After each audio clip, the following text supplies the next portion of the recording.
Okay, I think everything is set up. Hello, hello. How is everybody doing?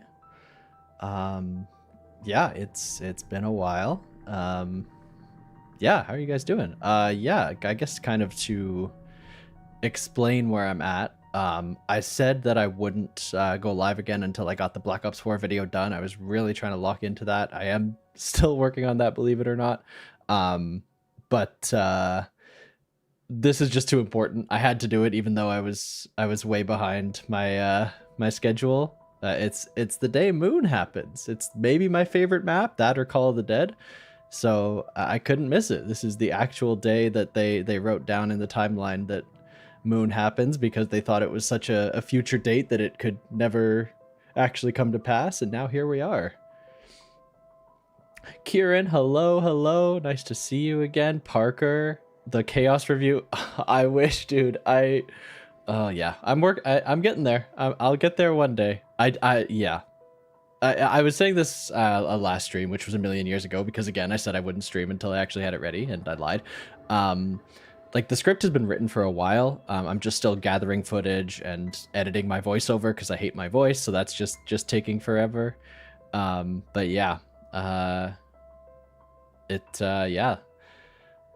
Oh, what's this? What? Oh god, I got a pop-up on my YouTube dashboard that said something new has happened, but it's a members only live stream. I wouldn't want to do that. I want everyone to hop in. Jack, I missed it already for you. Oh no, you must be in EU or earlier. Luckily, in the middle of Canada, we're still on time. We are still on the 13th. Yeah. Yeah, I think without further ado, let's run into it. So this stream kind of also hinges on the fact that I found a mod for BO1 plutonium that lets me do the Easter eggs in solo. If I can't do the Moon Easter egg in solo, I guess I could do it on BO3, right? But I would rather do it on my game. So let me pull that up. Let me see if I can get the actual game running. Yeah, so we're going to be trying to run through all the canon Easter eggs that take place on this day. So we got Moon, obviously. The timeline's all weird, so some things happen slightly before, slightly after. Everyone knows classified, like Taito was saying, is technically before Moon, but yeah, we're gonna do Moon, Easter egg. We're gonna try and... Oh, that's loud. I don't know if that's loud for you guys, but it is loud in my ears, so... I guess, yeah, it wouldn't be, it's not even on the thing yet. Yeah, Moon, Easter egg, we're going to do Nuketown Zombies, just gets around 25, because that's when the zombies' eyes change color. And then we are going to run Alpha Omega. I will also, in the meantime, play the classified cutscene, not actually run through the Easter egg, because that will take, of course, 12 hours, but I will play the cutscene, and then yeah, we'll go into Alpha Omega if we have time, if we don't fail on Moon 100 times. Okay, let me switch over and we can check that volume, because yeah, I just got completely jump scared and lost track of what I was doing. Black Ops 2 scene. Oh, you know what, I was having issues with my I think plutonium has to be in like windowed mode or something. What do I have to do here? Add a capture, window capture plutonium. Nope, that's the terminal. I might just have to do a display capture, so hopefully I don't leak everything I own. Okay, let's load up the mod. Sorry, I'm still getting you guys switched over. I should have been more prepared. I forgot that plutonium has not been working on OBS for me for a while. Okay. Let's just do a full display capture.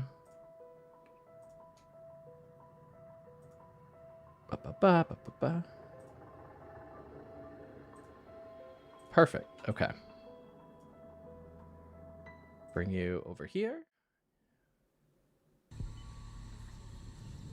Okay.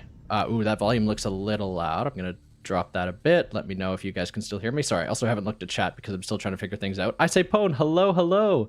Yes, we are running Moon first. I'm very excited. Okay. Can you guys hear a word I'm saying over Hudson in the interrogation room there? Because I'm trying to fix all my volume settings before we get into the game. Let's see. My mic is there.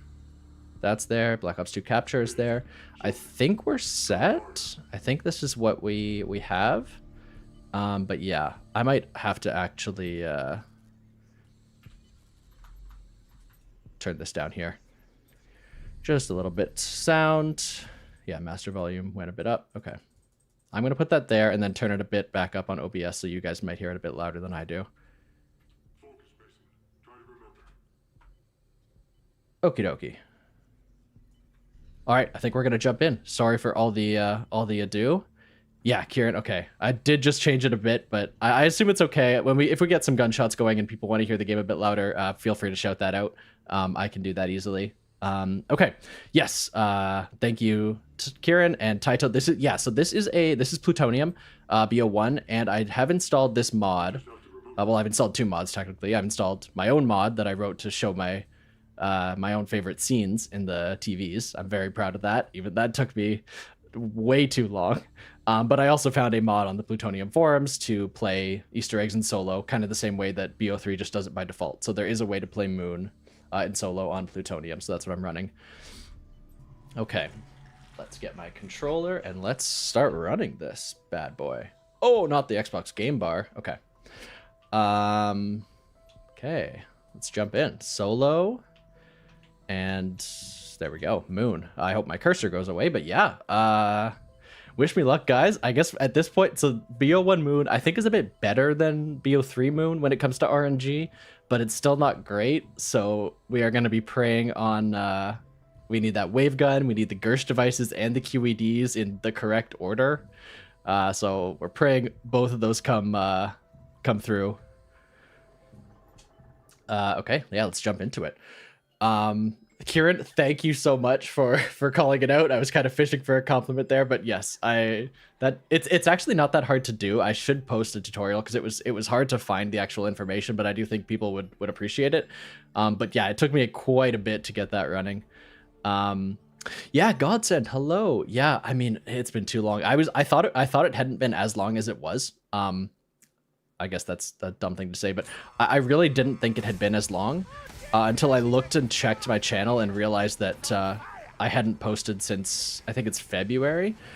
I did not think it had been that long. So yeah, next one is a BO4 video. It's shaping up. I have all the voiceover technically recorded. I just need to do a lot of mastering to it. So I know the length of the video now. It's going to be about, unfortunately, not an hour and 15 minutes. It's going to hover around like an hour 11-ish. Oh! I can't forget how hard BO1 is. So yeah, BO4 video. I mean, the other thing is I kind of don't want to release it like right during the hype cycle of BO7. So I am a bit worried about when I'm going to actually get it out, because it's probably going to be done like December-ish, but that's going to be probably DLC 1 for BO7. So I have to figure out how to make that work and not kill the video that I've just spent a year working on. This does feel a bit louder than the menu, so let me know if my volume's loud again. I really don't know what's coming through to you guys. Okay, I think I got a group I'm going to start shooting. How am I feeling about BO7? So I got a chance to play the beta. It's exactly what I thought it was going to be, which is, yeah, that was a disaster. I need to get more points out of knives. I'm going to try one more time, and then I'm just going to do it like normal and get Jug later in the game. I was trying to get greedy and get Jug early. Yeah, from the beta, it's exactly what I thought it was going to be. It's BO 6.5. They made the changes to the salvage system and a couple other things like that. It's definitely not enough to make it a new game for me, in my opinion. I barely noticed that kind of stuff when I was playing. The thing is, like,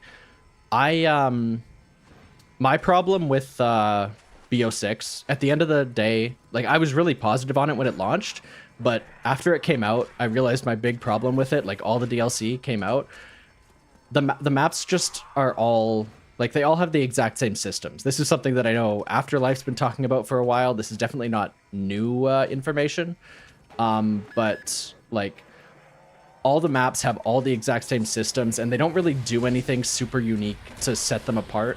So like when I make the decision to play Terminus versus Reckoning versus Shattered Veil or whatever, like there's not really much of a decision there. Like I know the gameplay is going to be basically the same, except for the first like maybe 2 minutes of a match. So my one hope for BO7 is that they manage to make all the maps feel distinct. And I think that, I don't have the door. There we go.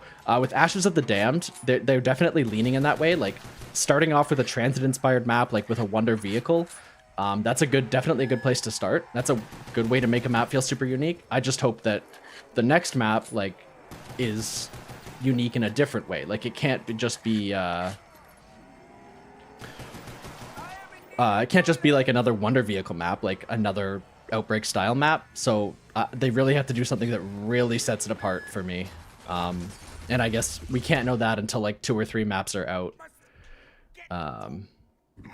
Finn, Jake, hello. Adventure Time reference, I assume, unless that's just your name. I guess people are also just named that. How am I? I'm good. I'm chilling. I'm hanging out. Call of Duty Cold War Zombies 3.0. Monica, you know what? It's a fair criticism. I think that, like, I don't know. I guess I was just like naively optimistic at BO6 launch. I really felt like it was kind of the same game as Cold War, but it was like a lot of Death Machine, great, awesome. It changed enough that it felt like it was really improving on that in a way that I really haven't felt that in BO7 yet. I don't think there's been like a huge generational leap forward. I guess BO6 wasn't a generational leap, but it was like, it felt like a new game. BO7 just feels like BO6 to me. Every time a reboot game sells decent, they generate, you know, that's interesting, because I always thought that Modern Warfare 2, the new Modern Warfare 2, didn't sell well. So I was surprised that they still committed to the year 2 Modern Warfare 3 kind of thing.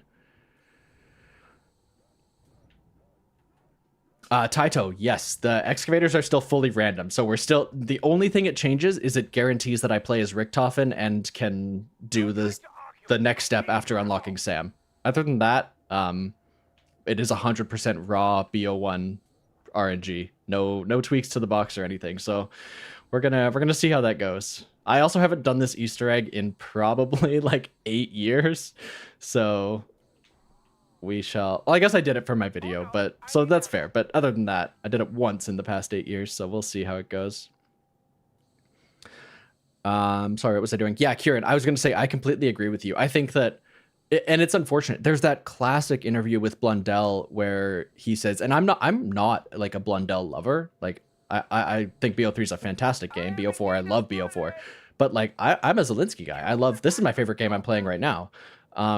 But there's this fantastic interview with Blundell where the quote is, he hopes they never find out a way to make the best like zombies map possible, because then they would just make that over and over again. And he wants every map to be like a new attempt at making something perfect. They never want to like actually make something perfect. He wants to like always have that like drive to do better next time. And I think that's exactly where the new team, I don't want to say they don't have the ambition, because I know they're all very talented people, but like as a studio overall, I think they don't have that. Again, I don't want to say they don't have it, but I don't feel that same drive to like innovate and always try something new. Like I feel like they found something that's pretty good. That's like, they know that if they make a map in this style, it's going to be baseline level, like 6, 7, 8 out of 10. And they don't want to change that too much to like risk. They might get a 10 out of 10, but if they change too much, they might also hit like a transit. Like I don't feel that same like risk taking energy. I might have to get the M14 here to get enough points to get my MPL. Olympia for Shine. Who cares? And yeah, it is a beta, so yeah, a lot can change, and I obviously haven't played Cursed mode. I don't think it's going to be like the 100% savior that everyone thinks it is, but I do think it's going to be a big deal. So did I just take 2 hits there? Do I not know how BO1 works? Oh, I got Jug. I always forget on Moon that I have Jug on round 1.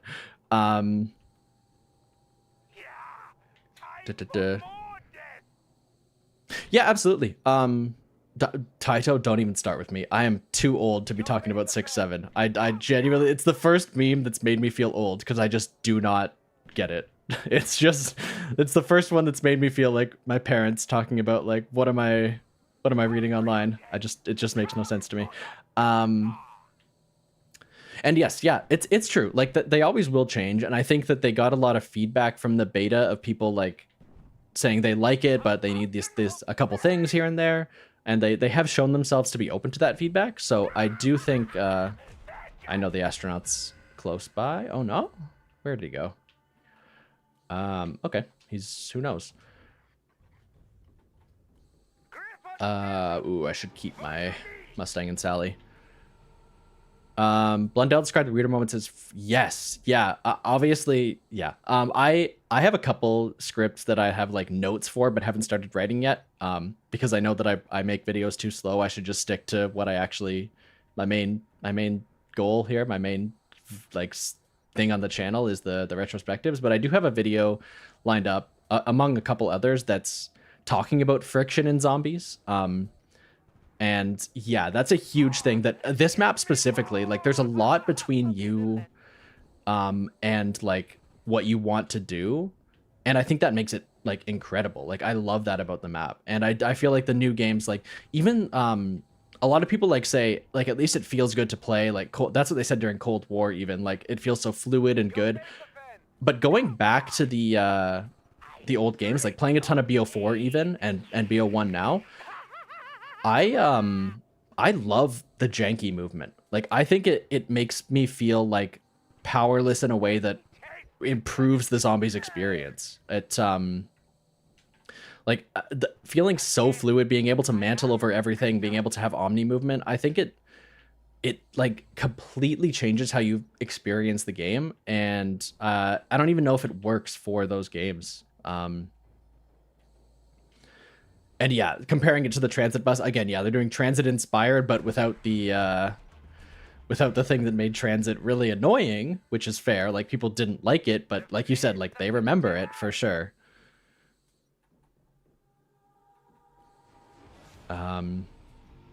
Thank you, FinJake. I appreciate that. I again, I know I haven't released one in a while, and I do want to get back to it.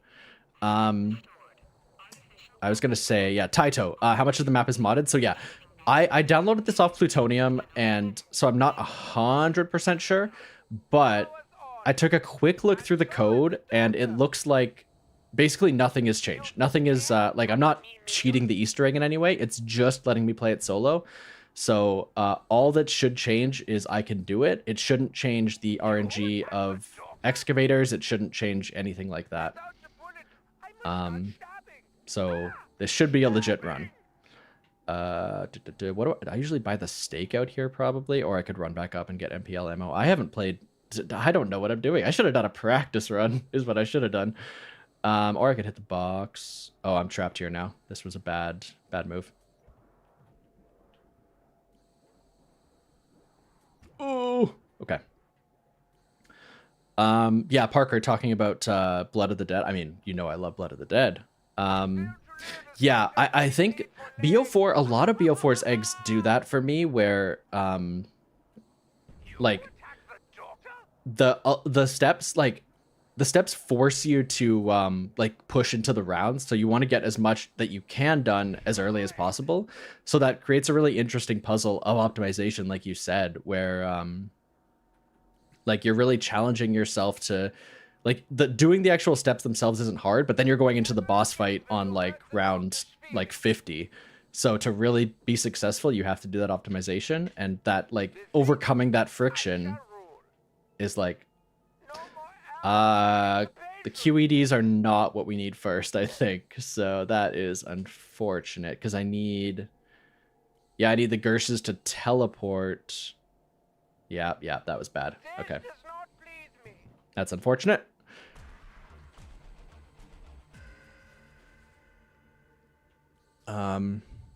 Yeah, Finjake, you know what? In an ideal world, I think if Treyarch had the time to make like another 3 or 4 year development project, the one thing I would like to see, they're never going to make like Black Ops 3 again. That's never going to happen, and I've fully come to terms with that. But if they really had time, like the one like wish list item I would have is like a Fortnite creative kind of thing, where like you're not like fully managing the code or anything, but you are kind of like, you can kind of set up different systems and you can move prefabs around to at least create new environments. I do think that's something that like could be doable. Like a lot of games are doing that now. But yeah, that's with a game coming out like a year after the last one, that definitely isn't happening for a while.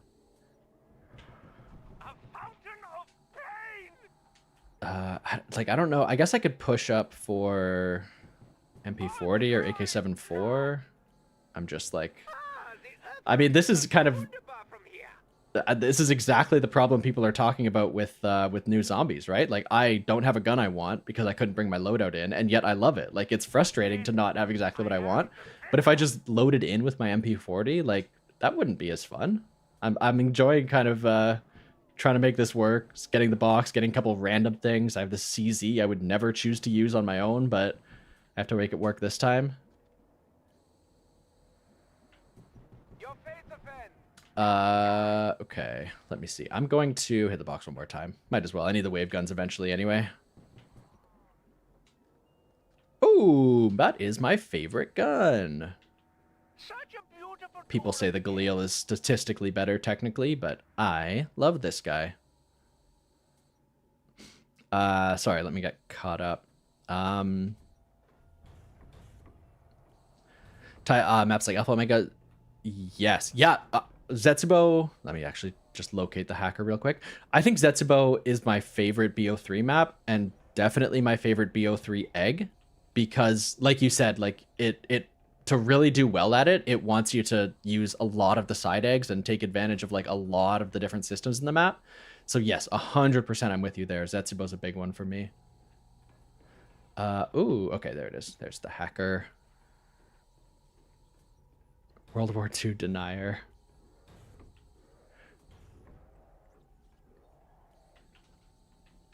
Yeah, I mean, Alpha Omega might be soon if I make it through. I'm honestly a little worried too about just getting through Nuketown. Like all I have to do for Nuketown is get to round 25, and that might be tough. You know what, Kieran? It's between those two, I think, for me. The thing is, like, I think Zetsubo, for me, works better as, like, a map to play. I think with Revelations, what I love about it is very narrative. Like, I love what it represents, kind of the culmination of, like, 10 years of zombies history. But I think it's fair to say that it doesn't have as strong, like, raw gameplay. If you don't have that kind of nostalgia, if you didn't live through the BO1 era, it might not be as powerful for you. So I think Zetsubo, on the other hand, really, like, just stands on its own, even if you don't have any of that. Okay. After that, let me see. I need to hack the buttons, right? I should pull up a guide. I'm working off, like, my old knowledge. Okay.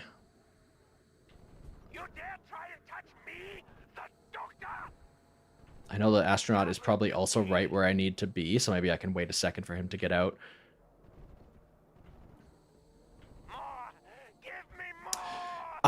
Yeah, the discussion going on about how Easter eggs end the match, I've always been kind of two minds about it. Because let me think. It was Mob of the Dead and then Origins that were the first two to do it. So the two kind of Blundell maps, quote unquote. I think that, yeah, it's very, and a lot of the time, like, it's narratively satisfying, and also a lot of the time it's the only way to make things make sense in canon. Like, sometimes the map gets, like, completely destroyed when you finish the Easter egg. It's like it's your choice, right? Like, you choose to end the game. So if you want to do the boss fight, you're kind of committing to that. I think that's totally fine. Okay, so yeah, I need to hack these, right? I wanted to bring the astronaut out. Let me do that. I'll also open the biodome and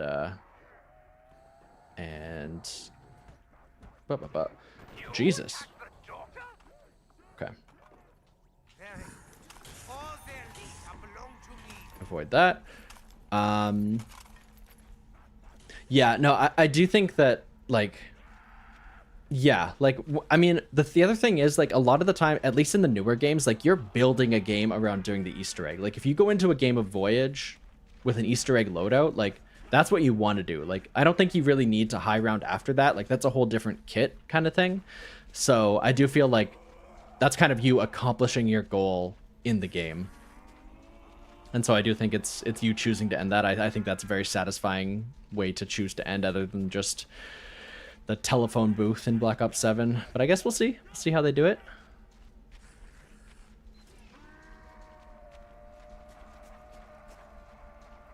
That's hilarious because you make it. Yeah.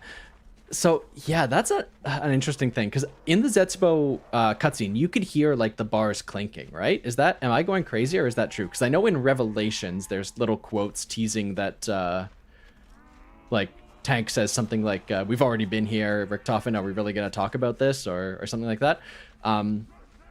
So yeah, I wonder how early they intended the crew to be going to Alcatraz, and also how early they intended to actually like make a map there. Like if they had Blood of the Dead planned, or if it was just going to be like a little tiny lore detail.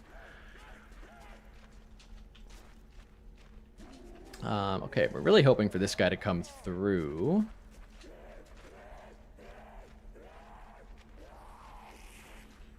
Finn Jake, I'm just catching up. You said you were introduced to zombies by playing Call of the Dead. Love that, love that. That's the only map that might compete with this one for my favorite map of all time.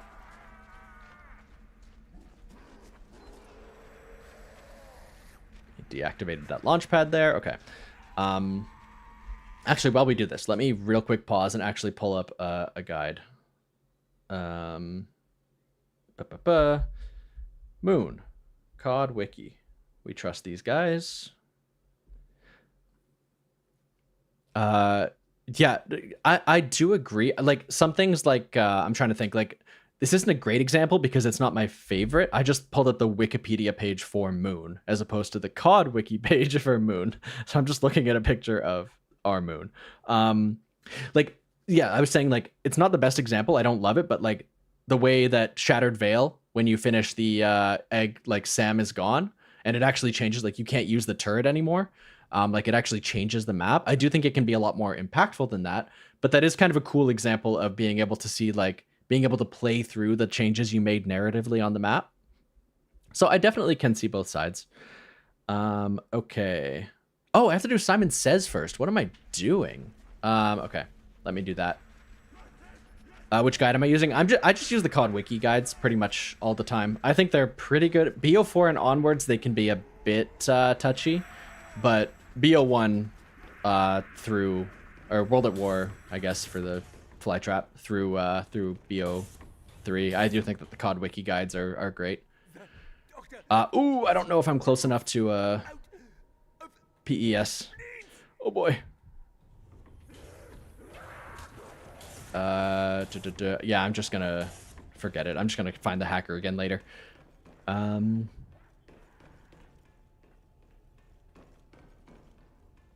T-Rex, yeah, the T-Rex is also gone. Yeah, all the stuff from that Easter egg cutscene. Like, I do think that's cool.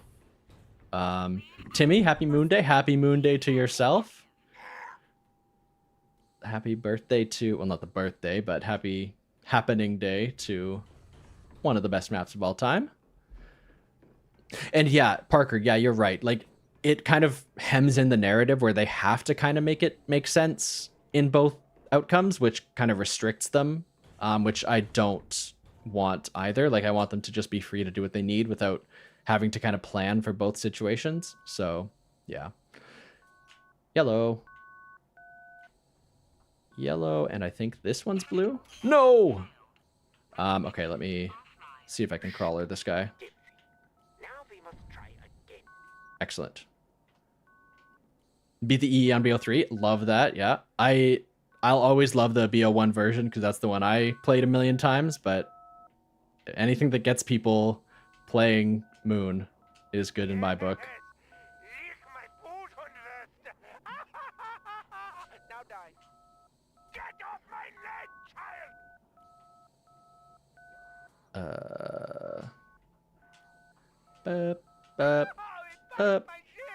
Oh my god, there's more? Green, green, blue, yellow. Yellow. blue, green, green, blue, yellow. That could be good. Yeah, that's it. Okay, now we can hack.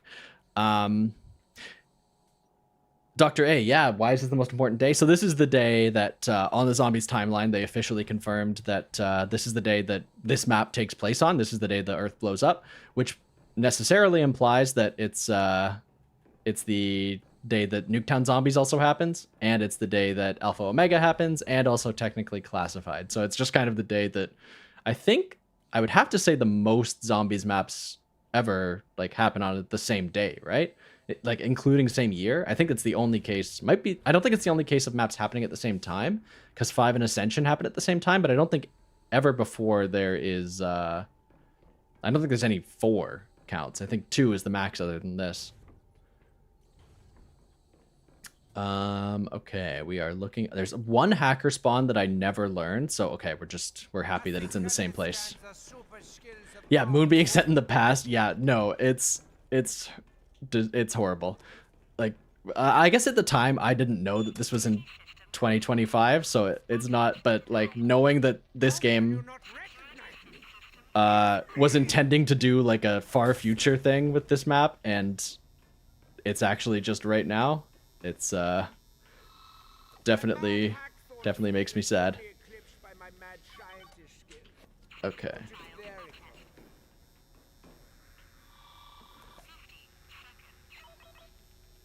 5 and Ascension were 2 days apart. I thought that, because you can call the characters, sorry, let me listen to the buzzing real quick.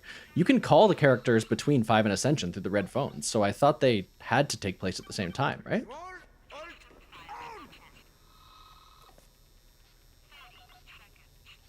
Oh, we have a ton of time for this. I really thought that was a lot more tight on time. Okay, we did that. Now we are waiting for, yeah, we're waiting for Excavator Pi. Classic moon time. Okay, I'm gonna get my, oh boy. I'm gonna get my Mustang and Sally and PhD Flopper ASAP. And, yeah, we're just waiting for excavators at this point. Planet Maker, hello, hello. Yeah, you started with BO3. Yeah, I guess if you didn't live through it, it's not the same, but, exciting day in history, all the same. Shadows of Evil turns a decade old. Oh my god. Wait. Yeah, that was 2015. Oh my, what, November 6th, I think was release day, 2015? Dude, that's messed up. Okay. And that'll be before BO7 launch. Maybe I'll hop on and run that. Do the solo mod of that too. Oh god. Yeah, that's yeah, there we finally got you with one, Planet Maker. Even if you don't get moon, you get that. Oh, there's a crawler somewhere in the middle of nowhere. Okay, we'll wait. Yeah, Timmy, you're right. Classified is before the events of moon, but the final cutscene is them teleporting. Like, it takes place a couple days after the events of Classified itself, so just the cutscene itself does take place like immediately before the events of Alpha Omega. You got plenty of existential crisis. Oh, great, great. I can't wait to feel old.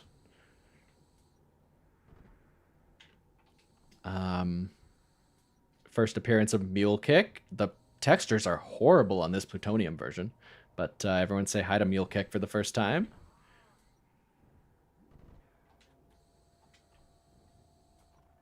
Next month, D Machine will be closer to the release of Shadows of Evil than to the... No, that actually can't be true.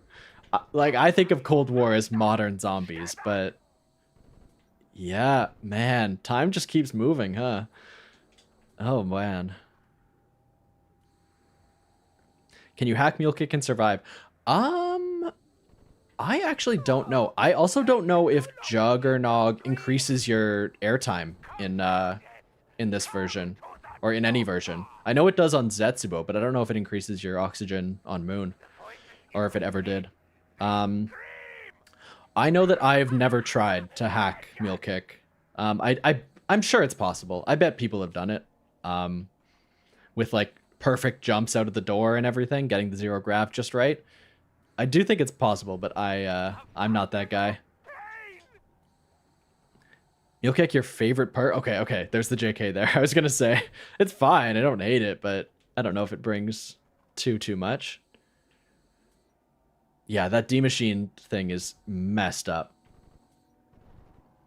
I'm trying to avoid killing that guy.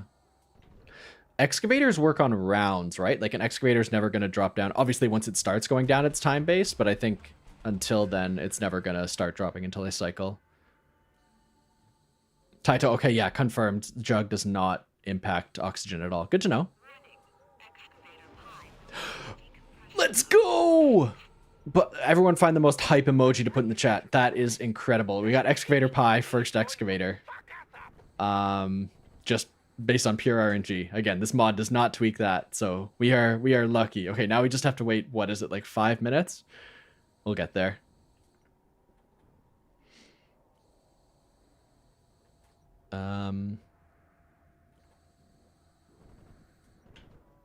What was I going to say? Oh, I was talking about the 0G just kind of anecdotally, or incidentally, and I wanted to say that, okay, maybe I do pack this guy first instead of my Mustang and Sally.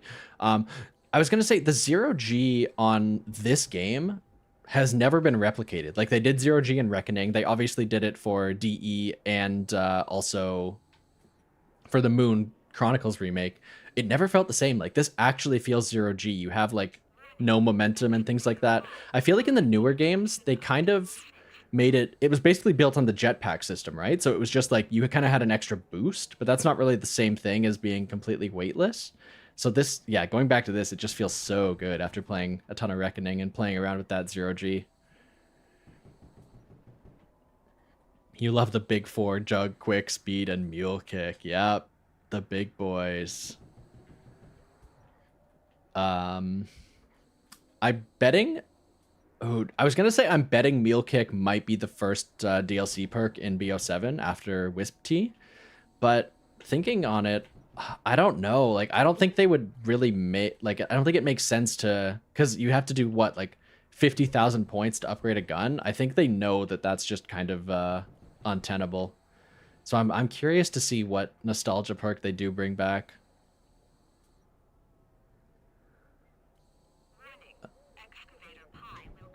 Have I watched the 5-hour Furkin walk? I have not watched that iceberg. No, it's a zombies one. You mean? Without the bullets, I cannot kill. Tear. Oh, oxygen is. I knew a lot of things, and were based on FPS. I did not know oxygen was one of them.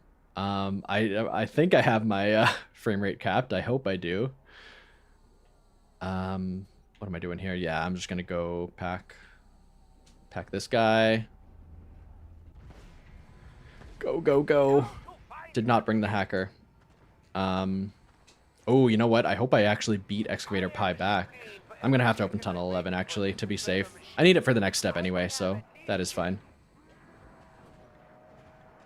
Oh, the gravity. The gravity's FPS. Yeah, I knew it was, like, physics calculations were,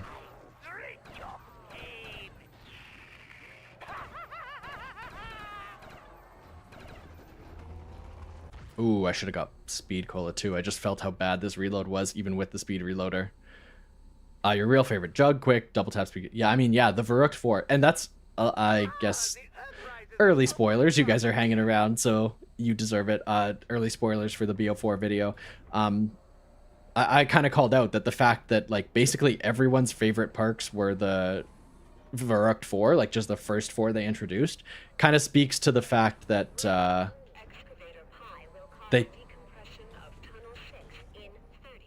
30 seconds. Okay, perfect.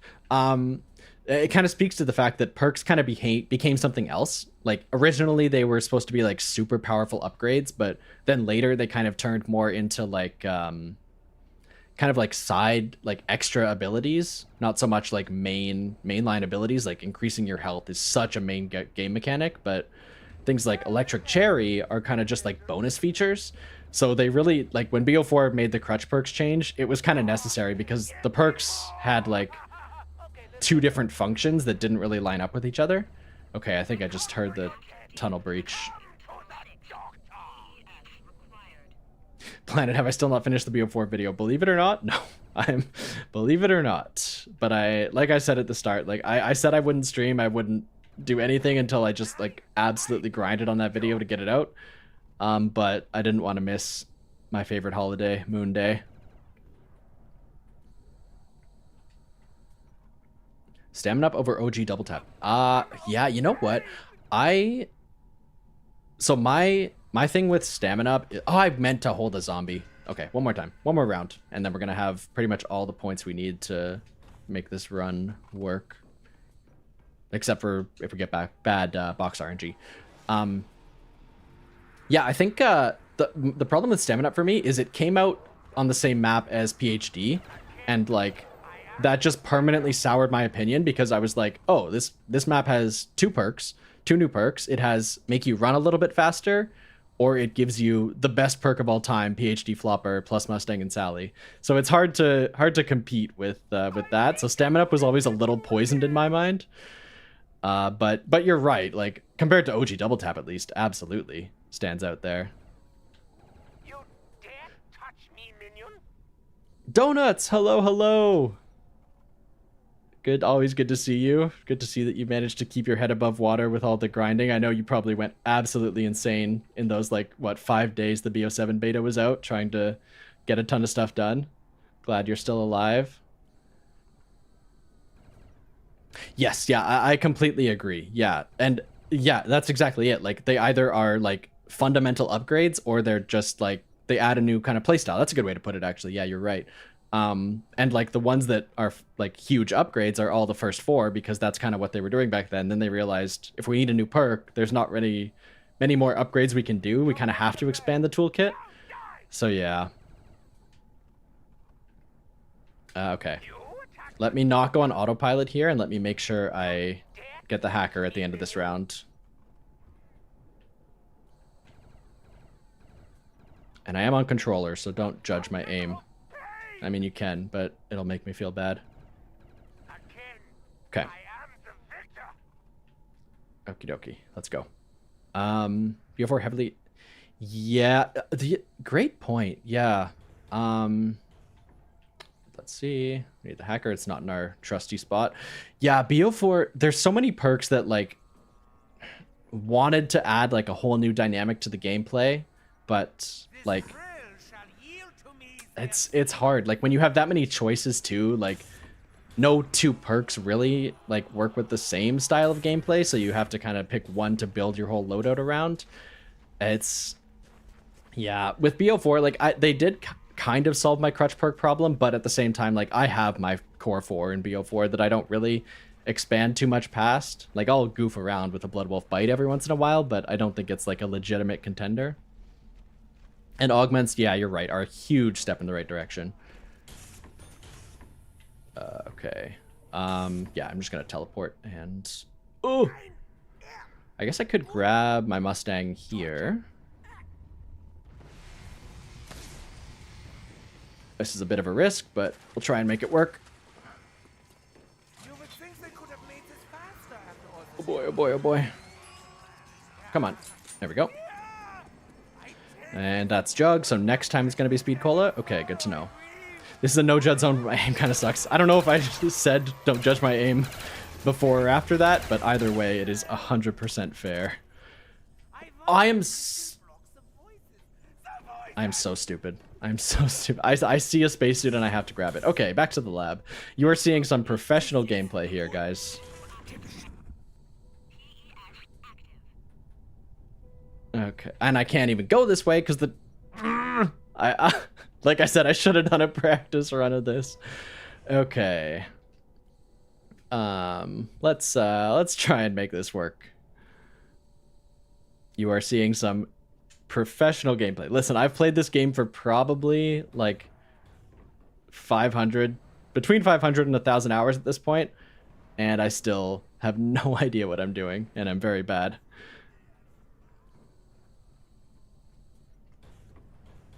Yeah, that's actually, Mr. King, that's a great call out. I've seen Stanley's opinion on this, but Donuts, I'm curious, and everyone else as well. There's a lot of talk about adding in a like loadout system for augments, kind of like BO4 had loadouts for perks. I'm curious how everyone feels about that, because I have some thoughts that I think are different than a lot of people, so I am curious what everyone's thinking. Is that just like an objective good thing, or do I think there's any downsides to that? I guess not downsides. I don't think there are downsides. I just think it's kind of like not a priority, and I guess I can kind of get into why, but I'm curious what other people think. Yeah, Kieran, your existential... You gave me a real existential crisis. Completely destroyed my mental. I can't focus anymore. I'm realizing I'm 100 years old. Okay.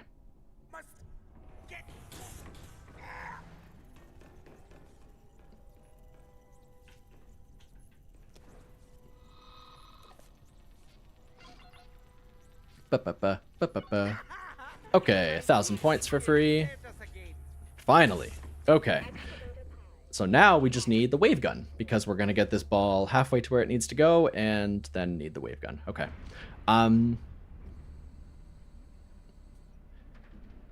Yeah, I think I agree with both that. Yeah, donuts. Yeah, that's kind of where I'm at too. My thing with an augment loadout, and maybe this is just me being poisoned by having played so much BO4 recently and realizing that like that game has loadouts and I literally never use them. Because it's not like a ton of work, but it is like more effort than zero. And I just want to get into a game. Like I don't want to have to craft a specific loadout for every single map, and like there are people that enjoy that process, but for me, like I'm just picking the best perks like that are generally good, and then just running that all the time. So I do think that like it's not like, again, like it wouldn't be like a horrible thing, like it's not a bad thing to add. I just think like with how obviously crunched the developers are, like I don't think this is the thing people should be pushing for them to use resources on. Okay, now we are box guys, so we are down to power, and we are going to try and get the wave gun in 2 hits. Oh, I forgot I need the wave gun, so I'm going to have to dump probably my Mustang and Sally's that I just spent 5,000 points on. And yeah, that's the other thing. There are like a couple augments I'd like to switch, like when I'm playing kind of team games versus solo games. Maybe there's like one augment on quick revive and one on healing aura that I might switch, but like for the most part, like I don't like really feel too much stress by not having the perfect augment setup, so I do think it doesn't bring a ton of value.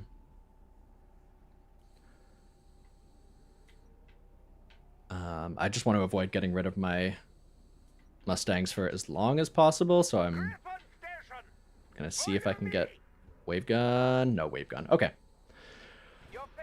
All right. Now we're playing Moon for real. So we need the wave gun, and I believe we also need the Gersh device next, because we need to get the plates outside of pack. So we are really just spinning at this point. And yeah, Mr. King, that's a great example. Like I switched the stamina up major to I think it's a major, right? The negate fall damage when Reckoning came out, and like sure, it would be nice to like switch back to the one that reduces projectile damage on all the other maps, but when I don't have it, I'm not like really hurting. Like I'm just like, I'll just leave it on the fall damage one. It's not the end of the world. So I don't think any of them are like super like they're not impactful enough for me to like need a loadout kind of thing. Like I just kind of stick with one that... Oh! Okay, first down. We're good. We are on... Oh, we're on Speed Cola for the teleporter, unfortunately. What are the box chances for the wave gun? So I think... I believe... Oh. I was told in a previous stream that I was mistaken. I thought box odds were weighted, but I don't think they actually are. Dork told me that in BO1, box odds are completely flat, so it's just a 1 in X chance of getting the gun you want. So I believe there are 31 guns in Moon's gun pool, so it's basically a 1 in 30 chance to get what we need here. I am playing with no jug and no quick, so give me a second to... And that's going to be the end of me. Oh, okay. Okay, we're good. I shall medicate my patient. And yeah, saving and quitting to change augments, that is something I discovered when I was really struggling with Terminus back on launch. Remember when everyone was struggling with the Terminus boss? And now you go back with double tap and it's like the easiest thing of all time. But yes, I was struggling with Terminus back at launch, and I did take advantage of saving and quitting and switching my augments like right before the boss fight. Does it still auto-deploy shoot? It does. That's a setting you can turn on, is to auto-deploy shoot on Reckoning. But yeah. I cannot go back this round, I believe. I don't think that's gonna... Oh, it does cycle within a round. Okay. So I need to cycle it to Speed Cola. And then back to Jug.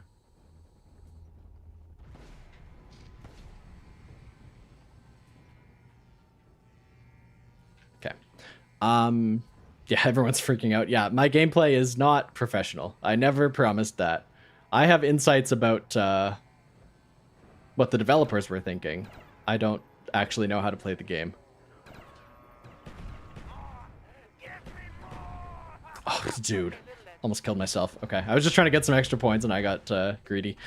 It feels weighted towards China Lake. That's the thing, though. Like, I think Kieran was saying it earlier. Like, there's bad stuff in the box, so you notice it more. Like, the fact that there is those bad guns, like, it feels like they come up more often, which technically isn't true, but like when they do come up, you really feel it. Get quick revive, so true, so true. But now I don't think that actually cycled around, so I'm gonna head back up now. But yeah, like now when every gun is basically viable, like there's not that moment like pistol, not that great either. Not a great example, but like there's not that visceral, like emotional reaction when you get something bad, which means that like there's also not that visceral emotional response when you get something good. Like you can't feel like, oh my god, I finally got the commando, because you didn't really struggle through getting the ballistic knife and the China Lake and the launcher, whatever that big guy's called, the Law. Donuts, yeah. I mean, you've been on a tear recently. You have great opinions. I went back and watched the video you tweeted. I don't know if it was today or yesterday. You tweeted out like a 100-view video that you posted yourself 8 years ago, and you've had great opinions for a very long time. So yeah, you should absolutely feel very smart. Don't let me validate your opinions. I'm just an idiot, but I think you're right on the money.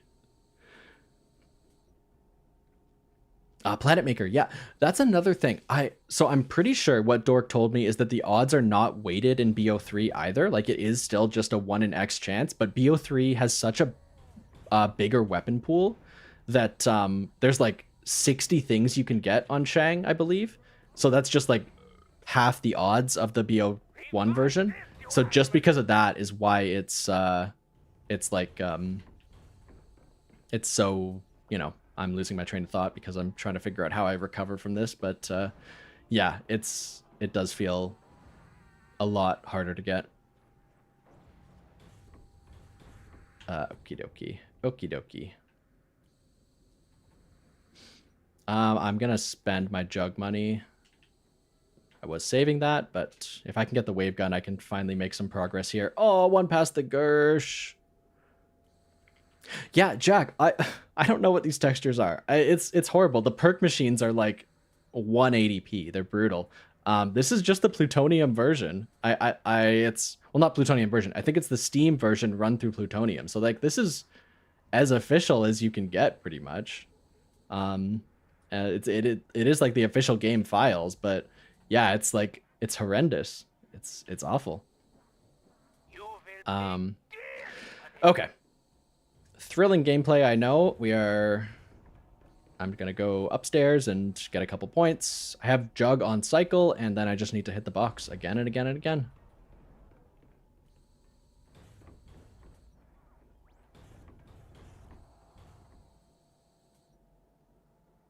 Derby, I didn't see you drop in. Hello again.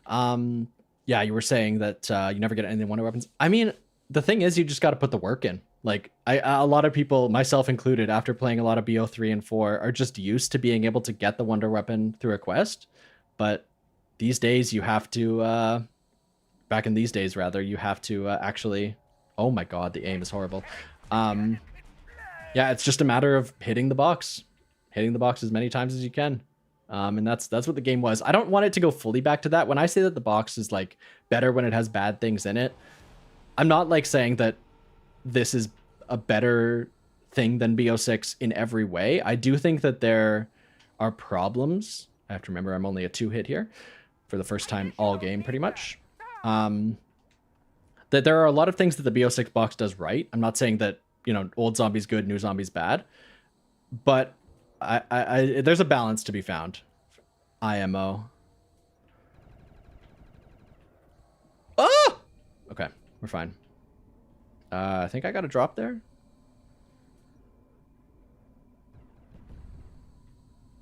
Just wanted to clear my own path. Okay, I'm gonna go grab Jug and oh, I think that's a 5-minute timer now that I think about it, so this is gonna take me a second.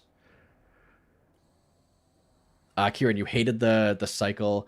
Yeah, it's interesting. I do think that dishonorable death noise. I did a little bit of a squeal. That's manly, right?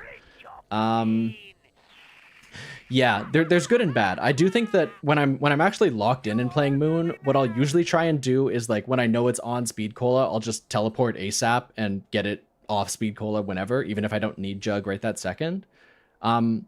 And I guess it's up to your personal opinion whether you think that's like an interesting thing where you're kind of using tactics, or if you're like, that's a bit tedious. It's like easy, you just have to put the work in, so it's not actually interesting gameplay to teleport when you don't really want to. There's arguments to both sides. So I do think that, but I think that like that's the thing about Moon for me is like everything is randomized. From the very start of the game, every single element of the game is randomized. And I love it. I love the way that from the very beginning of a game, it can be completely different whether you get Jug or not. So I think it's a worthy sacrifice to have. Okay, there we go. Let me hit the box one time while we're here. The Galil, the second best AR in the game. The idea of the box has been heavily improved on in BO7. Yes, that is true. I am worried about things like having augments is going to really change the salvage drop rate. I guess maybe not too much. If Donuts is still here, he can speak to whether that Voltrade augment actually makes a huge impact or not. But in the beta state, at least, I do agree with what everyone is saying that like making your loadout weapon more of a challenge to get fully upgraded is definitely a big step in the right direction.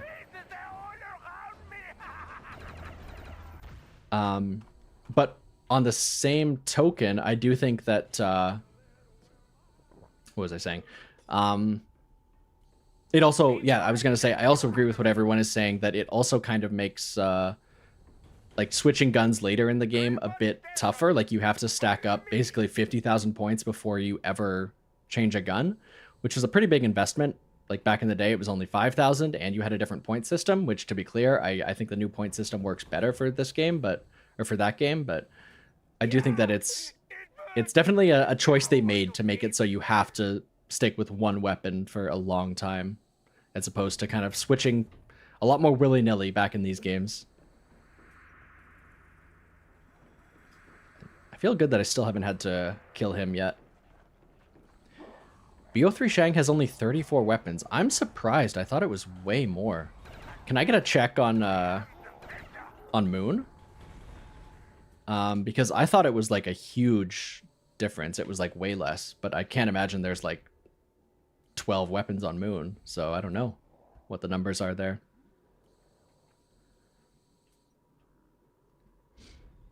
Yeah, Kieran, 100%. Yeah, it makes it so you have to engage with the full map. I do like that, and I like the experience of running around Moon. I don't think it's too tedious to make the loop. It's not like a huge map by any means, so it's not really a trek.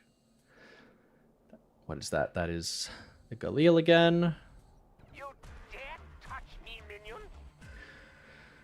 Oh, maybe I should have installed a box RNG mod. We're not going to make it to Alpha Omega. I'm going to jump on Alpha Omega, but I can't promise. It's going to get pretty late for me pretty quick, so we will try and make it work. I'll make it at least to... I'm going to get through Nuketown, no matter what. Even if it's late, I'm going to get to that round 25.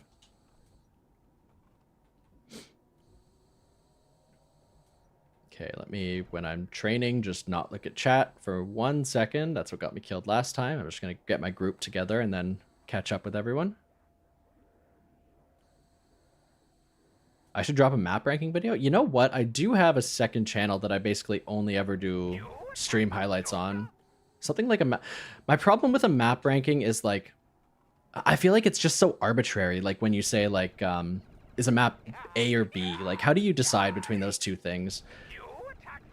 But I do think like, yeah, I have to think about it. I have to think if I could make it in an interesting way, or if it would just be kind of the same thing as every other map ranking video where I'm just like, oh yeah, Mob of the Dead, S tier.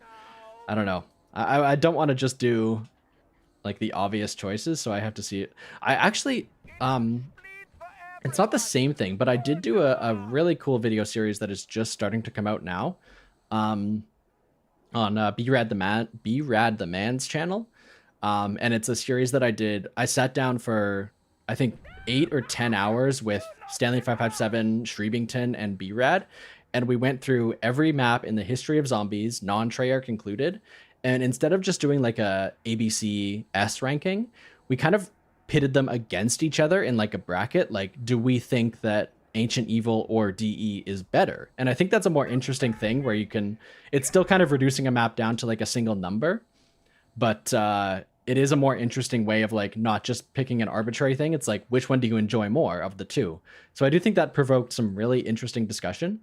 So I do think that that's the closest thing I have out to that right now.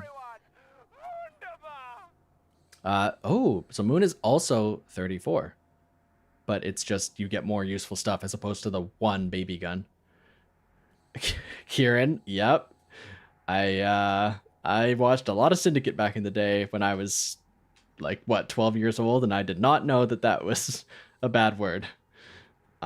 We've moved on now. Yes. I'm trying to think. I think for me, it was where I actually learned like the strategy of training was probably Yotzleia on his Ascension run, or Next Gen Tactics Spider Bite. One of the two on Ascension was where I learned how to actually move zombies around.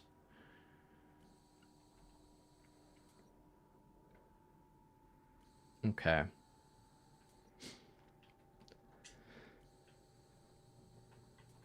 Any guys who know stuff about zombies in chat, with the astronaut, I know he increases health every time you kill him. I'm curious, is it increased to the round that you're on currently, or is it like the next step up? Like this guy spawned on round 1. If I kill him, is he gonna have round 13 health, or is he gonna have round 2 health? I don't know if it's like a step like that, or if it's just reset to the round you're on at the time. Current round, okay. That makes more sense to me. I was just seeing if I could get away with some sneaky stuff here. Let me actually get him over here. Epic Rager, don't make me block you out of this chat. We love Moon here, or at least I love Moon here. I understand why people don't like it. It definitely has some frustrating points. But like Kieran was saying earlier, like those points of friction really speak to me. They make it really compelling. Like when you finally overcome some things, it feels really good.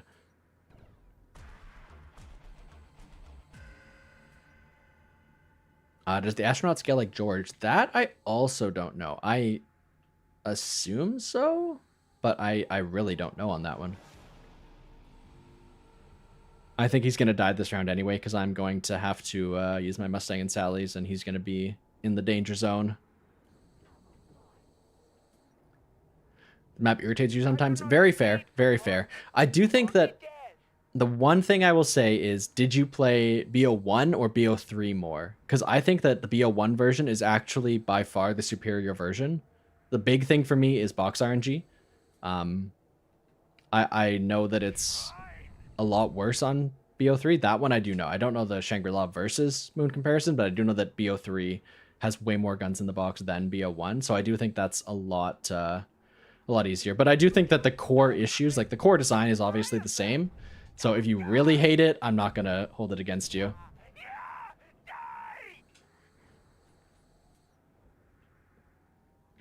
Ooh, Godsend. Should I get Mob of the Dead? I think pretty much everyone is gonna tell you yes. Me included. I do think I'm trying to think. I'm assuming you have like base BO2 and you're trying to decide which DLC to get. I do think would I recommend Origins? It depends how much zombies you played. So like I do think that if you've just played like BO1 and then Transit, I don't think you would enjoy Origins right away. I think Mob of the Dead is a much better starting point.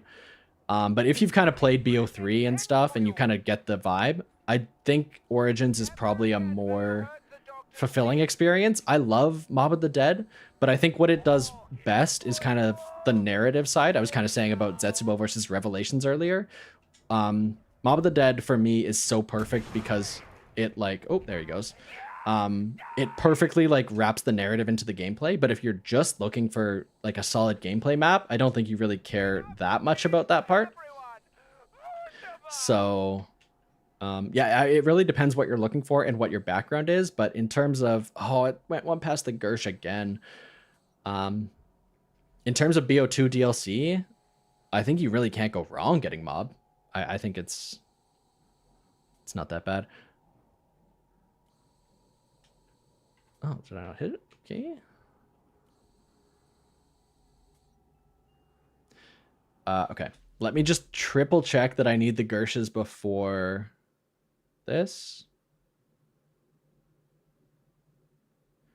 Do you not need them? You don't need either piece of equipment for the solo version? Interesting. I thought you needed at least one. Okay. Yes, so we're going to knock down the plates in the teleporter area, and we're going to Gersh them. Okay, so we can do that now. TK, I remember my password, yes. Yeah, so my thing there, like, I guess, I don't know how much I should say this, because I assume a lot of the people are sticking around, but someone might be new. I said I made myself a promise that I wouldn't stream until I had a new video out, and as you can see, I do not have a new video out, but I didn't want to miss Moon Day, so I'm here for now. Can I see it in pause? Yeah, Planet Maker. Yeah, you can see up in the top right. I found a mod on the Plutonium forum that lets me solo complete Moon. It does all Easter eggs, but aha! Yeah, we're cycling up this. That was also my very last bit of points, so that was perfect timing. Yeah, there's a mod that lets you solo Ascension, Shang, and Moon on BO1 Plutonium. It basically just, on Moon, all it does is spawn you as Richthofen. That's really all you need. And there's like just a gate in the code to check that there's two people, but you don't, like, that just flips that. It doesn't actually change anything about the gameplay. Shangri-La, it makes it so that you can go into Eclipse mode by only one person pressing the button. And Ascension, it makes it so you can trigger the thing on the monkey round where you have to press the red button. It lets you just do that by pressing one red button instead of 4. All right, gamers. I knew I should have invented an egg-moving robot. Perfect. Rare 0 points. Yeah, you don't see this too often. It's perfectly lined up for me.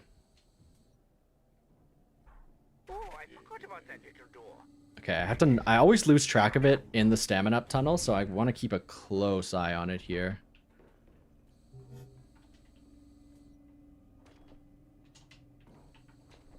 Oh, gonna have to waste a bullet. Or 2? There we go.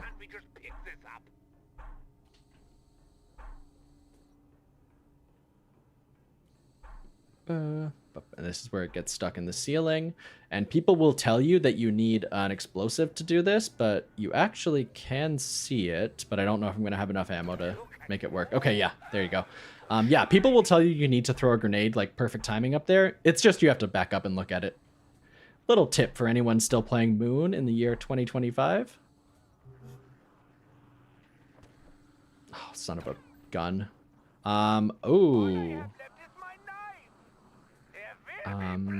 Is this gonna work? Yeah, that I didn't think that would. So now I might have to use a grenade, unfortunately. Okay.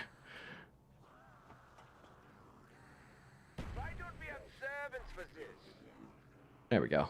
Perfect timing.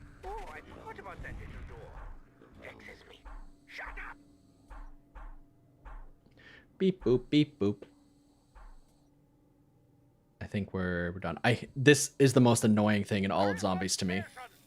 Follow me. Why is this not centered? They made the code. Why would you not? There's no reason for that just not to be exactly where it needs to be. Okay. Yeah. I have my jug. I have my speed cola. I don't have speed cola. What am I saying? But that's fine. Of course. The machine I have is my powered quick by revive is what I lifeboat. meant to say. How silly. I should have remembered that.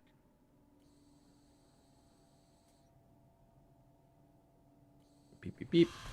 Okay. Moonbia 1 has 22 weapons. So that's the number I was thinking of. 22 weapons is like such better odds, especially when, again, like you said, 3 of them are things you need eventually. So I do think that's a much better ratio than 34. I totally missed this also, Crazy Barks, but I just saw shoot the corner of the box to get what I want. I should have done that. Maybe that would have sped up my rotation.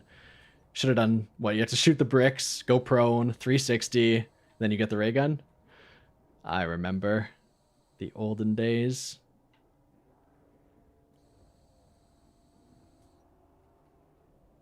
Okay.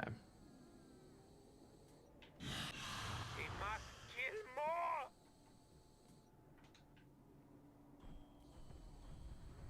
I heard the astronaut spawn. Yeah, there he is. You know, unfortunately, I realize I can't play this on Xbox because I don't have, I couldn't beat it solo, but I would have loved to be able to see my old friends' names, the people who have never logged on in the last 10 years. I would have loved to see them be the astronaut. That was a very cool feature. Okay, that is done. Now I believe I get my Perkaholic, right? Look for a button or a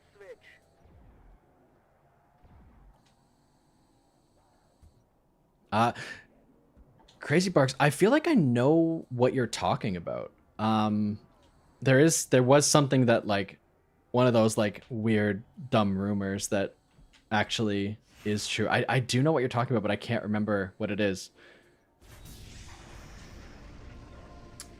The first appearance visually of Samantha Maxis. Hello, Samantha, you little brat. Your time is coming soon.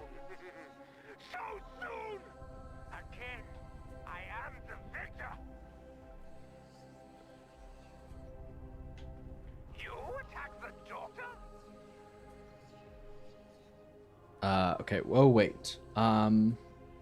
Okay, so no, I don't get my Perkaholic yet. I thought, oh no, I have to switch souls with her, right? Yeah. Okay. So I have to actually play the game. Okay, so I get the plates and I get the tube. And I can never find the tube. Okay.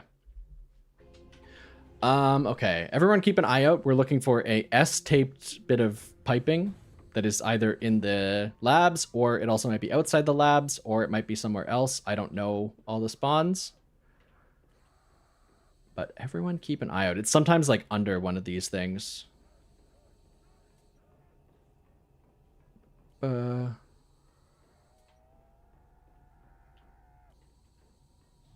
I found it without any help. This might be useful. Perfect. Okay. Let me, sorry, catch up here. TK, you never played this map, so okay. I'm glad you, I mean, a lot of people will say this map is ugly, and it kind of is, but I'm glad you're at least getting some enjoyment out of my favorite map. At least the gameplay is still interesting.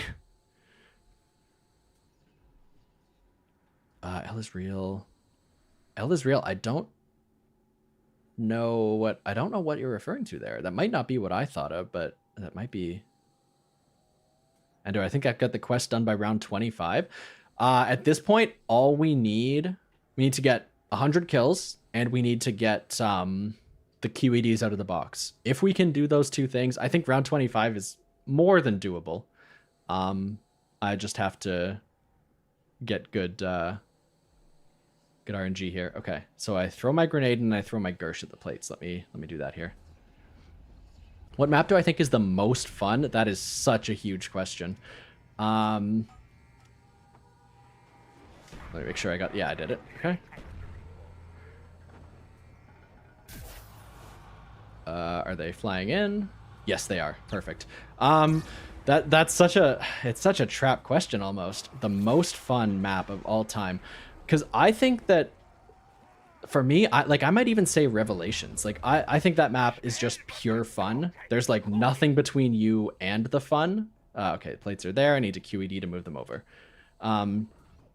You can like get into the fun right away, and you're just doing whatever you want the whole time, as opposed to other maps. Like I love Zetsubo, we were talking about earlier. And that map, I think it's the complete opposite, where there's a million barriers to entry, but like I have fun engaging with that. So like I have fun like doing the work and putting the work into things like Dead of the Night and everything else. So it's a big question, and it really depends on what kind of player you are. Okay. But I mean, I don't know. What do you guys think? Because I think that's a great way to phrase it. Is like people will always say like Mob of the Dead and DE are masterpieces and like the best maps of all time. But I'm curious if people also like would say they are the most fun, like just raw, pure fun, not thinking about how deep they are, how like crazy the Easter eggs are, how big the narrative is, like just raw. How fun are they? I think that's a great question to ask.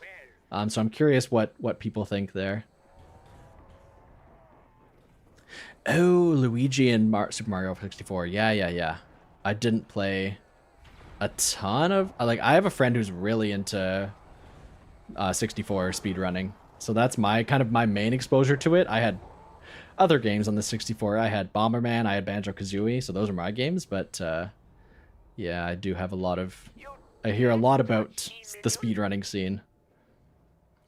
Skite, hello. Nice to see you, yeah. I love that. Yeah, I love seeing Dead of the Night love. I think it's got a bit of a renaissance recently. I think people hated it for years when it came out. I do think that more people are starting to appreciate it now. Maybe it's because the newer maps are like so much less in depth that people are kind of swinging the other way, where they want like the most in-depth thing ever. Dead of the Night is a map for me where I can't play it every day, but a couple times a week I don't even, that's a completely random number pull out of my hat, but every once in a while I'll think like, I want to sit down and like get the steak knife, get the Savage Impaler. I want to do all of it in one big game. Like I want to go crazy and just optimize myself like to death. And that, like, you can't get better than that map. That is the map for that. So I do think it's a great one.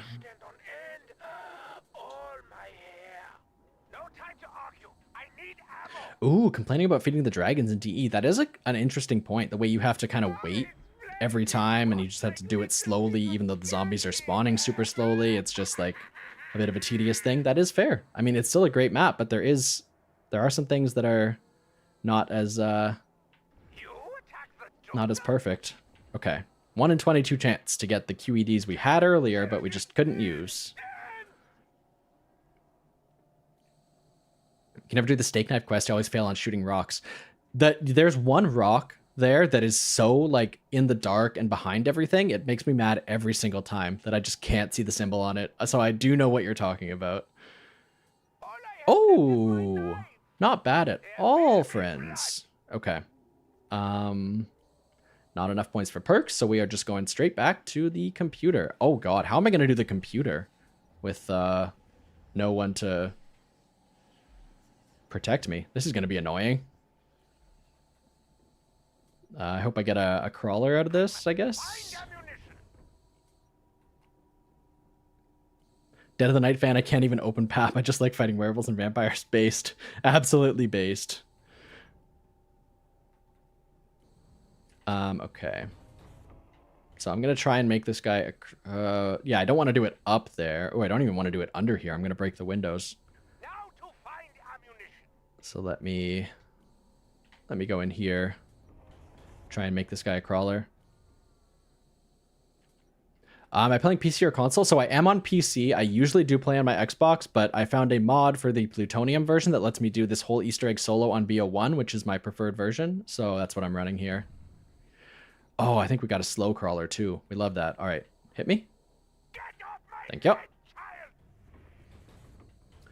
I love Blood of the Dead. Think Mob's better. Yes. No, Skite.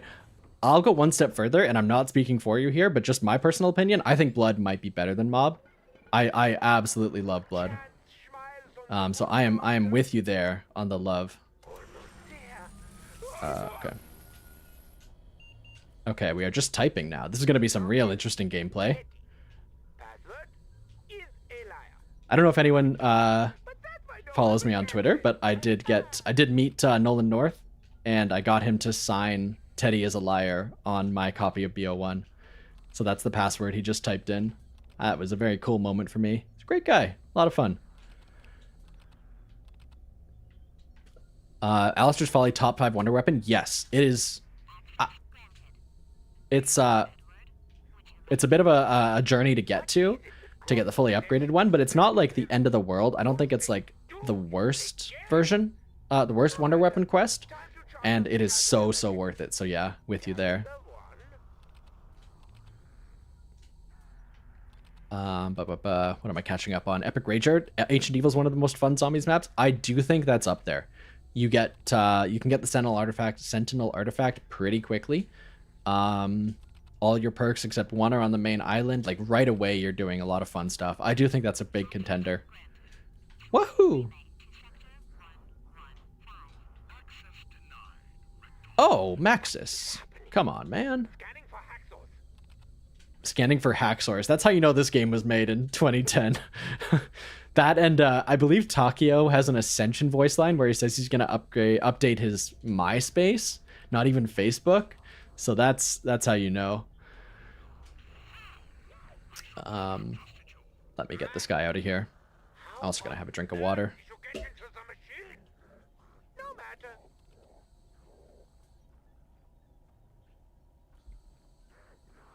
Crazy Box, who was Teddy? Teddy, as far as I know, Teddy is like a diminutive form of Edward. So it is just talking about himself.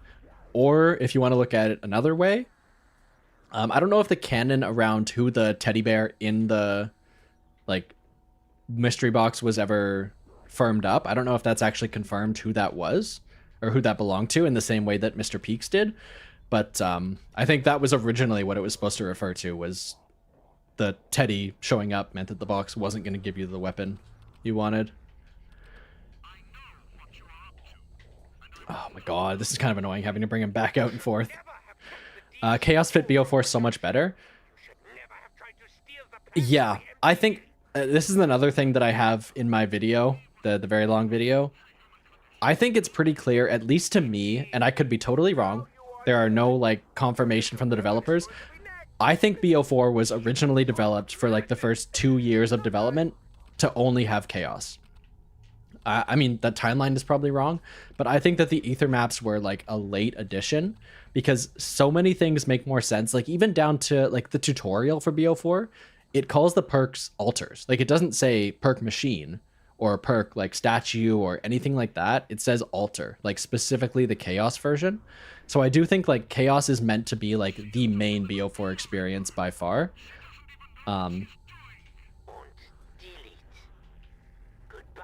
Yes. Give me that. Okay. Let me just double check my things here. Sorry, just reading my guide. And TK, I will get to your question in a second. I did see it. I just have to make sure I'm making progress here. Yeah, now it's just the 100 souls, right? Yeah.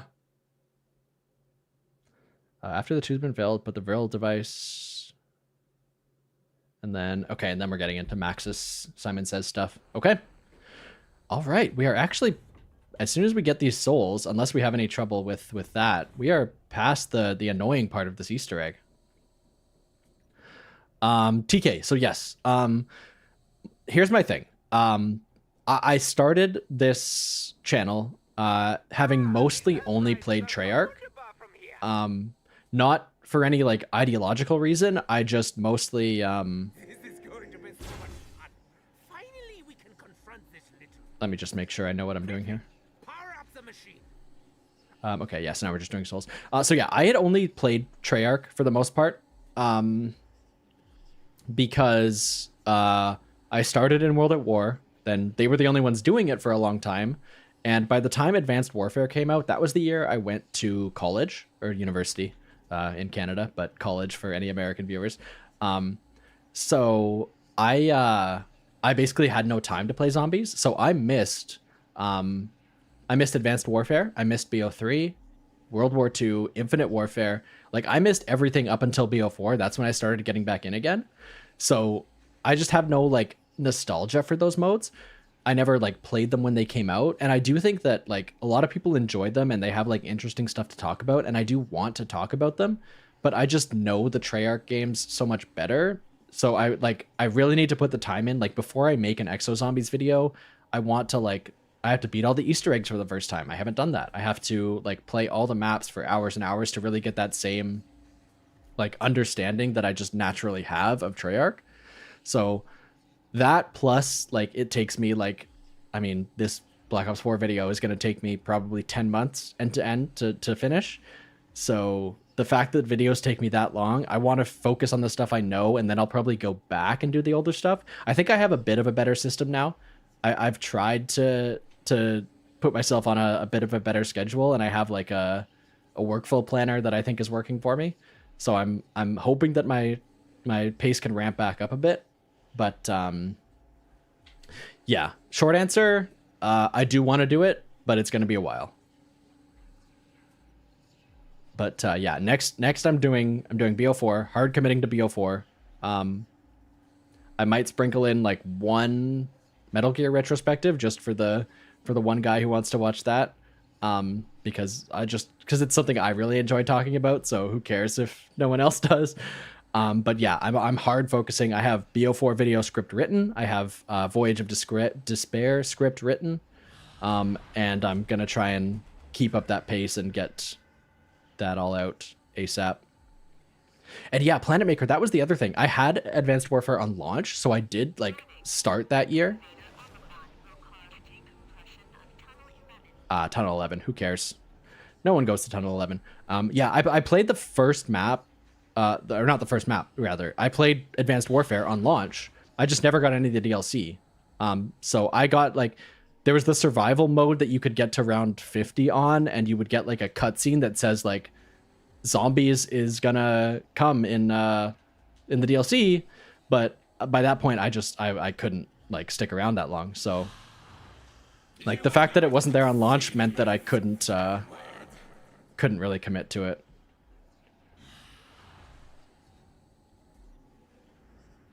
No, I do agree. I think that a lot of the YouTubers, myself included, who like do these big series on like all the maps, like they unfairly bias towards Treyarch. And I do think that like, I wish there was more content for, especially World War II. I love World War II from what I've played. I think it's a great mode. And I do think that I wish more people covered it, but just because it doesn't have the Treyarch brand name, a lot of people didn't play it. I'm gonna make a whole video on the Zetsubo Easter egg. What did I say? Is that what I said? Oh, shouldn't have reloaded there. Okay, we're good. Metal Gears. You have to get the 3 gears for Zetsubo. That is funny. That's a good one. I didn't get it, but it's very funny. For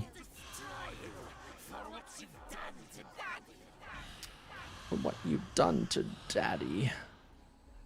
You have to play over 3. Yeah, you're right, because you had to like get to round 50 or whatever, then flip it, and then get to round 50 again and again and again. So yeah, I did do it in my youth when I was good at games, but yeah, I'm gonna have to get a new gun here. Would I ever do a video on the zombie story? I did have the briefest thought of like going over the zombie story, but honestly, what it came down to is I think the Eruption Fang video, the like 6-hour one that's out right now, is like the best video ever. I think that covers it better than pretty much anyone ever has, and I think that's like the only resource anyone should really ever need, is that complete overview of the zombie story.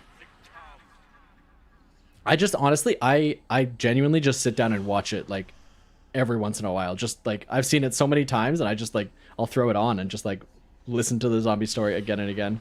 Let the radios all play out and everything. In my youth, how old am I? I am, let's just say I'm not 30 yet, but I am knocking on the door. I am right about there. I'm trying to think. BO1 came out in, so I was in grade 10 when I started playing BO1. Like grade 8 when I started playing World at War. So I guess you could do the math yourself, so I don't have to be so coy, but I don't actually know the exact age, but yeah, that's where I am. I'm an old guy. Why do BO1 guns have no ammo? Yeah. I mean, that was the thing. They wanted you to switch guns. That's why Pack-a-Punch was such a low investment. It was only 5,000, which you can get pretty fast. They want you to, every couple rounds, hit the box, get a new gun, try something new. Okay, I'm going to start using nades because I really don't want to run out of zap gun ammo for emergencies.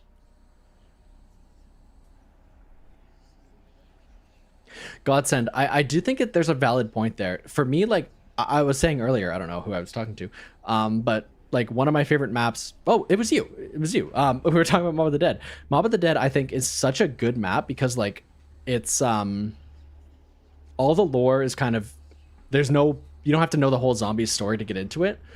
And like for the first time they put the lore like front and center.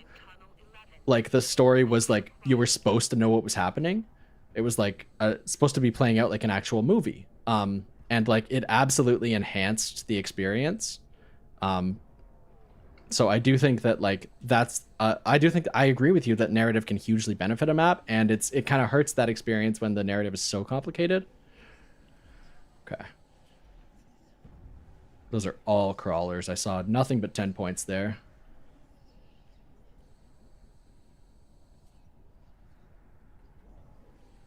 Yeah, Skype. That's what I kind of wanted to avoid. Like I do think that like pretty much everything I could say about the story, at least, I'm not smart enough to say anything more than what that video said. So if I made a video, it would not be adding anything unique to the conversation.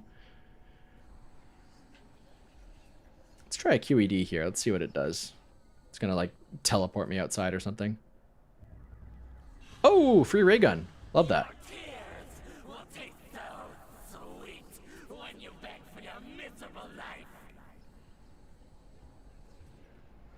Okay, let me lock in. Yeah, TK, yeah. Luckily, I'm avoiding the astronaut, so I'm not really engaging with the system, but yes, Planet Maker is absolutely right. If you get too close, he can melee you, grab you, teleport you anywhere on the map, and take a perk. Every single time. Okay. What I have, like, I'm trying to think. What's a gun I could get? Because I'm not going to be able to Pack-a-Punch it for a while, so what's going to be useful right away? I'll probably just grab the 74U. Or the M16? That's in the Biodome, right? Let me see. Godsend, great question. Are there any Chronicles maps that I like better? Oh, you know what? I should be trying to get drops and hack myself a max ammo. Let's do that. But does the wave gun do drops? I'm curious about that. I don't know if it does. I actually don't think I've seen one for a while.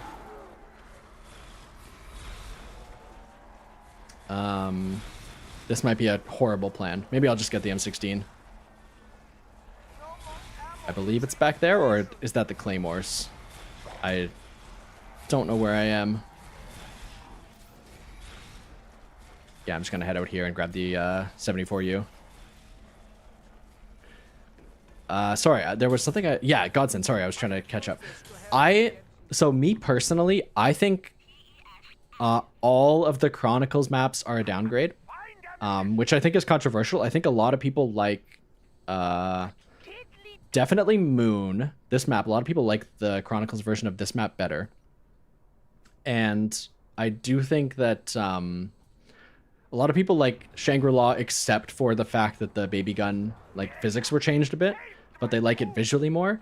Me personally, I think that every map has something that annoys me too much to say I actually prefer it over the original. Like I love original Moon because I think the box RNG is better. I think I definitely agree that the aesthetics are very gray, but I do think that like the sound design is better on this version. It makes you feel a lot more isolated in a way that the new one doesn't. So I do think that every Chronicles map, I'm glad they exist, but I do think every single one is a downgrade in my opinion. And yeah, Crazy Barks, yeah. That's the thing about Moon is that 99% of the time you have no audio, and then when you go into a space with no oxygen, you realize that your game volume was way too high the whole time. Okay, that one is full. Man, 100 zombies is a lot of zombies, huh?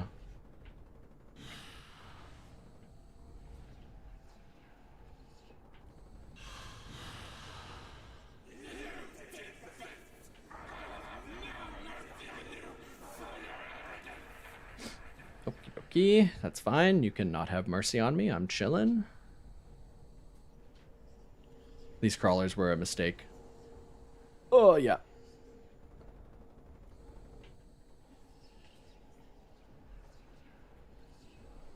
Okay. I guess I spoke too soon saying I was past the annoying part of this egg. Let me loop all the way around because I don't trust anything. All right, we're going to get there eventually, guys. I promise. Sorry, let me... What am I... Yes, yeah. That was the... Let me think. Planet, do grenades even have scaling damage? I thought they didn't scale. They just always had the chance to gib zombies and knock their legs off, make them crawlers. But I thought that in terms of damage, they do basically nothing in higher rounds. I guess I've just never really used them.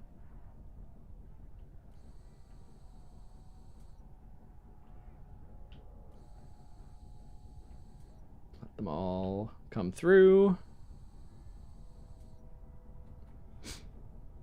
Okay. Worst part of the remastered is the weapons. I mostly agree. Yeah, I do not love the BO3 weapon pool. I think a lot of it, like, basically all the SMGs are the exact same to me. I can't tell a single one of them apart. Like I'm trying to even think of one. I know the Vesper is one. Vesper versus VMP, those two. Those are, like, the exact same gun to me. And I think that stands for a lot. That's where the M16 is. No! Okay. Well, demonstration of the mechanic. Now everyone knows what he does. I mean, yeah, there are, like, the BRM is good. The Dingo is good, but, like, I just think that most of the guns are pea shooters that all feel the same, especially when you can put weapon kits on them that, like, even all the sights are the exact same because you put a red dot on them all. So you can't even, like, visually tell them apart when you're aiming down sights.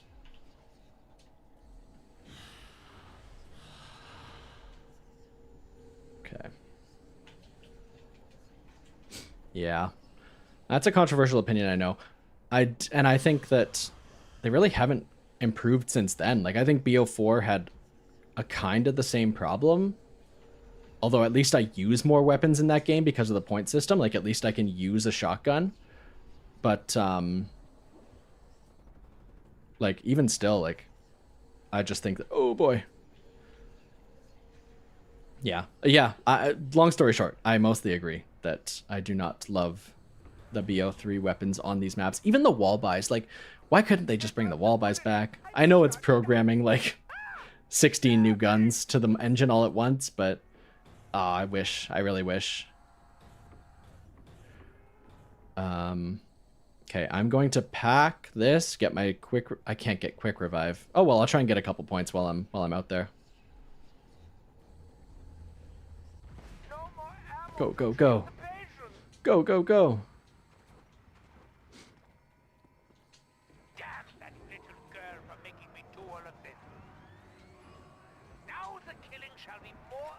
Okay. So I need 500 points before I go back. Perfect. That's exactly what I needed. We're going to have another 0-point game. Okay.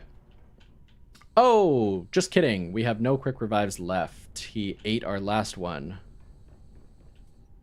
Okay. Yeah, this game is going downhill, but it's not over yet. Fast Ink, it's not over yet. A coin, if that's how you pronounce that, to catch you up. We are still on the first map of our challenge, and it is going, as you can see, we have lost. You're just gonna die. You're gonna die. Oh no. Yeah. Okay, perfect. Yeah, we lost all our revives, but all we have to do now is get these souls and get a do Simon Says 3 times, which should be very doable. And there's the max ammo we wanted.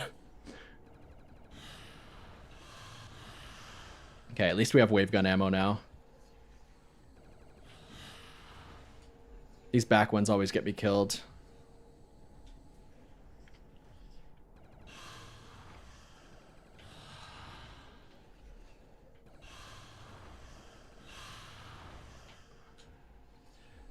The guns have to be satisfying.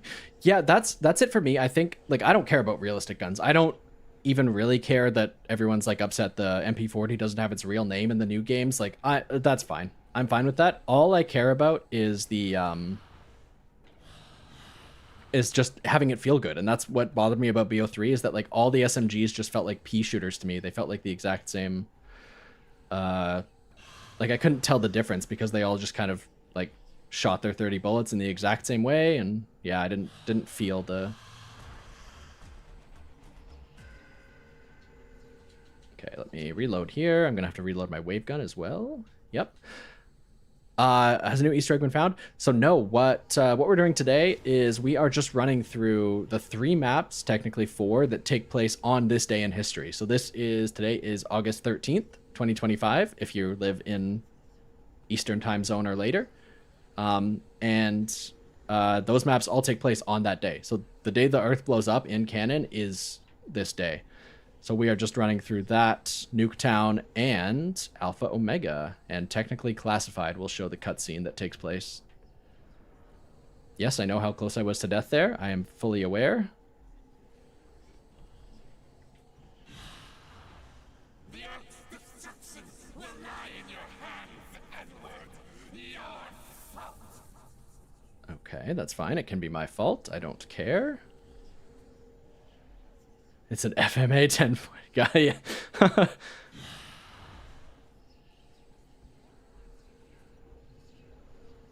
Andrew, thank you. Channel hasn't been too active lately, but I appreciate that. Oh my god, we got 34 people here. That's actually huge for a guy like me. I appreciate every single one of you dropping by. I'm having a lot of fun, even though this game is not going super well. Yeah, like I said, I'm trying to get things back on track. But yes, I will try and get some videos out soon, but for now I hope we can all just chill for a second and enjoy Moon. I'm gonna have to wave gun my way out of here. Oh boy.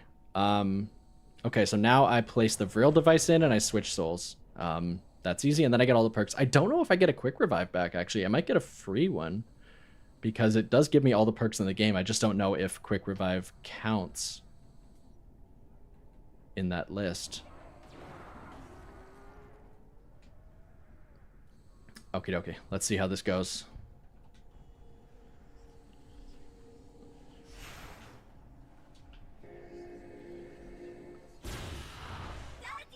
I do get a free quick revive. Huge. Huge. Okay.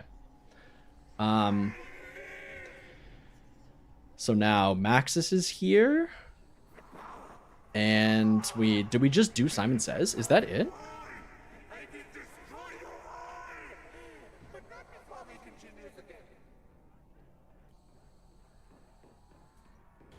Okie dokie. Yeah, let me get some kills here, and then yeah, I think we're almost done. We are so back. Yes, thank you. Thank you. Okay. Yes. Oh, we have to QED the sphere, which there's a throw I always miss. And I have to get Gersh's back. Oh no. Okay. Right, I did forget. Okay. Okay, so here's the plan. Listen to Maxis, and then we're gonna get down to one zombie. We're gonna QED the sphere. And then we can do the Simon Says now as well if we make a crawler. So yeah, I'll do that. And I got double tap, so I'm actually doing a tiny bit more DPS. I'm doing old double tap DPS where it increases your fire rate. Not double, but 0.33%, I believe. Repeating, of course. This is me when I have to get Gershes. Yeah, it's universal experience. I knew it would be bad, and I know that there are mods to like get everything first box hit, but I wanted to actually try and do this legit and see what happened. I should be trying to make a crawler now and not have an insta-kill when I do it. Okay. Okay, there's a crawler in there. Good question. What is my favorite Easter egg to do? So I assume a lot of people here, I know a lot of people, I recognize a lot of people from Stanley's chat. So Stanley557, I know he like does Easter eggs like over and over. That's like his thing, what he loves to do. That's not really my thing. Like I don't run through Easter eggs more like back to back. I usually try and do a map once and then like maybe a year later when I forget what it's like, I do it again. So I'm not the kind of guy to do an Easter egg over and over. That said, my favorite Easter egg to do. Let me think about that while I try and line up this QED shot. Son of a gun. And I killed my crawler. Okay, so it's got to be further back. The only one I've done outside of BO6 is Moon. So yeah, I think... So I have a very controversial opinion. I would not listen to me because a lot of people disagree. I think my favorite to do... Son of a gun. Okay, I have one more, and then I'm going to need a max ammo if that doesn't pan out. Is Blood of the Dead. So BO4 Blood of the Dead. A lot of people absolutely hate that Easter egg. I really like it. I think it's... There we go, we got it. I think it provides a really interesting gameplay experience. That it's super hard. And a lot of people find some of the challenges annoying in that you have to like manage a resource. So you have this shield. I don't know if you played the map at all, if you just haven't done the Easter egg, but you have this shield that you have to charge up with zombie souls, and you have to use it for like 10 steps of the Easter egg. So it's this thing where you have to constantly like be on top of it. And a lot of people are really annoyed by that. Me personally, I think it's a really cool Easter egg that keeps you engaged like the whole time. There's a lot of cool, like interesting gameplay challenges. So my answer is Blood of the Dead, but I think that like if someone was just saying like, I've never done an Easter egg outside of BO6, what should I do? I think probably if you have someone to play with, I would do Origins. I wouldn't do Origins solo though. And if you are solo, I would probably do either I would do maybe Gorod Krovi, or I'm trying to think, like maybe Drak. Drak or Gorod Krovi is would be a cool first Easter egg. I think they are both very cinematic. They're challenging, but they're like not in an annoying way for most people. So I think that that would be kind of the general community answer.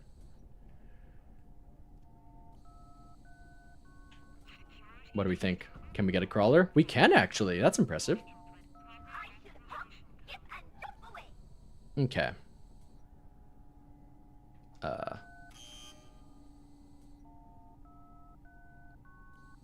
Sorry, I will catch up on chat after I do this. Green. Nope, that's green. That one's green. Good to know.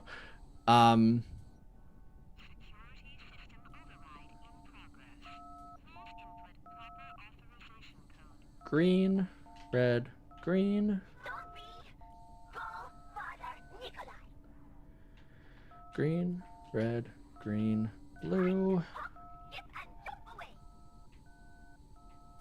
Green, red, blue, green, red, green, blue.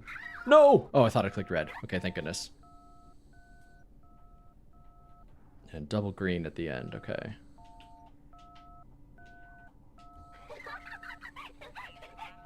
Okay, that's one phase. We have launched one rocket, or we have set up one rocket. If anyone hasn't seen the conclusion to this Easter egg, I don't know how you wouldn't have, but it is very cool. I know some discussions going on in the chat. I will catch up, I promise, but let me just finish this first. That's going to be wrong, but I just need to know what it actually is.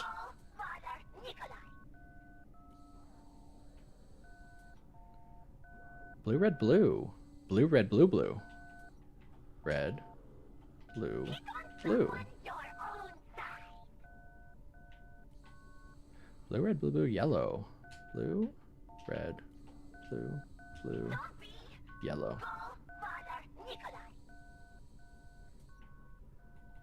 Back to blue. A lot of blue in this guy. Blue, red, blue, blue, yellow, blue.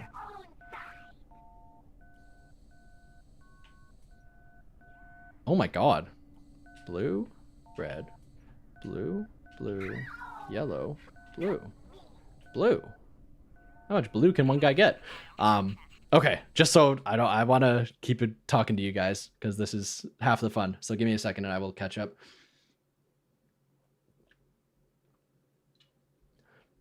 Son, yeah, you say you love resource management. I think that's something that a lot of early zombies maps got right, and I think that like the BO6 Easter eggs are a lot of fun and they're very streamlined, but I think that that's something they're really missing, and I think BO4 was the last time I've seen something like that.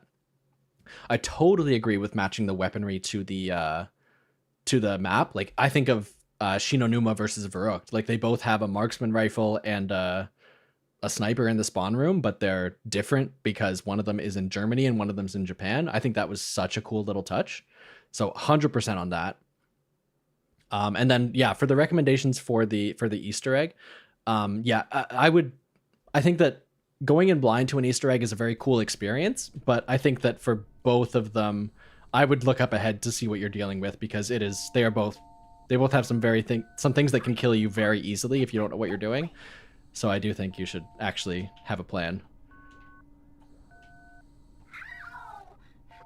Red, red, yellow, blue, blue, yellow.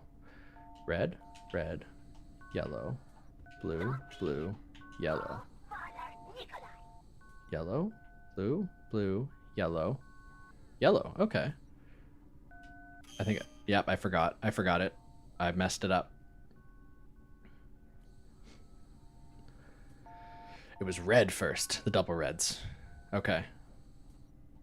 Double reds, yellow, double blue, and then yellow.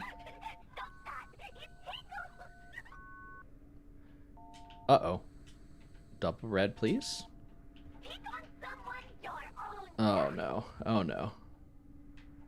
Yellow, blue, blue, yellow. I need to get this done before this guy gets here. I'm on a time limit. Double yellow. Double. Single. Double. Double.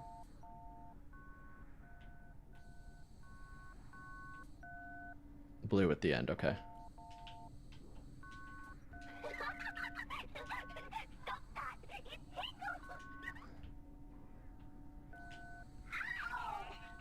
Okay. Good. Now that I am in control of the station, I can kill you now? last chance to sever this link with Earth. Can I? Let me just real quick.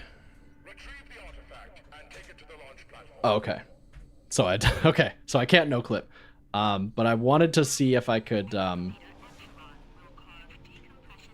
clip to just watch the moon explode a bit better, but I did not. Okay. Let me get back to a safe training zone. We're going to end the round, and we need to get Gersh's back. Okay, let me catch up. God said, thanks for the Eruption Fang video. Yeah, that is the video if you want to see the zombie story. It's long, and if you want to, you can skip past when he actually plays the radios. He's just playing those to like show the example, but he then goes on to kind of explain what happens in them. So if you want to cut it down to not 6 hours, you can absolutely do that. But yeah, it is a fantastic video. And then, was Moon supposed to be a Paris map? Yeah, so that was the original design. There's a corkboard on Der Riese in World at War that had kind of images of all the maps they had planned way back then for BO1. There was a theater, there was Call of the Dead, there was like a ship in an iceberg, and then there was a picture of Paris, which turned into this map. Originally, the plan was to, because the way you have that teleporter pad there that brings you to Area 51, the original idea was there would be a teleporter pad in the catacombs, so like the Paris catacombs where all the skeletons are. You would be running around there, and then you would be able to teleport to directly under the Eiffel Tower, where there would just be a constant onslaught of zombies, which would be very cool. I think Moon was probably a better choice, because like we got the zero gravity, and like being able to blow up the Earth was like such a cool moment back then. I'm so excited to do it right now. I think that was like such a cap on the like story of BO1, where it started like pretty low key, like just general like conspiracy stuff, and then moved into like that craziness, really kind of defined what zombies was. That like really out there stuff that couldn't be in the regular Call of Duty because it was just too unrealistic, too crazy. Yeah. Good Simon says gaming. Thank you, thank you. I only failed, I think, twice. Can't even blow up the Earth in modern zombies. Yeah, I guess I'm excited for Dark Ether, because I was going to say, like, they can't do anything cool anymore, because, like, they have that shared canon. Everything has to be in the same canon as campaign and multiplayer, so obviously, like, they can't do something that completely changes the game like that. But, I think with the Dark Ether, they're going to get a chance to do some weird stuff, so I'm looking forward to that. I do hope we see something really goofy, to the extent of, like, blowing the Earth up here.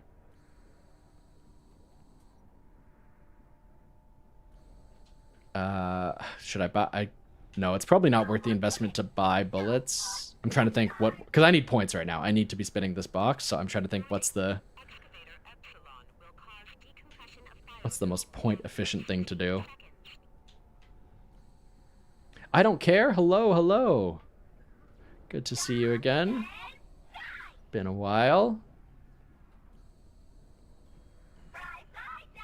Yeah, son, I'm with you. I've always been a Zelensky guy ever since, I think it was the map pack trailer for this map pack, where they did the kind of like breakdown of like what was going to be in it, the Resurrection DLC.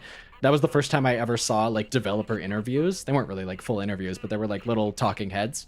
They had one with Mark Lamia, the studio producer, but the one that really interested me was when Jimmy Zelensky was listed as the director of Zombies. I was like, I want to be that guy. That guy is the coolest. So like I've had the attachment to the Zelensky era for a long time.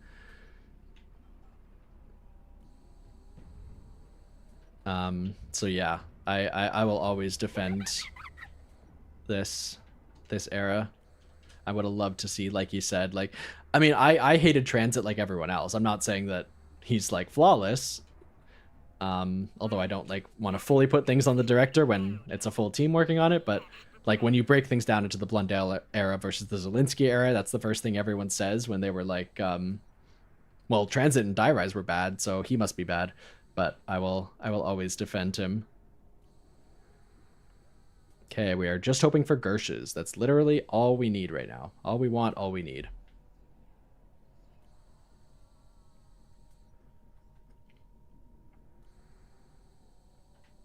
I was gonna shoot this guy to death, but I have no ammo. And that's the whole point, is that I was not gonna use ammo. Yeah, the pseudo-vita. Yeah, that's what, yeah. And also the other Resurrection trailer that I loved was the live action like Zombies Labs one. That's like, that stands out in my mind as maybe my favorite like trailer for anything ever. Like obviously I was like a 14-year-old kid, so I was young and dumb, but I was like, no offense to any 14-year-olds out there, I've been there.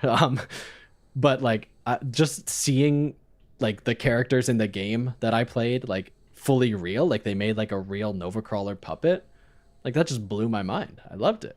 Okay, anyone see a box anywhere?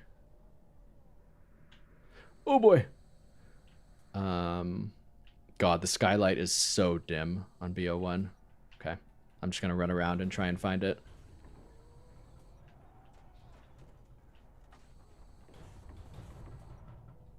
Are we in the biodome?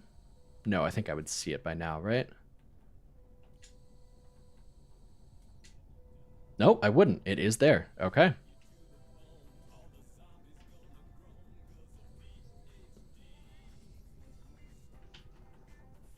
What do we do? So we shoot the corner. I don't have any bullets to shoot the corner to get a. I guess I don't want a ray gun. That's the only thing that works for, right? Early BO2 was super cool on paper. Yeah, you're talking about die rise. Yes, that's exactly it for me. And another sneak preview of the BO4 video. I think BO4 and BO2 have a lot of similarities. In both cases, they had like I think the original design for both of those games, including things like transit and die rise, was like incredible. It could have been super cool, but they just couldn't execute on their ideas as well as they wanted, and like it's all about the execution. So I do think that like yeah, I completely agree that like the ideas were there, and then you know time constraints and being limited to the 360, like they didn't fully plan for the hardware they were working with. They were yeah, I do agree that I always hated transit because I just had this emotional reaction to like coming off of Moon. I was like, this is going to be the greatest thing ever. Bought BO2 on like midnight release, and then transit like was not what I wanted it. And so I just like, I'll always have that negative association in my mind. But Die Rise I have come around on a lot. I do think that I really appreciate it now.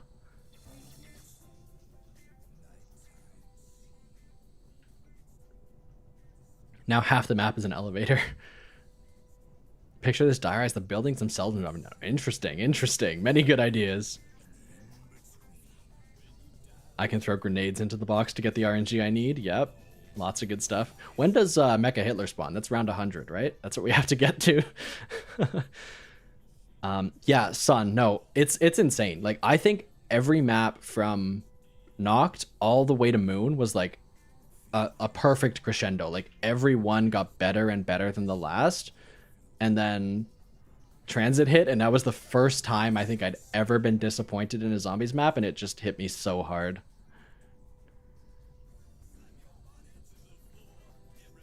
Okay, I have one more hit. Let's pray.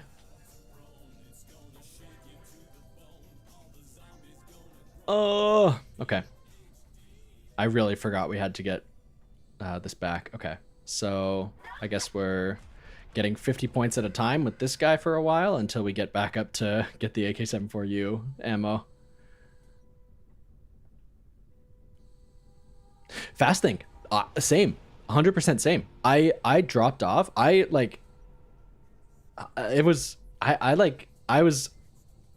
just barely missed the train because I played Transit and Die Rise. My friend, I remember I played like all of BO1 with like the same friend group, and we played Transit and Die Rise together. After those two maps, he deleted the game. So I basically stopped playing zombies right before Mob, which was kind of like what brought everyone back in. Like I played a couple games of Mob at a friend's house, but I didn't like really get into it, and you kind of had to get into it to make that map work, because you had to like actually pay attention to all the side quests and stuff to really get the most out of it. So yeah, because of those first two maps, I like didn't fully appreciate BO2 on launch. So yeah, it was unfortunate. Okay. That guy was trying to kill me.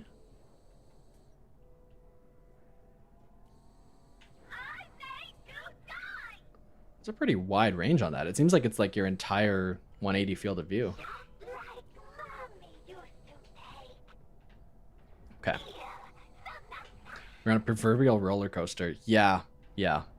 I do like, there were some moments like Shangri-La I didn't love when it came out, but I definitely wasn't disappointed by it. I just, especially because by then like everyone knew there was going to be Easter eggs to do, so like we got a group together on like day one and we're watching YouTube videos to try and figure it out. So like there was stuff to make it make sense, but even Transit, like there was not even an Easter egg to bring it back. I mean, there were two, but they were both very, very unfortunate. Very sorry excuses for Easter eggs. I think I'm not going to hit the box with these points. I'm going to be smart and invest in AK-74U ammo. What I could do is buy a wall gun, because we're in classic point system, baby. So I could just use my wave gun for killing, and I could just get a point gun for this. No, sir. I don't have anything to kill. I think the MP5 is in here. Calm down, friend. Dude. Okay. MP5. There it is. I see it. Okay. E-hunting and BO1 hit differently. Oh yeah. I mean, I never solved a single step. My group never solved a single step. But just sitting there, like refreshing the old like Justin TV NGT streams, just watching them find like that little hut outside of Shangri-La. That was, yeah. I mean, BO3 had some great moments too. Like when everyone was hunting, when like all the big guys like Raffle Waffles and Chopper and everyone were like big in the scene hunting, Noah and everyone. So that was definitely a cool community moment too. But I'll always remember those old days of all the old heads.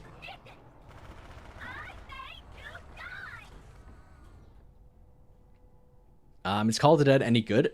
Incredible. I love it. I think this might be another thing where I like have a different perspective than most people, because Call of the Dead's probably my most played map, just because like that was like mid DLC BO1 was like the peak of my career. Like with those friends I was talking about, that's when we would hop on every single day after school and just play like Call of the Dead for hours and hours trying to get all perks from George.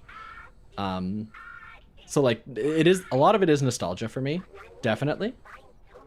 But I also think that like it is just a great map. I think it is the first map to like, because of George, it like makes you play in an interesting way where you can't just train in the same spot every time.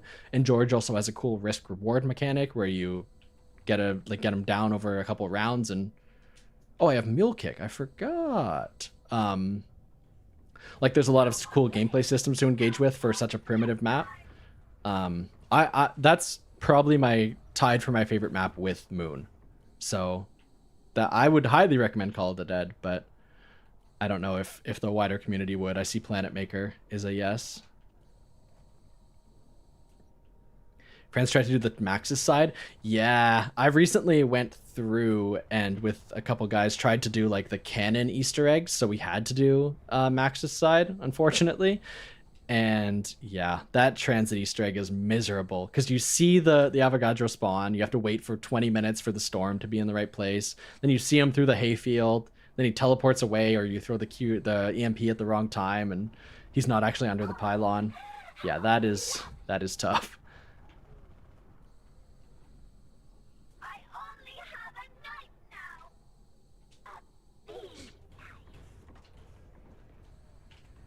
Okay. Yotslay was the go-to. Yep. I like non-infinite damage wonder weapons. I agree. So my favorite wonder weapon, I think I've said this probably a million times, but my favorite wonder weapon is a very controversial pick. It's the KT4. I like the KT4 on Zetsubo because it's not like a great killing weapon. The Masamune, if you charge it up, does do some like pretty good AoE, but like I think what's interesting to me is that it's both a weapon and a tool. It like lets you engage with, you know, the plant system and the spiderweb system. Like it feels so purpose built for that exact map. I think that's my favorite way to do a wonder weapon, is like making it kind of define the map in a way. I think that like I don't need a wonder waff every map. I think getting a thunder gun every map would just be boring. Like I want something that really does something different. And so I'm hoping that with the ashes, like the gauntlet thing, like I hope that needle that you shoot out can interact with the environment in a cool way. Like I hope there's something crazy like that. I really hope it's not just like an insta kill like dart and that's it.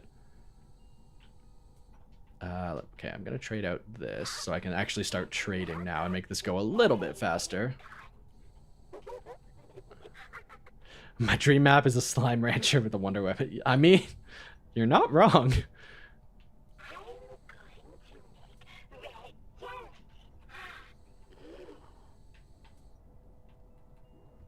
Oh, I'm being disheartened. I don't know if we're gonna make it to Alpha Omega, boys and girls.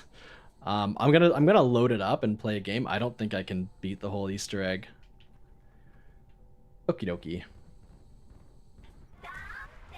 I also haven't like consciously clocked that the zombies have the blue eyes now, but that is the case. Richtofen is in control of the ether. Slime Rancher on Rev. Yeah, I mean, that's all my favorite things. Something with the FOV looks weird. I'm playing on console FOV right now, and everyone in all my streams tells me that it makes them sick. So I'm not a huge FOV nerd. So I haven't really noticed it. I think that, I mean, maybe it's just people cranking it up. I really don't know. I couldn't say. I just leave it, honestly, every single game, I just leave it on the default, whatever it is. So if it's bigger in the newer game by default, that must be what I have, but I don't know. I couldn't tell you. I play on like console on like a big TV, so FOV has never been a problem for me. I don't want like the warping effect of the big FOV, so I've always been a annoying guy on this low FOV, everyone tells me.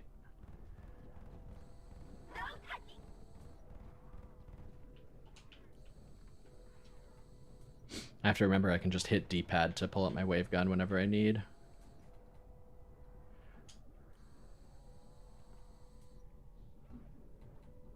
I like how close up it looks in the older ones. Yeah, I mean, it feels like you're actually like up on the gun. Yeah, I could see that. Okay. I mean, we gotta get it. We're gonna get a Teddy pretty soon, though, is the problem. Unless we get a fire sale, that's the dream. Again, all we need right now is Gershes. If we can get Gershes, we're done this.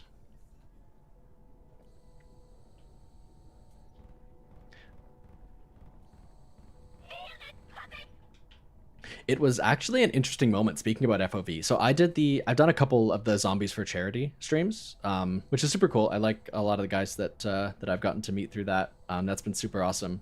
But my very first year, there was a challenge to do a Mob of the Dead speedrun, or get the Blundergat speedrun, not the whole Easter egg. And it turns out that one of the tricks that speedrunners use is to like, there's like a way to skip past a couple doors. And where's my MP5? There it is. There's a way to skip past doors, and you can actually only do it if your FOV is like 120. And I was like not able to do it. Like, people were showing me how to practice it, and I just couldn't do it. So I reached out to the event organizers, and we spent like an hour trying to debug what was going on. And it turns out that was the problem, is that your FOV has to be a value that everyone's just was by default. Like, everyone was like, why wouldn't you play on max FOV? But because I was stubborn and playing Plutonium on like 80 FOV or whatever, it just wouldn't, the speedrun trick just doesn't work. You need to have that FOV. So that was a fun afternoon, was trying to figure out why I can't do that. So I did have to crank it up for that challenge, unfortunately.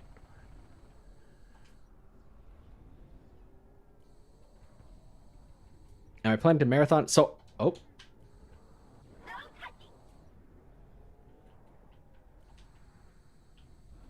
One moment, please. Okay, we're still alive. So yes, yeah, Crazy Barks. My plan originally was to get through all of the maps. I did start a little later than I wanted to because I had to take a longer drive home.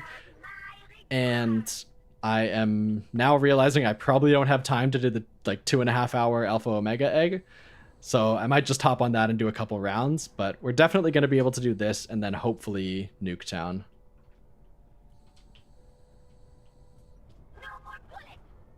Because all we have to do on Nuketown is cycle through rounds. So as long as I don't die, there is no progress blocker like these Gershes right now.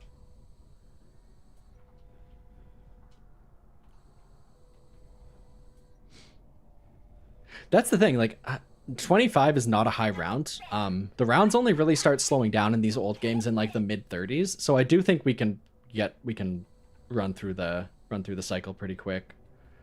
The only problem will be if we don't get Jug until like super late and we just die over and over.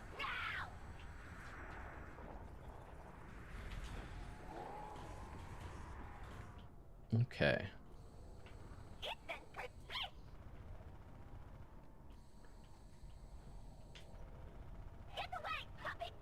play 175 rounds. Okay. Maybe I'll, yeah, I might, yeah. Honestly, my main goal is just to do Moon. Like that's really what I need to do. It would have been cool to do all the other ones, but I don't think I'm gonna stay up till 2 a.m. trying to grind out a tough BO4 egg. Unfortunately, sadly, but I am very excited to blow up the Earth here, so that's definitely gonna happen. I could have just bought the 74U as well, because I don't have the Pack-a-Punch version anymore.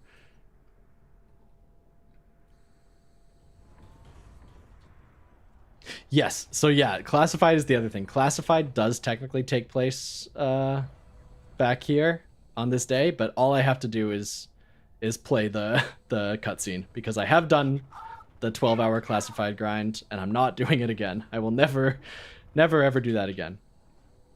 There's some things in Zombies that I think like you kind of should do as a rite of passage. Like I do think there is some of that, where like if you're a real Zombies fan, you should you know, do the Moon Easter egg. Classified is not that. I don't think anyone gets anything out of doing that. I think if you watch the cutscene, you're a real Zombies fan, because yeah, I agree with, I mean, everyone said it before, this is not new information. I just think, yes, it 100% should have been like around 115 or around 100. Either of those would have been good. Yeah, because when you get to round 100, you're only like less than halfway. Like round 115-ish, maybe 110 is like the halfway point of that run. So like you think you're close, and then it's just rounds take 15-20 minutes from then, and it's miserable. Like I just had a laptop playing Dragon Ball Z off to the side, because like you don't have to pay attention to the game, it's not hard, it's just doing the thing over and over and over and over and over again. So yes, I highly recommend not doing that to anyone who is thinking about it. I'm very excited to blow up the Earth. Listen, I know what I want. I am for nuclear power. Okay, I guess I have to find this box again because the light does not exist. I wonder if that's a plutonium thing. I never had the issue of... Okay, though, there it is. I was going to say, I've never had the issue of not being able to find the box on Xbox. I don't know if that's a thing. Oh, I thought it was there, to be completely honest with you. It is... So that's the other thing. I don't... Is that what the Classified Easter egg is? Because when Primus finds them, they're in jail. So, like, at some point, they were, like, on round 150 or whatever. What? They were on, like, around 150, and then, like, the military police at Area 51 caught them and brought them into detention. I don't actually know what happened in that Easter egg. Okay, this is annoying me.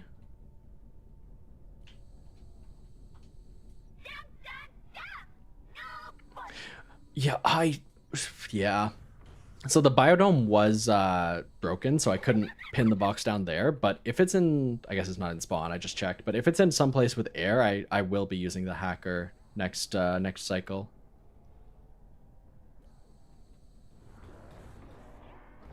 Dude. Okay, that's the last chance I have to do that.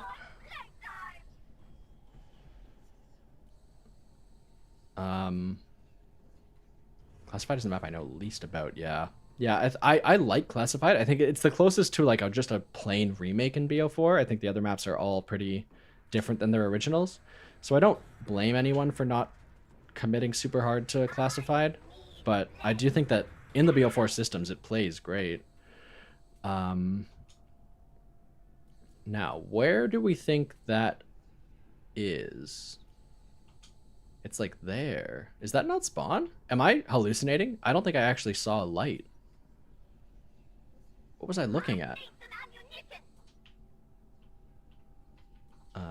Yeah, I need ammo.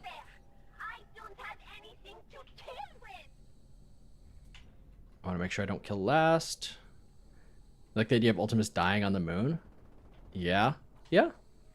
I mean, Yeah, it's... Yeah, that's true. Wait a second. Yeah, I'm talking about that, but actually after classified, like the canon thing is they get on the teleporter to Area 51 and go up to Moon. I completely forgot about that. So yeah, I guess the classified... ooh, okay. Yeah, it absolutely was. Like, Richtofen's grand scheme was very cool to, like... Okay, that's definitely a box. It's, like, straight in that direction. It's probably Tunnel 11, and I can't get it. Okay, let me make a move here. Yeah, no, the end of this game, like, there's the blowing up the earth, the big cinematic moment, but then there's also, like, you get to continue playing after, and you realize, like, you're stuck here. Like, Ultimus is just living on the moon now until their air runs out. They're dead forever. That was like a full betrayal. Okay, we are looking for Hacker, but we're also... Yeah, no, I'm just going to get Hacker and hack Tunnel 11 because I think it's in there.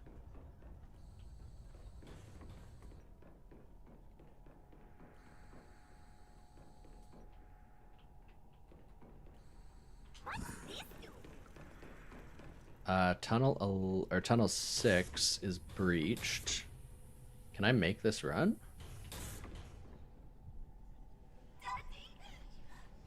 Oh boy. Okay. Why did they choose the tightest maps? So that's... Yeah, it's an interesting thing because... Oh. I thought this was also power. Okay, we just have to go one more door further. Yeah, BO4 is in an interesting place where they changed the zombie AI to be more focused on like being aggressive and being more like overwhelming. Like you kind of get killed by like a whole horde of zombies as opposed to just one. But they hadn't changed the map design to match that yet. Okay, well this is gonna be broken, but I do have to... I'm just gonna... I'll get the hacker back. They hadn't updated the map design, so you have these like aggressive zombies that work on BO6 maps. You have like I think the BO6 AI is great for the kind of game they're making, where like the zombies kind of overwhelm you from every direction. But in BO4, you have those same zombies that overwhelm you, but they only come from like one direction and they pin you in that corner. So it's like, it is a lot tougher. But at the same time, you have like your specialist way more often on BO4. So the goal is that you have your specialist, and when you get cornered like that, you just pull it out and destroy everything right away. Okay. I am struggling here. I must be missing a box spawn I don't know about.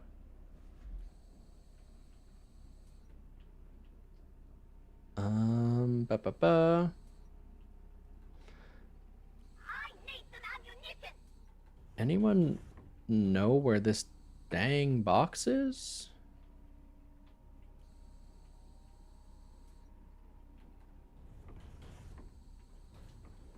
It was in spawn the whole time, and there's air here. Okay, yeah. Okay, one more trip around the map. One more trip around the world, and we are going to be able to hack the box, hack things we don't want. We're good, we're good. Yeah, Planet, I think it's fair. That's a lot of people's problem with Black Ops 4. I've been playing it so much recently, and I think that it's not as bad as it seems. The first little bit, like your first like prestige-ish worth of XP, like that many games, which I think works out to like maybe like 10 games, 12 games. That's tough. It's tough getting used to the like hit speed and everything like that. I think it's probably the hardest game since World at War. But once you kind of get the hang of it and you know that you can like trust your specialist a lot more, I think that you can really get into the swing of things and make it work a lot better. Okay. That's not where I want to go. Actually, that is. I don't trust my run across the 74U area. Oh, but I don't have oxygen. Oh, goodness. Okay. I guess we're going. Okay. Everyone hold your breath as long as it takes me to teleport.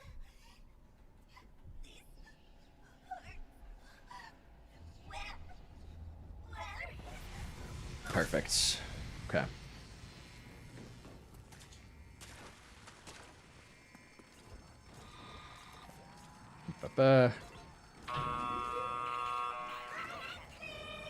I shouldn't have done this, but I needed ammo in my zap guns. So hopefully this works out.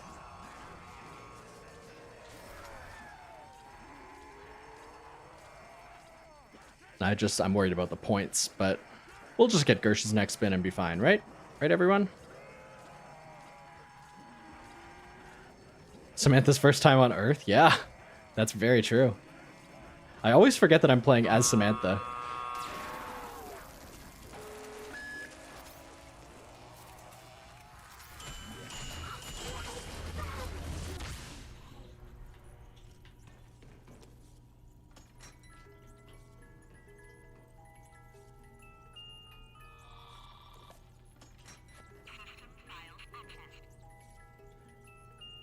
Oh, that was just teasing.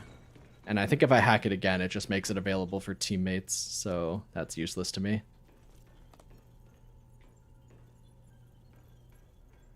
So if I hack every empty box spawn and then no more time, interesting. I didn't do that, but maybe I'll do it next time. And then I can bring it back here with that logic.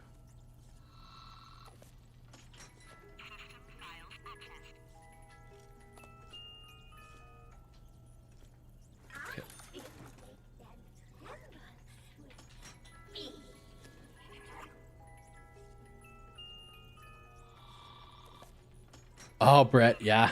Me too, me too. I love the commando. Unfortunately, we have to be trading all the time here, but that is absolutely my favorite gun in BO1.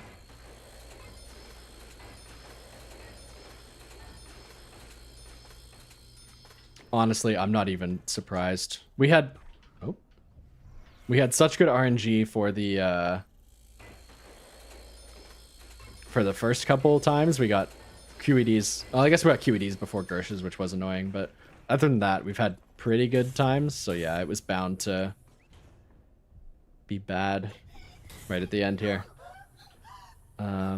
This area is depressurized, right? Yeah, it is. Okay.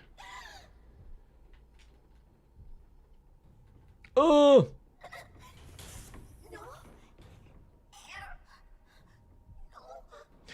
Yeah, I mean, the problem with any shotgun fast think in BO1 is that I'm never going to use it. No matter what you give me, I'm never going to use a shotgun because just the point system just doesn't support it. So for me, like, they could have done, like, I use the SPAS 12 a bit. I'll try that out, but like, I just don't think there's anything they really could have done to make the HS10 really shine. I do like that it goes akimbo when you, I should wait around where I was so that I can actually kill this zombie.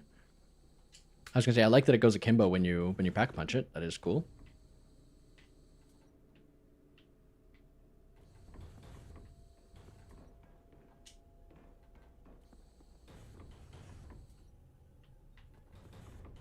Oh my goodness. I was gonna say I should listen out for the zombie, but also it's space, so I won't be able to hear it. It's so annoying. I honestly, like, I'm tempted at this point to use a console command to just give myself the Gersh, but I don't have, I didn't load into this game with dev mode enabled, so I literally can't make that decision. I can't even no clip to actually watch the explosion.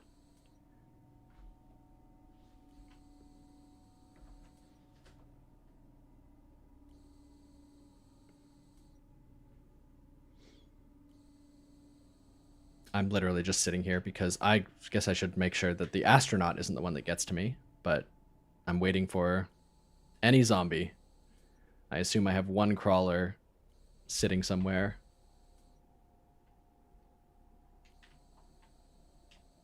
Did I already activate that? Huh. All right. Let me see. What can I do here? What can we talk about? I guess I can't tab out because that would reset the timer. I was going to start a poll in the chat. I don't know. What do we want to talk about here? I think the discussion earlier, I want to go back to Godsend's question. The what does everyone think is the most fun map? I think that like we can talk about the best map, but I am curious, like, what map do you just like, what do you want to like, because like Dead of the Night, I love Dead of the Night. Zetsubo, I love Zetsubo, but I can't just hop on that every single day. So like, what's your go-to like daily map that you just want to like, you know, you can get into without any stress and you're just going to have fun the whole time? I'm trying to think, because for me, like, I think the BO6 maps are all great at that. Like, there's a way to have fun on all of them. Like, they're not going to be like 10 out of 10 experiences, but you're never going to have like a bad time probably. So I do think that Modern Zombies captures that like just get to the fun right away kind of vibe. Gorod, Planet Maker, yeah, that's valid. Then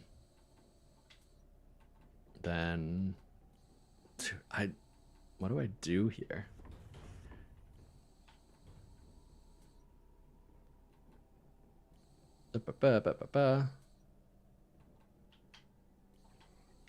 Hit that. Derice. Ooh, a classic lover. Yeah.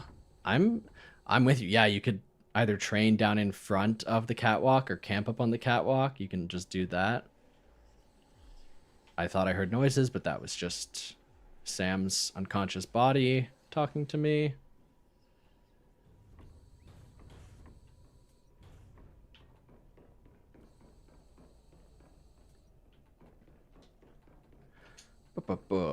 Kinder to Toten. Yeah. Yeah. I mean, that map gets a lot of hate, but I do think that, like, when it comes to just distilling the early Zombies formula down to just its essentials and making it pure fun, you can't beat Kino, right?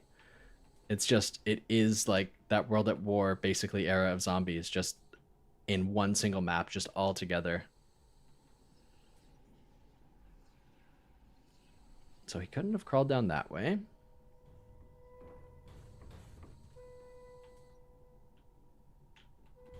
I don't even know where the astronaut is at this point. I feel like I've walked the whole path, no?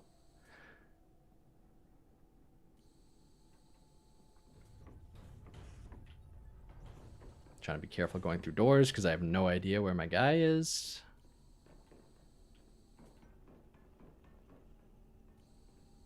Yes, Crazy Barks. That's exactly the way.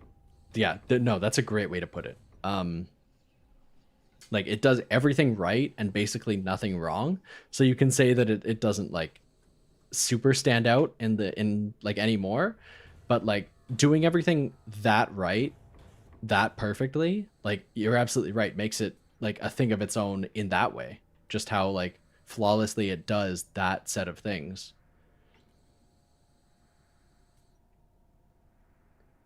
Ooh, okay, Derice 5. Interesting. So Fast Think, I've never been like a huge 5 lover, not like a hater per se, but I've just like always been like, I would just rather play Kino kind of thing, or a lot of the other DLC maps. What is it about 5 that is so interesting to you? Have I glitched out this game?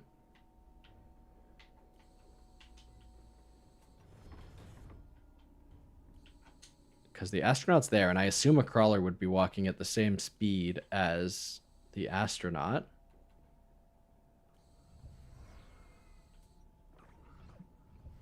Beep boop. Up I go. Okay.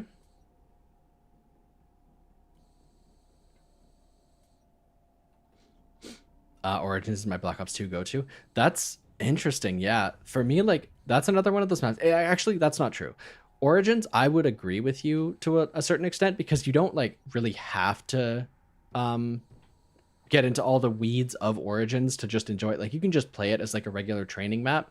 The only hard part is maybe making sure you're ready for the Panzer at round 8, but you can just do it on MP40 there if you want. So you're right. Like, it is like a pretty in-depth experience with a lot of homework, but if you want to, you can just not engage with a lot of that. So I do think that's a map you can just hop onto. I might have to teleport away and see if that respawns him.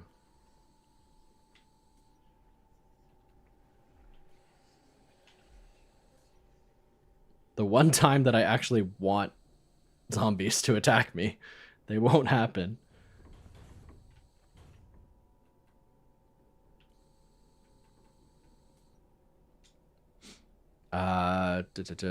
Terminus and Citadel. Yeah. I mean, that's not. Yeah, I do think that the modern zombies maps like hit that mark of like when you hop on, you know you're gonna have a good time. Absolutely. And Ascension is more fun than Kino. That's also so I've never been that either. When Ascension came out, I did think like PhD is obviously incredible. But for me, I was always like I pretty much went from Kino, a couple games of Ascension, but then when Call of the Dead came out, I skipped straight to that. That was my big thing. But I do think that Ascension is like an interesting thing. Maybe I should play the Chronicles version, see if I can enjoy that, because that's one that I basically haven't played on Chronicles at all. The thing that bothered me about Chronicles is the sepia tone. It's like brown colors before you turn on power instead of black and white, and I was so confused why they didn't just do it the same way as the old game. It was like, that's not the thing that it is. We are just waiting for this to drop now.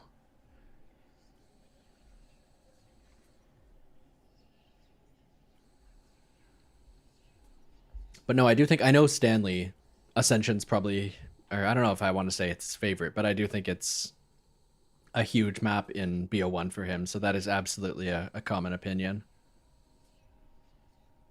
And then yeah, trying to understand what works about 5. It is cool. Maybe I'm just not good. That might be the problem. You've seen my gameplay this far. I think I'm just not good enough to really do well on 5. There's no like easy spot to really run around except maybe the lower war room. But yeah, maybe I'm just bad.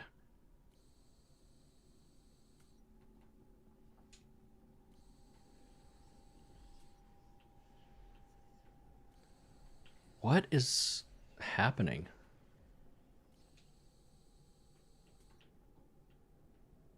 I wish there was like a, on the BO6 maps, there's always like a nuke hidden in the corner somewhere. That's what I need right now.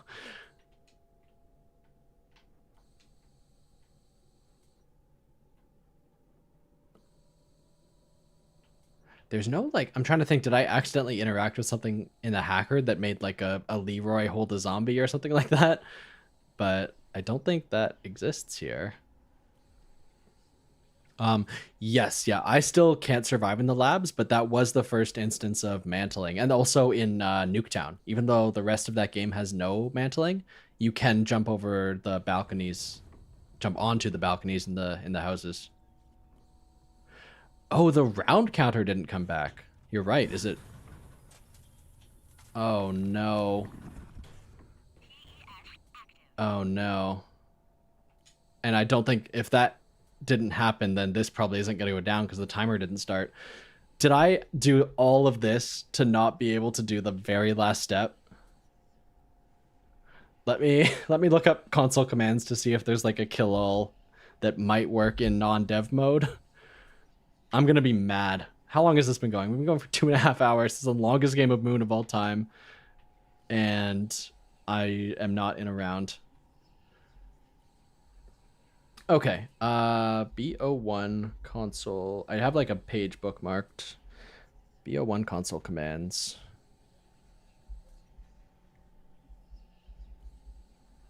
But not the because this is just going to give me console commands for like the actual like game in like the Zork terminal in the main menu.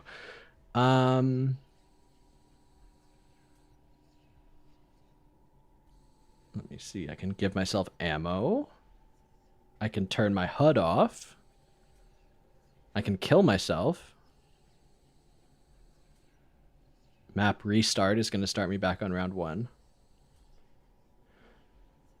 Oh, dude. It's over. It's so over. I can give myself all the guns. Oh, is there a... Oh. I can give myself the symbol monkey.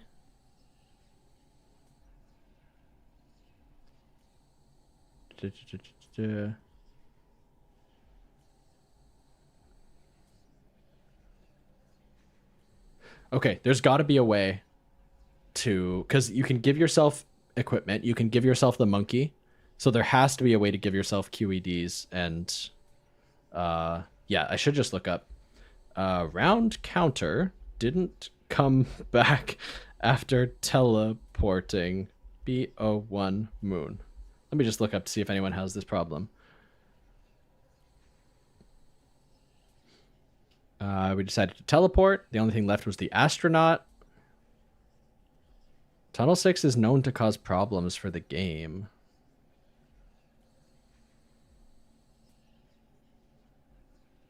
Okay. So some people, literally exactly 13 years ago, some people on a random GameFAQs forum had this problem.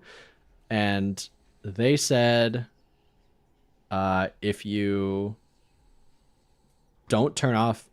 Was there an excavator on? The Tunnel 11 excavator was on.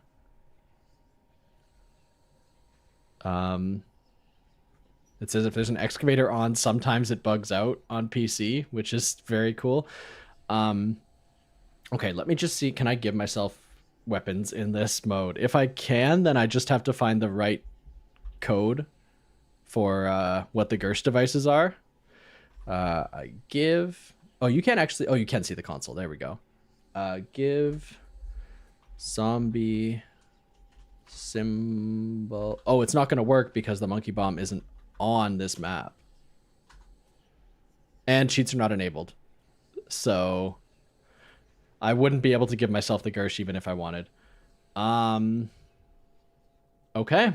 I guess our run is bugged. Oh, okay. Can I activate cheats during the game? Let me see. Memes, if this works, that would be huge. That would get us halfway where we need to go. Okay. Okay. Okay, we're back in. Now, we just need to find the code name of the Gersh device in BO1. So in those monkeys are like zombie symbol monkey, and then it gives me all the names of the guns. Like it tells you what the Tesla gun is, which is the Wonderwaff, the Shrink Ray, but it doesn't say what the actual code name is for Gersh devices. Oh, okay, we're so close. We're so close. Let me just get away from the astronaut. And then, okay. Gersh device code name, BO1.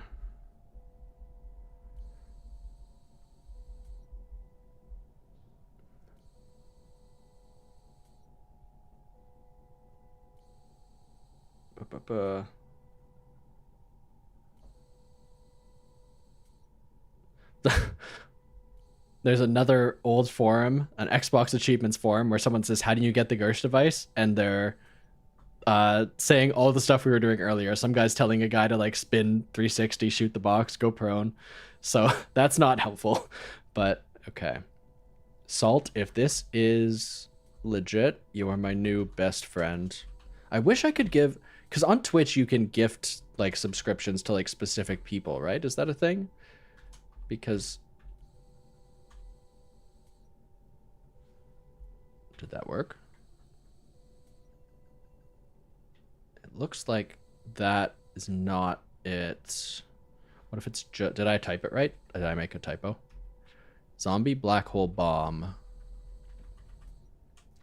If I just try black hole bomb? Oh, I've really messed it up now. Uh-oh.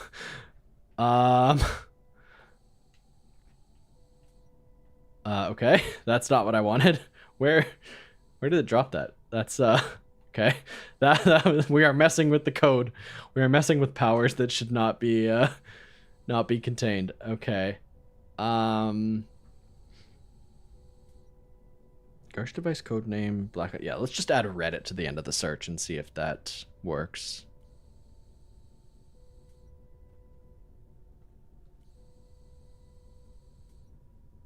Oh boy. Gersh device code name. Is code name a bad... What's... Like... String? File string? I'm trying to think what, like... People who actually make mods who know what they're talking about would call it.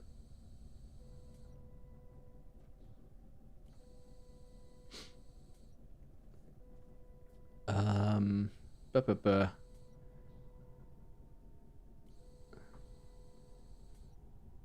BO1. Yeah, that's a good. I should just type console commands. Gersh console commands. I'm glad everyone is enjoying this riveting gameplay. I promise I am Googling stuff on the other monitor. This thing. Oh, this is a BO3 thing, but it does say it's called Black Hole Bomb. So they must have. Oh, what? Okay. Okay. So that worked? Gersh device ammo full. No, it's not. Don't say that. Okay.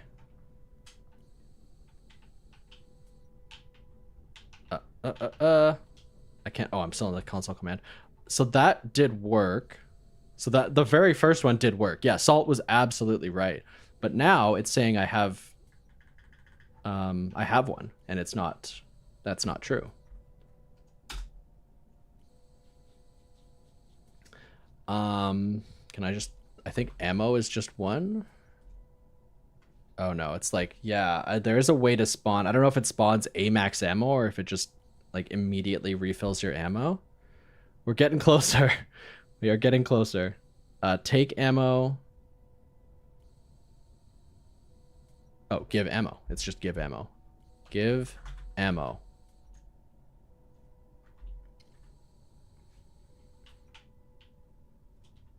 That worked. Okay, okay. We're so close. This was a journey. If this works, I will. Okay, so who helped? Everyone helped, obviously. Memes was huge with letting me enable cheats, and Salt found the code name first of the item. So you two are the absolute MVPs, but everyone is incredible for sticking around. Okay. And if this doesn't work, we are just going to watch the cutscene on YouTube of the Earth exploding, because we have come too far for this not to work.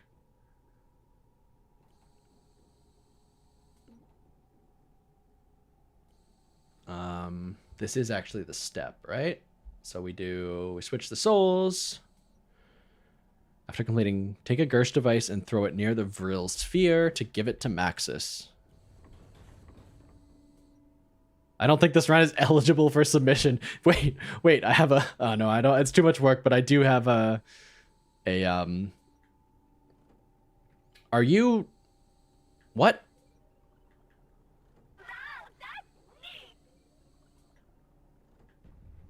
Everyone saw Gersh devices in my inventory, right?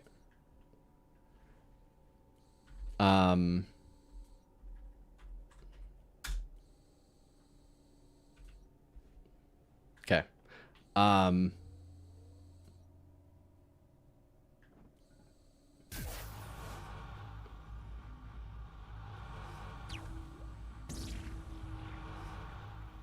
The accident. Okay. At least we don't have zombies. We can actually just watch this happen. That's exciting. As long as the astronaut doesn't come up behind us and teleport us. The accident. That is really funny. Okay.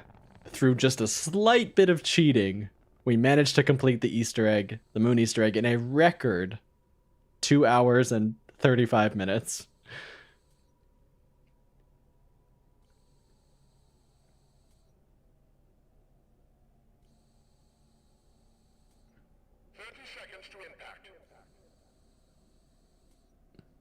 Is everyone looking up right now? Yeah, everyone check outside. Is there anything coming at you? It is October 13th. Anyone see anything shiny? Planet Maker, yeah. Just look straight at that for me. Just give me about 10 more seconds. It's almost time for transit. Everyone excited?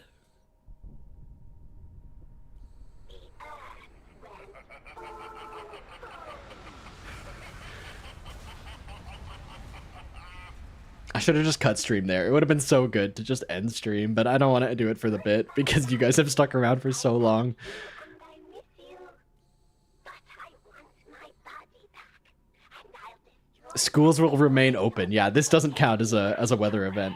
We're good. Just hop across the lava. Exactly. Okay, let's see if the Area 51 teleporter is ready and we can check out Earth. But if not, we can get the heck out of this game. This has been a nightmare. If I'm recording, yeah, honestly, that would be good. That would be a fun stream highlight. It's just as soon as the first explosion hits, just cut to static.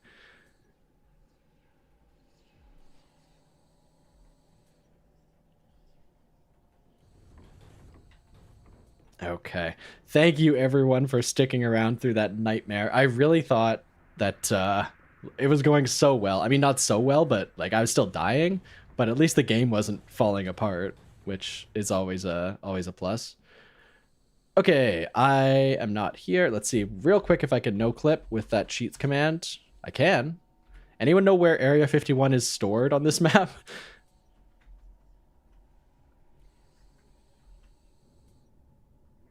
Let's just get around here. Is it like under the map? Nope.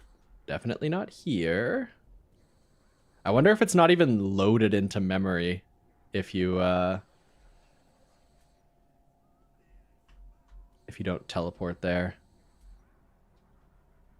I do not see Earth around here. Yeah, it's not a big deal. I just wanted to see the exploded sky because that's always cool to do after the egg. Okay, I think we get out of here. It might be behind the main moon spawn, but I will check behind spawn real quick. Last thing to do. There is a way to go faster, but I'm not doing it. Oh, you know what?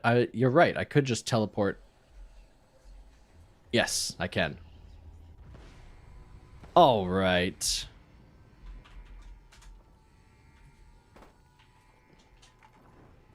Oh, I probably could have done this to fix my broken state. Maybe? I don't know.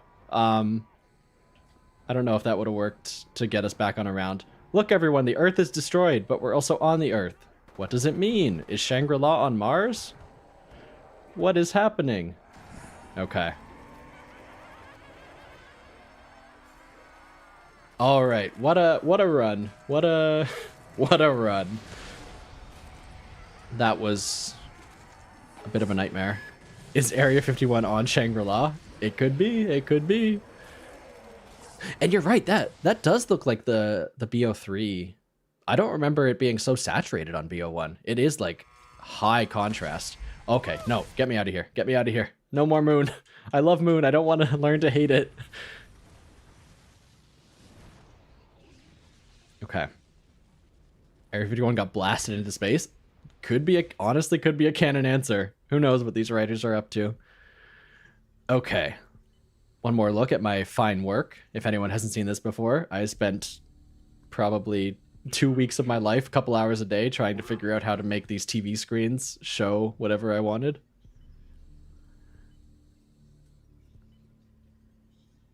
Can you teleport to Area 51 while the rockets are being sent? Oh, that would have been an interest. I think you have time to just like manually run it, but if you have no clip, you could just zoom over there. So yeah, I wonder what that looks like. I bet it doesn't look like anything. I bet it's just like a white flash and then the skybox changes. I don't think the rockets will actually show in the sky. That would be my guess, but oh yeah, that's true. On co-op, you would be easily able to do it. So yeah. Ooh, could you though? Because everyone has to be on the teleporter to teleport back, right? That is fast think. I would bet you're right. I bet it's just like a flash and then it changes the skybox. But I mean, we all got to experience it. It happened today. I could, at this point, this is just a video file, so all you do is put a video file into the files once you make a couple code changes. So I could put literally anything I wanted into this. So yes, I could do Family Guy if I wanted. And then I'm proud of that one. I finally got my logo to show up. That was the big day for me. Anything you wanted. There are no rules. I will not be showing it on YouTube stream and getting demonetized forever, but you can do whatever you want. Okay, let me hop you over to basically that same thing, but a pre-recorded video version of it, and I'll switch games. Okie dokie. So let me load up BO2, because we are still going to do a game of Nuketown, just for fun. Oh, that quits out of plutonium entirely. That's a bit annoying. Okay.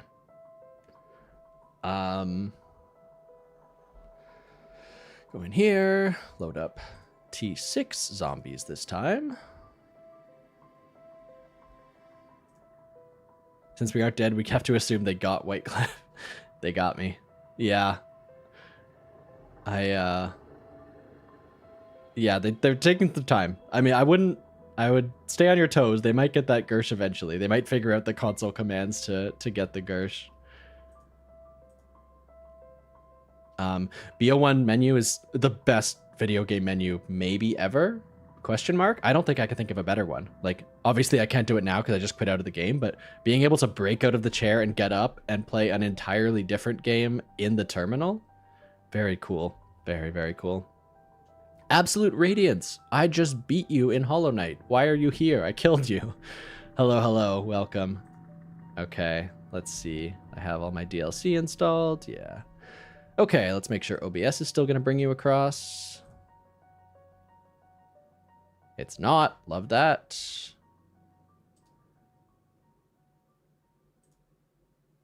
Oh, never mind. It is. Okay.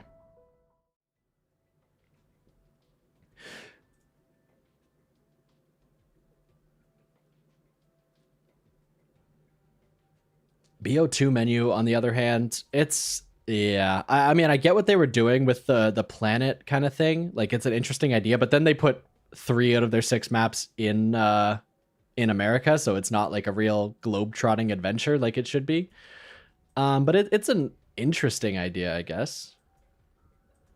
The Void has Wi-Fi. No, I did you already. I dealt with you already. Okay. Let me make sure my controller is set up. Yes. The shift between the zombies menu, yes, that is the thing. Like, when I was getting into the code for making that mod to show my things, like, you can actually change like what the transition between the two modes looks like. So I should play around with that. That would be cool. Absolutely.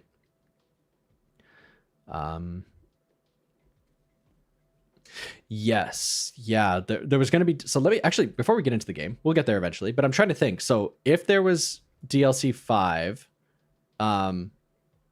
what... like, where would the maps be? So we have... Kino would be near here, because France is near Germany. Then we would have 5. 5 would be another one over in America, but at least it would be up... I guess you can't see my cursor, but I am gesturing to the top right of the screen here. It would be at least up in the other side of America. Godsend, thanks for stopping by. Yes, it is late for me too. I should get started so I actually get some sleep as well. But yes, thanks for stopping by. Thanks for chatting. I hope you find a new, a classic map you want to go back to. Maybe Rob of the Dead. Give it a try. Yeah, thanks for coming. Yeah, and then so Ascension would be in Russia. So Russia would be to the right of this, which would be a bit further. And then Call of the Dead, again, Russia, Siberia, again in the top right here. And then what? Shangri-La. Well, Shangri-La would be on Mars. Everyone knows. And then the moon. So yeah, they would have to add 2 different planets to this menu. Okay. Let's hop in. Let's play some games. How quickly can we get... This is going to have to actually be a speed run. I'm tempted to put up a speed run timer, but in case I want to record the video, I don't want to have that in there when I inevitably take forever and ever. Let's quickly see how quickly we can get to round 25 and see the zombies' eyes turn blue. For Germany, because of all the World at War ones, yeah. And then Russia, America, yeah. Yeah. So, I mean, that would give a bit better of a spread, but it would still be concentrated on America and Germany, which I guess makes sense for the story.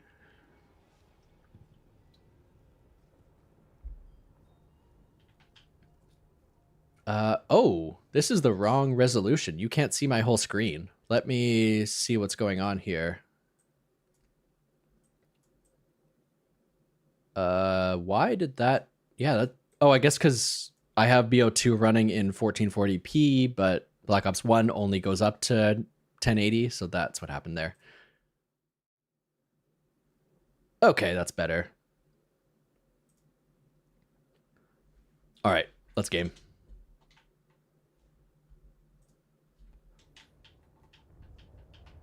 My sense is a bit low. Yeah, look at that 65 FOV. I've been bullied many times about that.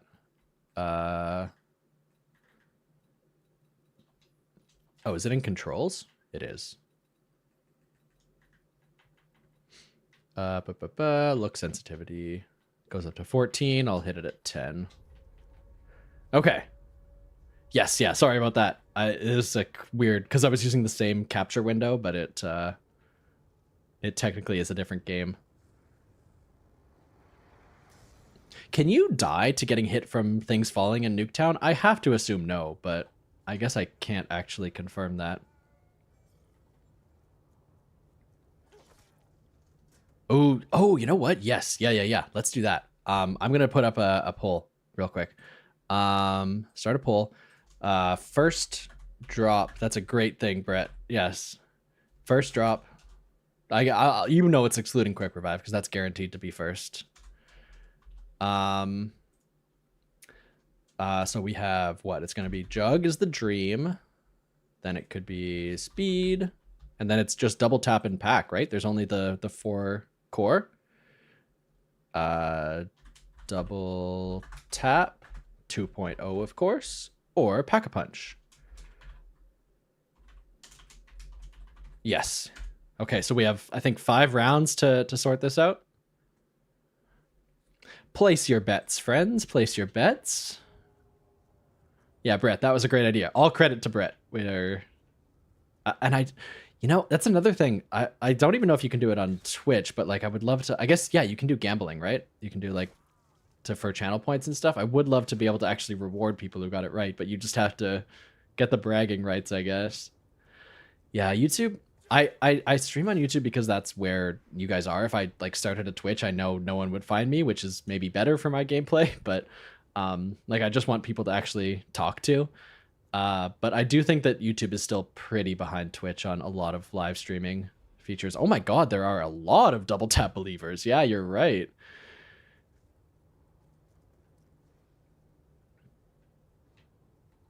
Okay.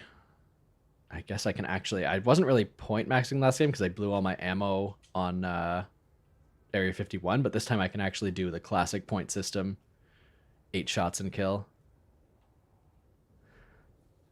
Yeah, I guess you're right, Radiance. When I watch a stream, I prefer it to be on YouTube, even though it is missing some of those features. I just like the experience better. Honestly, I'm amazed that Twitch still hasn't implemented the rewind feature. The way like right now you could rewind to any point in this video and like watch the like moon exploding again. In Twitch, you have to like make a clip and like rewind 30 seconds at a time, and it's like super busted. That's a feature that I think YouTube will always... Did they add that? I'm surprised. I was literally just about to say I think YouTube will always have that over Twitch, and I don't know why. And I have heard that the Twitch ad experience is absolutely miserable. I don't watch enough to really get hit by like the 6 30-second ads that I've heard, but I do know that is a thing that people are unhappy with. We're going M14 gang on this one. Oh, and in the greenhouse, they have the little... We literally just heard that voice line, the egg-moving robot. They play little voice lines as you progress through the quest.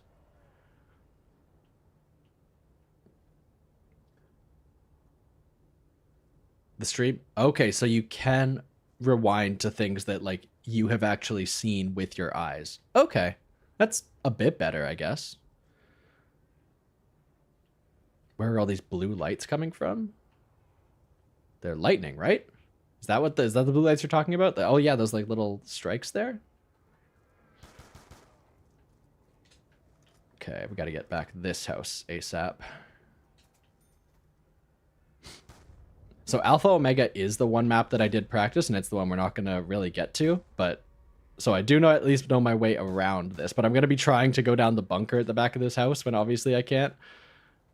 Oh, it's right there, and it's not actually here in game, so that helps, I guess. Whoa. Oh.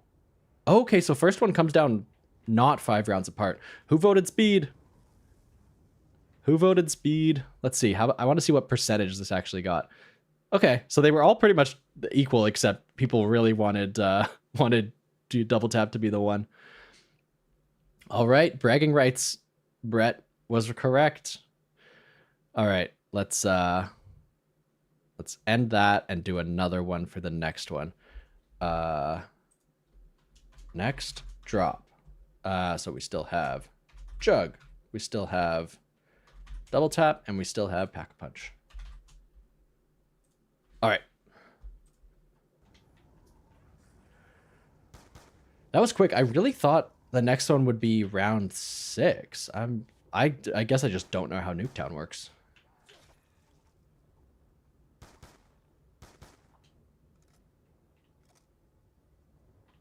Ooh, Radiance, you are in the right place. So, context, I am working, I've said this a million times, but I am working on a multiple hour long BO4 retrospective. So I've been playing a lot of BO4 recently, and I really, really, really like it. It might be my second favorite game after BO1. Like, it might even be over BO3 for me, which is crazy. But like I think they were doing, like, I love the Zelensky era, and then I also love when they're doing like weird experimental stuff, and I think BO4 tried more new things that not all worked out, but I do think it makes it very interesting for me. And buses don't normally run at this hour. That is very true. Yeah, the transit bus just zoomed by. Oh, we also have Marlton on the map, right? I think he's behind the other house. I can go say hi to him.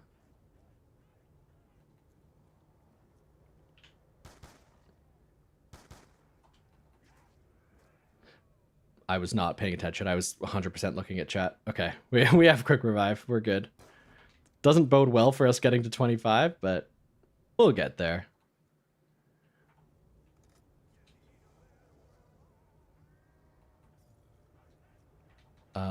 Basically never play multiplayer, so yeah. Yeah, I actually like BO4 multiplayer too. I don't know how many people play multiplayer here, but I actually like BO. I like the way you have to like manually heal. I don't play a ton, so I'm not like, I don't want them to design the game for me, but I do think that like BO4 was really interesting for me, and maybe it's just, it's like, it's a bit too much of a hero shooter. It's not really a true Call of Duty game. It was trying to compete with like Overwatch and things like that, but I mean, I like it. I think it's a fresh take on the formula. The last one I played that much was probably, again, BO1. BO2 made you drop zombies as a kid? Yeah, I get this. Same with the transit and Dire Eyes 1-2 punch you were talking about. Yeah. So when did you come back, Fast Thing? Did you like jump right back in at BO3, or did you like take a second to really like get back into it? Oh, Crazy Barks used to play BO2 comp. I've heard, I don't know if you agree or not, but I've heard that people who do play competitive thought that BO2 had like the best support for that. It was like, if you wanted to play competitive ranked, this was the game to do that with. Because it had like a lot of built-in support, right? It had like the league play, and it had all the leaderboard tracking. I don't know if that's as relevant if you're like just organizing your own like league, but I know that in the game they had a lot of support for it.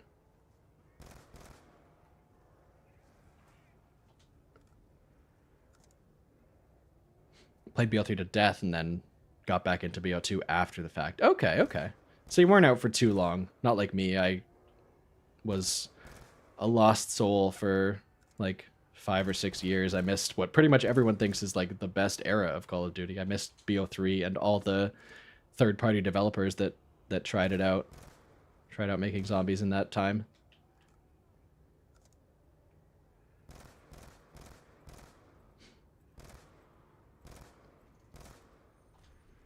Okay, so AAW had a good system too. So I'm curious, how do you feel? I don't know if you do play the new games, but how do you feel about BO6 and 7? Like I know they have the ranked mode in as an option. I just don't know if it's any good for people who want stuff like that. Does it have good support for people who actually care about competitive, or is it just for like casuals who want to pretend they play ranked?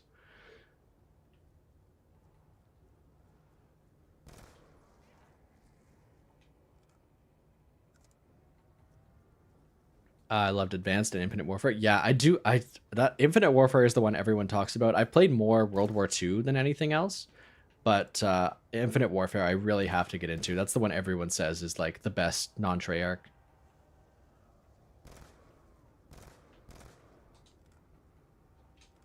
I don't play new COD. Okay, fair enough. Fair enough. Yeah, I remember the E3 where the Rainbow Six trailer dropped, and I was like super. I keep forgetting. I just assume I have Jug because I have other perks. I forget how Nuketown works. I can lock in now. I can lock in. I know how to actually train on this map when I'm actually trying. I'm just not paying attention. Um, what was I saying? Where were we? Yes, I was gonna say, yeah, I watched the Rainbow Six trailer at E3 and like I thought it was a super cool idea, and then I just never really followed up on it. And then when I did, like 5 or 6 years later, everyone hated the game. So I didn't know where whether I should actually get involved.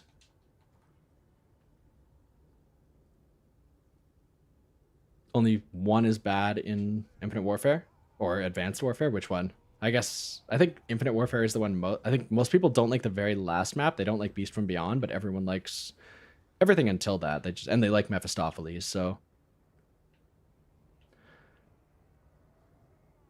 answer your second question. All you're doing is I see. Okay, yeah, I figured that like ranked just to get like the calling card or whatever isn't actually like a viable way to do anything. You have to actually like get involved with the actual community.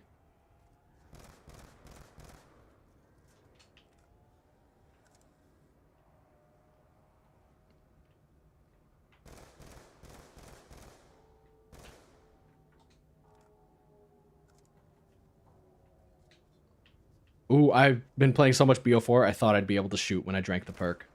I that was a mistake. It's like when I did, I think not my last stream, but a couple months ago, I had been playing obviously a ton of BO6, and then I played Mob of the Dead. I played the BO3 custom map version of it, and oopsies, I forgot that in the old games when you pack a punch, you have to actually go get your gun back. I was so used to just like pressing one button and my gun being pack punched. So I had the blundergat for the Easter egg. I went to pack a punch it and then just walked away, and I lost it, and that was unfortunate. So yes, it is tough jumping around all the different games. They all have very subtle differences that mess you up. Besides World War BO3, you've only played World War II. Oh, interesting. So yeah, I guess you're in that era. Yeah. I mean, I have to recommend BO4, obviously, but if you don't like the newer games, that's very fine. I do think that like just I haven't played like all the quests in World War II, but I do think like just the vibe and the way the like pack punch systems work and all the things around the game, I do think that like for at least at my very casual view, like don't see anything I dislike. I really like a lot of the systems in that game. On top of like obviously the art direction is incredible. So you're a casual gamer, but you've beaten Hollow Knight 4 times. Okay, so yes, I am currently. So I've been taking a ton of vacations, so I haven't been able to grind as much as I want. I'm currently in Act 3 of Silk Song, and I am loving it. I 100%ed Hollow Knight a couple times, got all the achievements, all the like Steel Soul stuff. Yeah, I love that game. So I am hoping Silk Song finishes strong.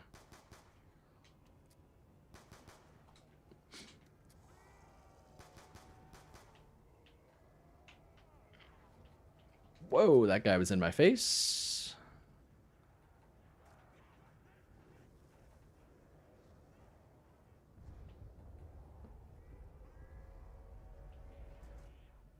well, there's my last quick revive.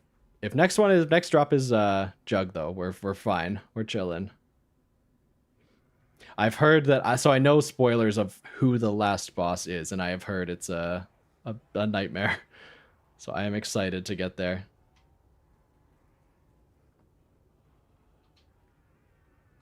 Dark Souls, yeah. I I beat let me try. This is me dead. This is me dead. Okay. We're gonna try again though. I don't think I can fast restart here, but we'll just go one more time. Yeah, I was gonna say, oh well, that's, I guess we got to see the nuke drop, so that's half of it. But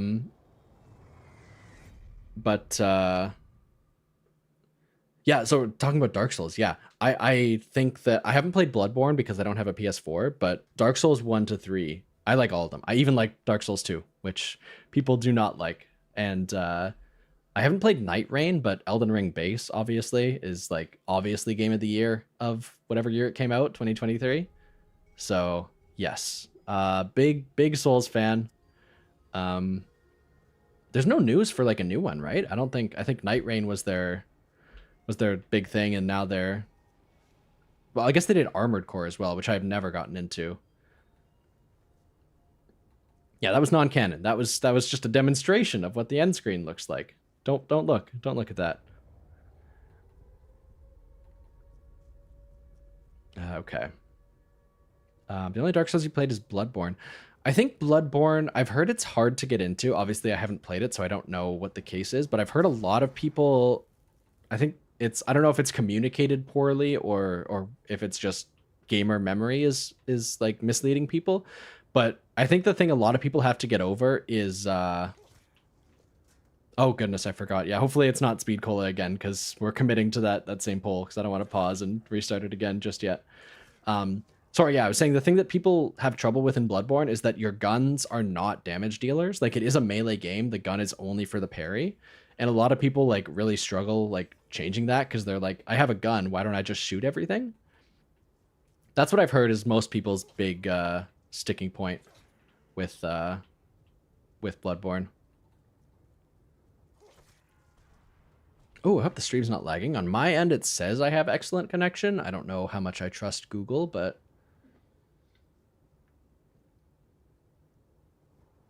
Okay, so apparently there was something on their end. Okay. Hope it's come back now.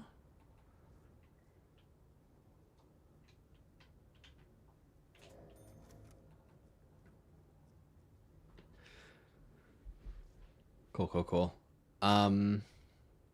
Yeah, I'm trying to think. I don't know.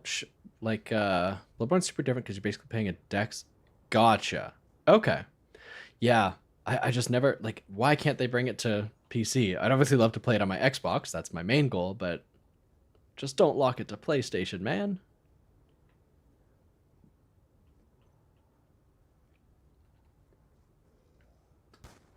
Mm-hmm. Yeah, that's fair. I mean, I think Souls games are absolutely not for everyone. I think I do love it. I think what's better for me though is definitely a roguelike game. Like, I love a 3D Souls like, but I do think that what's more compelling to me, like I love an Isaac, I love an Enter the Gungeon. I think that's kind of the same idea of like difficulty and mastering like a specific move set, but also it's like slightly different every time, and that variation keeps me engaged a little longer. But yeah, I do think that. Cool.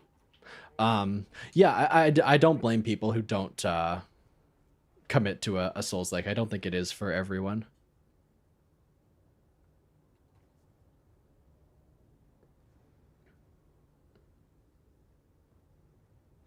That's true. Yeah, Crazy Barks, that's kind of the same thing a lot of people have problems with Sekiro as well, because Sekiro wants you to like always press the advantage, always be pushing forward, like because you have to knock down their stamina bar. And so it is like for that company specifically to make a game that promotes the exact opposite game style, people definitely went into it with the wrong expectations. We're getting a drop. We're getting a drop, everyone. Stop the presses. It is. Oh. It is nothing? Where did that land? Am I crazy? That's where quick revive is.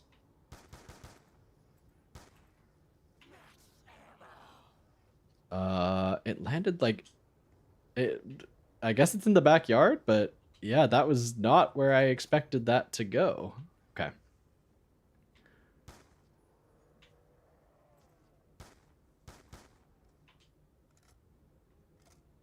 Yeah, the flash game of Isaac. Yeah, I think I started on Rebirth. I don't know which R subtitle it was, but something like that.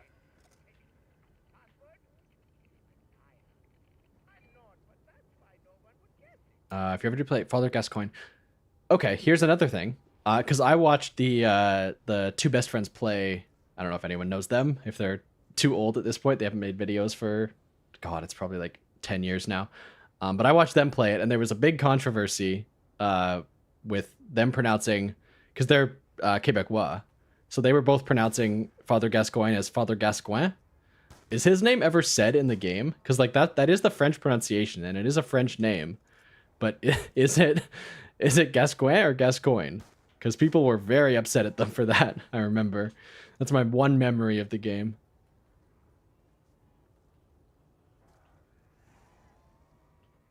Love Isaac, very fun game. Yes, yes. Taita, you remember two best friends play. Classic, yes.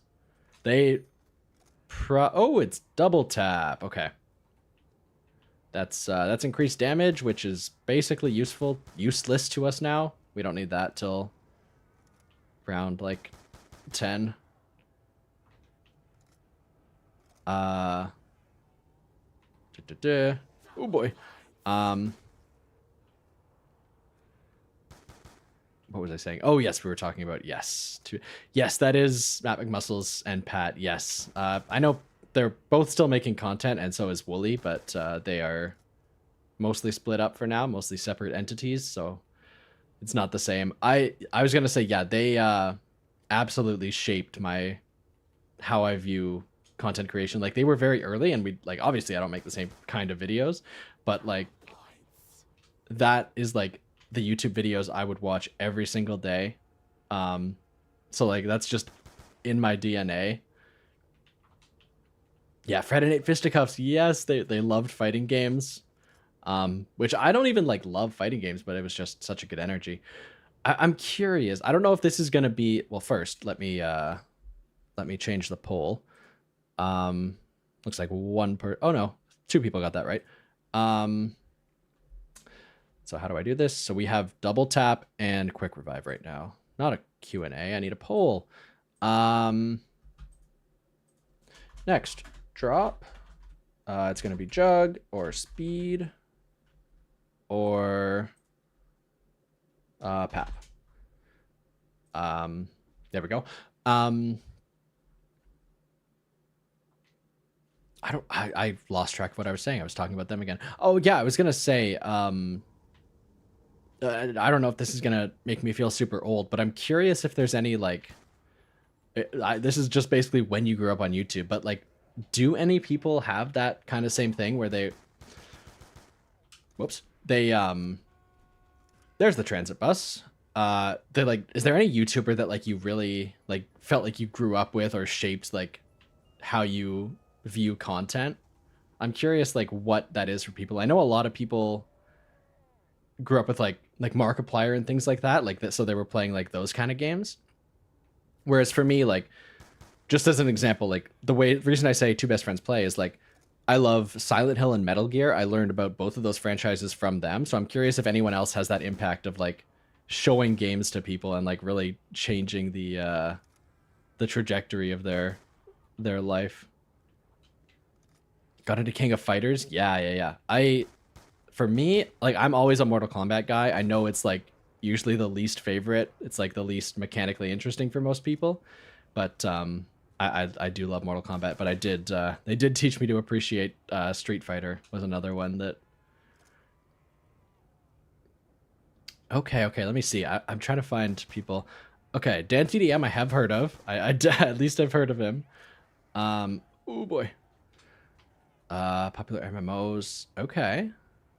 Uber Hexer Nova. Yeah, he played with they played with Sea Nanners, right? That was that guy. He's played with them and Chilled and things like that. I think I've seen some of their group content. Yogscast, absolutely. I've checked that out. Vanos Gaming, yeah. Okay, so I'm not too old. I still know some people that are relevant.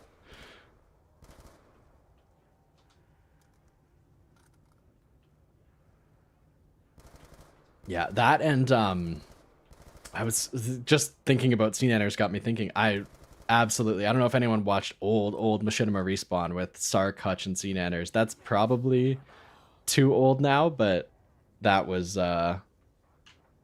another daily show that I would just watch. And they were talking about their whole show was talking about like videos on Machinima of like professional Call of Duty players, and I was not watching the videos they were talking about. I was just watching them like talk and hang out. Yogscast where they brought Notch in. Okay, I don't think I saw that one. I was watching Yogscast, but I didn't see that one.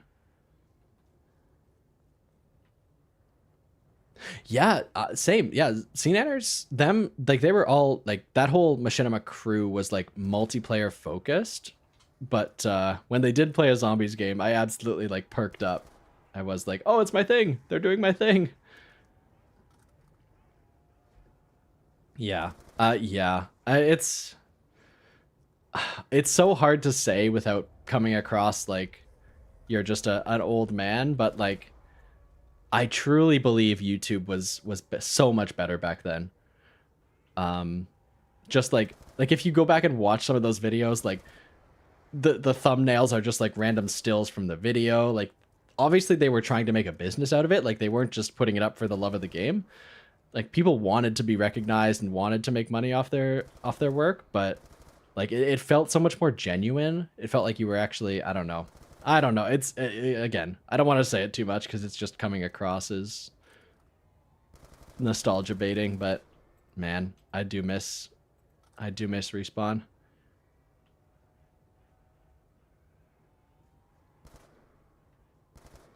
I think there were definitely downsides to it too, like some of the jokes they were making back then. We were talking about Syndicate earlier, what he called training. Like some of the stuff you definitely shouldn't be saying. So definitely fair on that.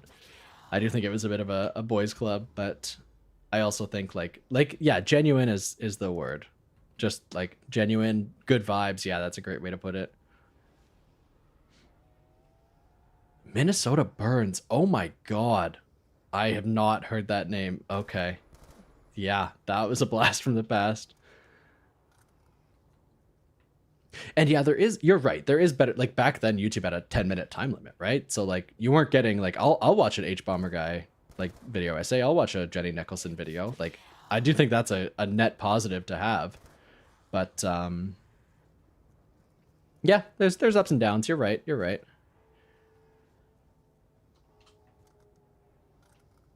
Yeah, that Minnesota Burns pull, that's the like exact level of like both like not like number one in the world, but also like obviously I know that name, that is like such a good pull to like just make me age 10 years instantly. I was gonna say something foolish like Woody's gamer tag and the painkiller already podcast, but like that's a whole nother level.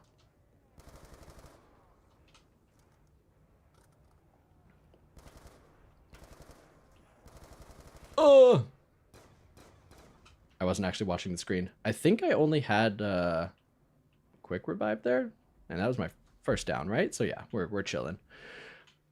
Bing chilling. Okay, and quick revive is in the garage.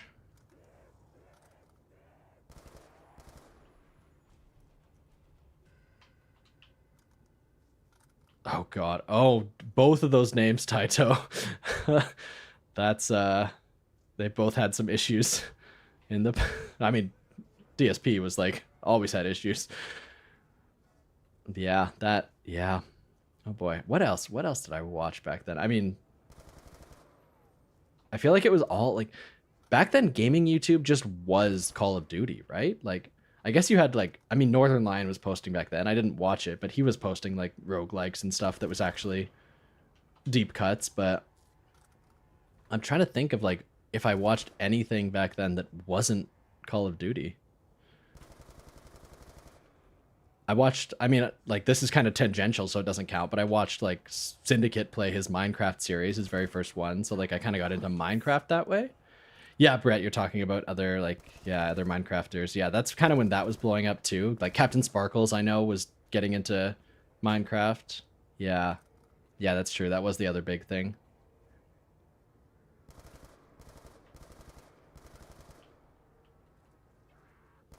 Oh, okay. It's fine. We go down. Oh, we don't go down. Never mind. I need a new gun, and I probably should get double tap.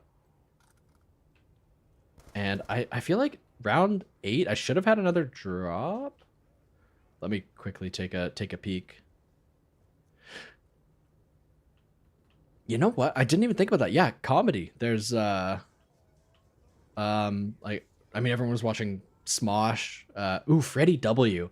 Anyone watch Freddie W? He just announced he's coming back, right? I haven't actually checked up on the channel since he posted his return video, but that was also a big one when Corridor Digital dropped a new VFX shot with they got the guns with like PNGs pasted over them. That was legendary back in the day. Okay. Oh, we did get Speed Cola. Speed Cola won the poll, so people got that right. Unfortunately for me, that's useless. Okay, so now it's just between Jug and Pack. Let me end that poll.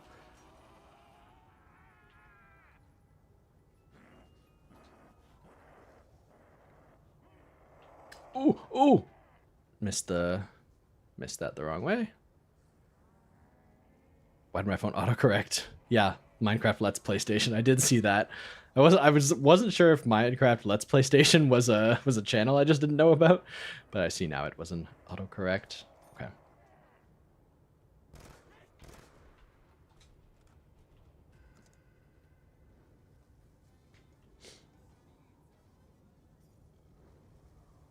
A lot of Halo stuff. Yeah. Yeah. Taito. Okay, so you're a Godzilla guy.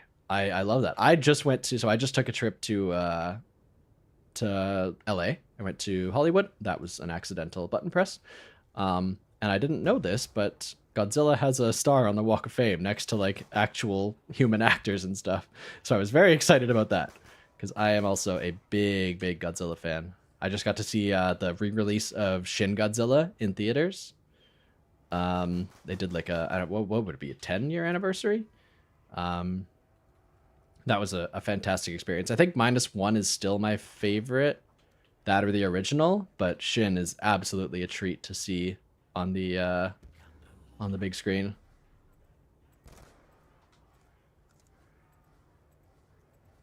Yes, yeah, Bugs Bunny and Winnie the Pooh was the other non-human character I saw. Oh, I didn't see the Batman one. Didn't see that one.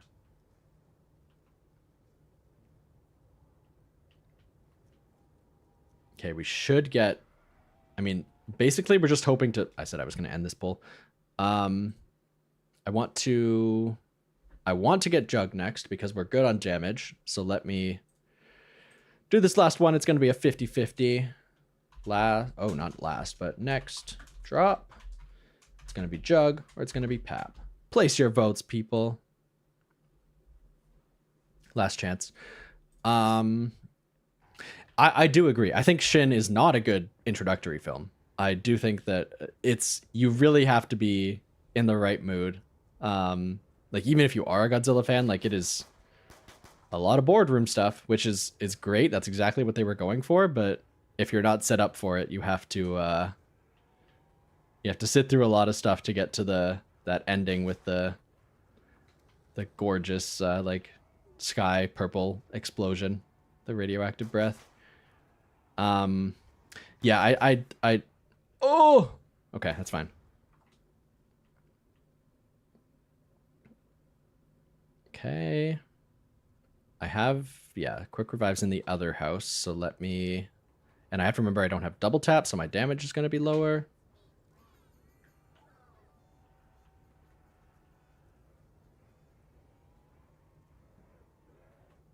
that it's not going to be good enough. I need another one. There we go. Now I have time to get under. Yeah, -1 is like you get there and you're seeing Godzilla right away. Absolutely. Let me get out. Let me get out. Thank you. Sorry. You said you liked the... Yeah, I do. 2014 Godzilla, I liked a lot. I do get the criticisms of, like, you don't really get a lot of good Godzilla action. It's all, like, very obscured from the viewer. And I think it's also, like, this new Legendary trilogy is kind of, like it's fine, and they're obviously allowed to do it, but it kind of highlights the difference between Japanese Godzilla and American Godzilla. In Japanese, he's like exactly like this force of nature. Like, I mean, I guess you're talking about the American, but in my mind, that really speaks to the Japanese ones, where he's this force of nature that kind of brings destruction and people have to rally around him.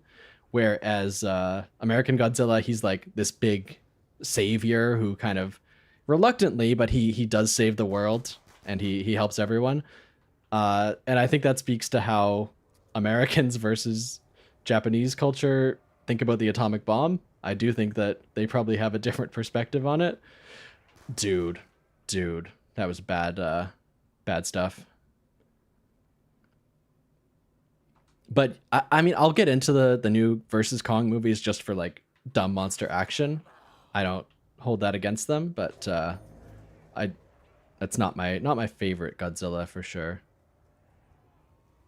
This is an IRL stream. Yes, this is what everyone's yard looks like right now, right? This is how it looks outside for everybody, not just me.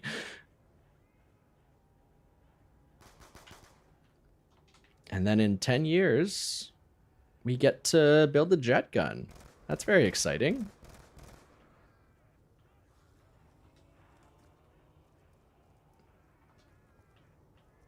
Okay.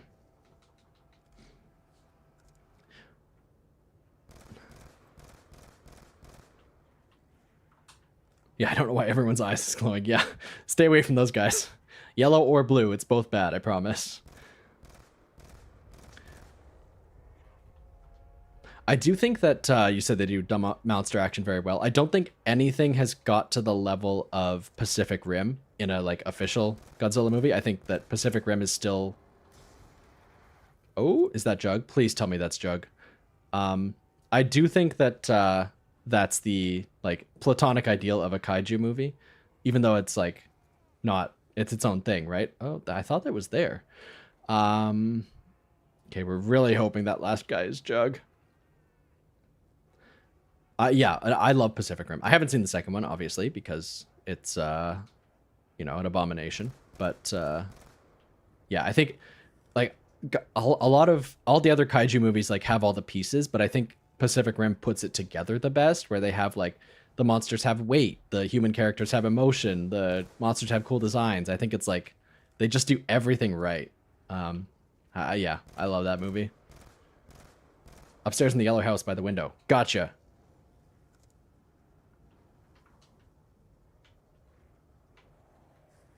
It's over. It's so over. Oh, fuck. Okay. We're doing one more. We're doing one more. And if anyone's in my time zone and wants to go to bed, that is very fair. I am not mad about that. I just, if I can get this done, I know I'm not going to even get to touch Alpha Omega, but if I can get at least 2 of my goals done, even though I guess I could just cheat this one too. I cheated Moon. I could just go God mode and no problem. But yes, I will do my best. Okay, let's end this stupid poll. Guys, it's been a ride. What time is it? It's 11:30. I'm in New York time. Toronto time for us Canadians, as we call it.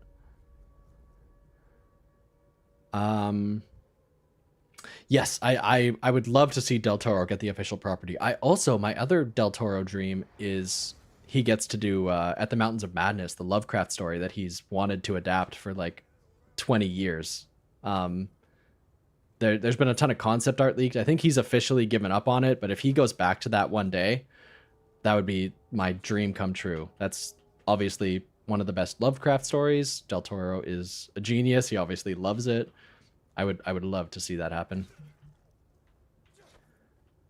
Hey, Brett, Canadian, love that. Yeah, it's always good to see a fellow Xavier. I think you're as well, or you're just excited by the concept. Either way, I'll take it.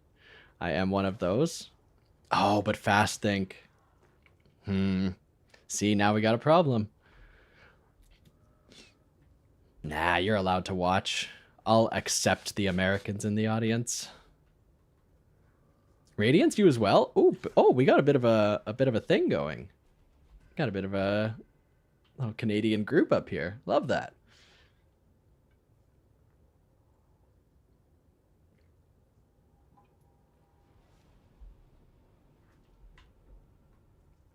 We'll live without him made it this far.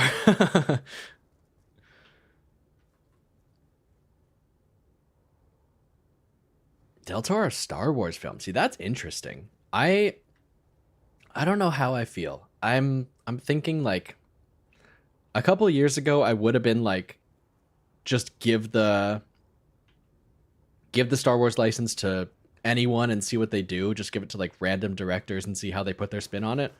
I think I'm just like I don't know. I don't want to say it, but I think I might be like over it. I would need something big to bring me back. I think the past couple, like the last two movies and then their TV output especially, Andor excluded, has just really tired me out. I mean, I said I went to LA, I went to Disneyland, and we went to Star Wars Land. I built a lightsaber. I spent like $300. So I'm not fully out, but to get me back in the theater again, it's gonna take something big. Oh, 100%. Yeah, Andor excluded because Andor is incredible. Yeah. I think they're done, right? They said they're not making season 3. They kind of condensed season 2 so that got all the story they wanted in there. So unfortunately, we're not going to see any more of that, but I would like to see something more of that vibe. Yeah, Xavier. So technically the EE I was aiming for is to get to round 25 because that's in canon when the Easter egg on the other side ends.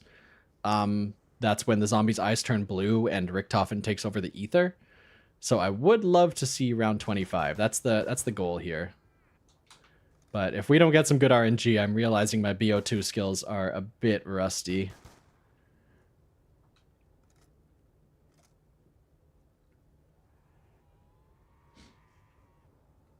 Wait, sorry, I'm seeing some crazy Taito lore. I gotta get a break from the zombies. Your grandparents built them. Oh, they built. That's so sick. That is very cool. I've been to that cathedral. That is awesome. So you live in Australia. So you've been all over. You live in Australia now. You said you were raised American. When did you move? How early?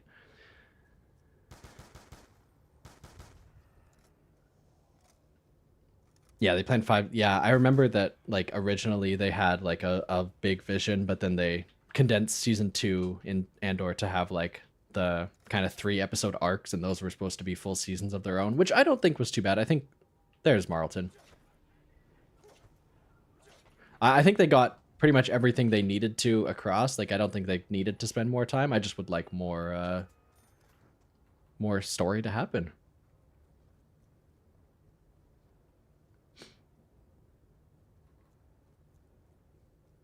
When season 2 is coming out, you dropped everything. Yeah.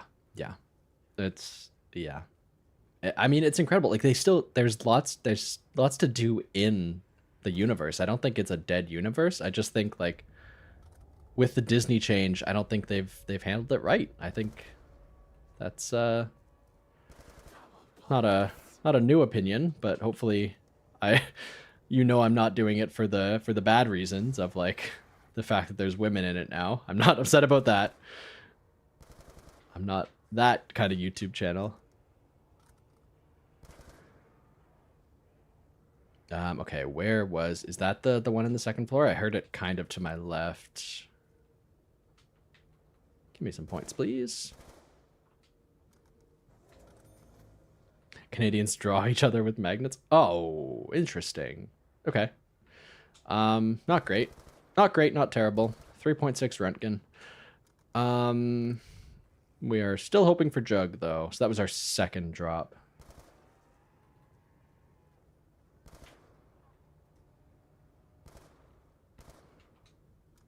I know that... yeah, Canadians do draw each other. Yeah, we are... It's like JoJo stand users. There's the magnetism between us. We're drawn to each other. And I'm gonna post... Yeah, just clip that out of context. Just the... I don't even know how I said it, but you might have to chop up the sentence. Just, I hate women. Just, yeah. That's gonna go on TikTok for sure. That's gonna get me there. That's gonna get me famous. Okay, I was worried zombies weren't spawning again like we just had on Moon, but thankfully, okay. We're good. Not upset about women, upset about minorities. Oh man, what is it? I mean, it's just the horrific internet culture that we have now. But why is it Star Wars? Why is everyone so upset? Why are the worst people upset about Star Wars? I don't know.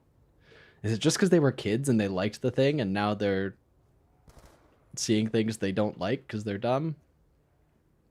I don't know. Yeah.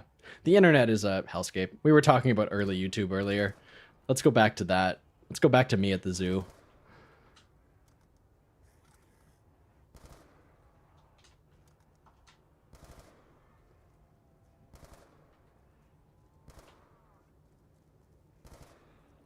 I guess, yeah.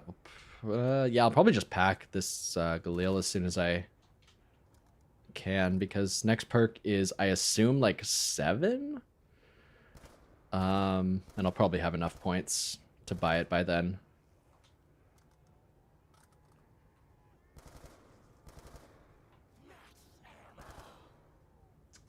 Go back to the dollar menu millionaire. Yes, yes, we need it. Crazy Barks, that's probably actually a good analysis, because I agree that the writing is poor. Like I said, I have issues with it, and a lot of people don't have the language or the understanding to talk about the underlying issues, so they just attach it to the first thing they see with their eyes. Yeah, I mean that's fair. That's a pretty good analysis, to be honest. Radiance, that video is older than me. Okay, I'm trying to think. YouTube was 2004. Okay, so that's, I mean, I'm still older than you, but that's not you're not 8 years old, so you're still allowed to be here. Yeah, that's reasonable. I think a lot of people are in that same side of the thing is, a lot of people divide time into pre and post 9/11. We should divide it into pre and post me at the zoo. That's a good timekeeping measure. We don't need BC or AD anymore. Sorry. Lost brain power while I was trying to train. We just need, what is that? Me at MATZ. BMATZ.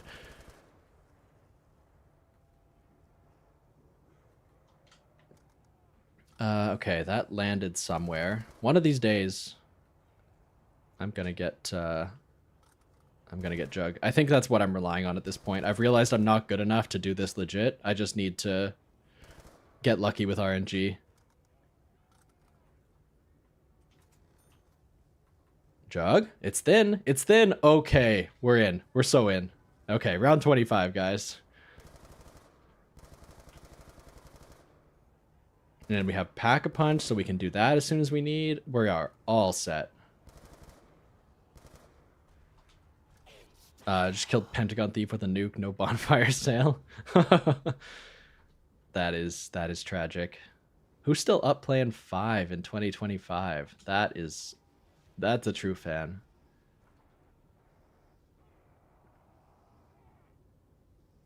Andrix, hi, thanks for stopping by. Yeah, I know. I was saying earlier, I don't know if all the same people are here. I was looking at my channel the other day and I realized I didn't think it had been that long, but I just saw my last video is from February, and my last actual retrospective real video is from last summer.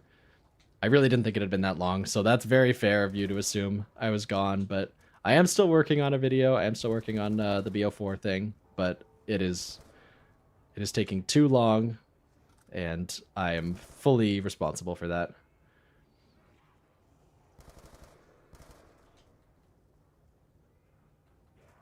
Taito is related to Tap. Okay, that's crazy. Taito, you're blowing my mind. You're a what, Renaissance man? What is the term for someone who has a lot going on? You're that. Very cool.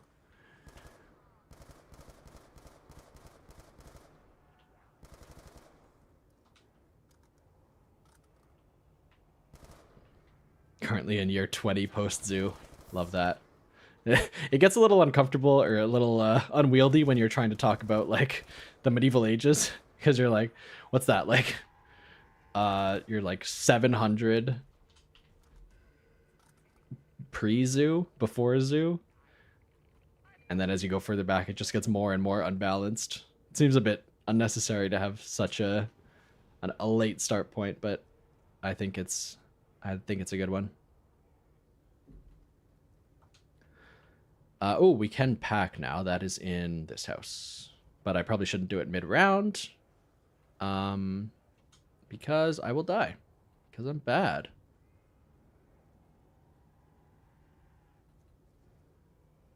Crazy. So that's the... Yeah, I mean, that's why my mind is so blown by Taito just coming up with this stuff multiple times. I mean, I could look into it. I'm sure everyone's got something if you go far enough back, but I don't know if I have anything interesting going on in the White Cliff line.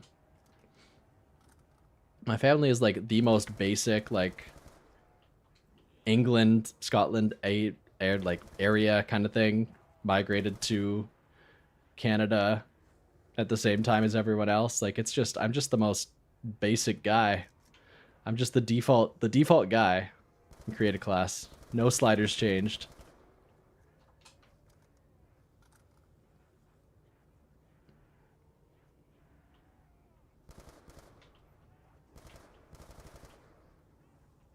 Okay, let me make sure I actually... Oh, I could just get some ammo here. I don't even know if this is the right house or not.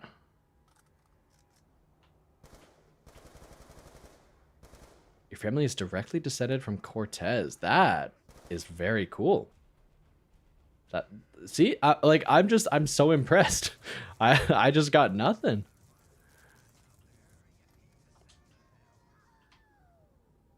Oh, I forgot this got a ugly red dot. And oh, Black Ops 2, you can multi-pack, you can cycle attachments. I also forgot about that. And it's like, what, it's only like 1,000 points or something? Okay. Ooh, but I do love this Black Ops 2 camo. The oil slick, I think it's like, it's the right amount of color. It's not like crazy oversaturated like all the like later games, like all the BO3 camos, or BO4 maybe is a... Maybe even BO6 is where I would say it got like unconscionable, but it's still got like some color to it. It's kind of Damascus-y. I love it. I love it.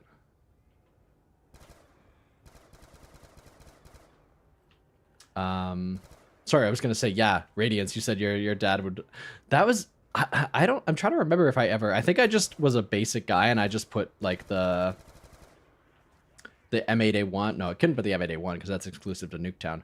What did I put? What's a good gun on transit? I think I just always put like the best AR in the fridge. Like I was never doing anything fun like I should have been doing.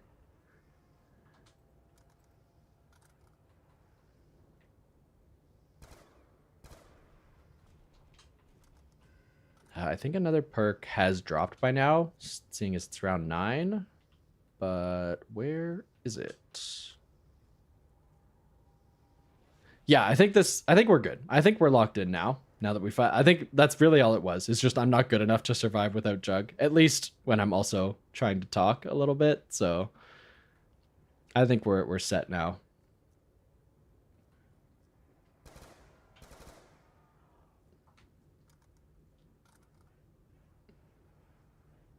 Brett, you said, sorry, I'm just reading that now.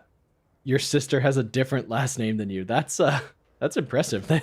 That's impressive levels of document mismanagement.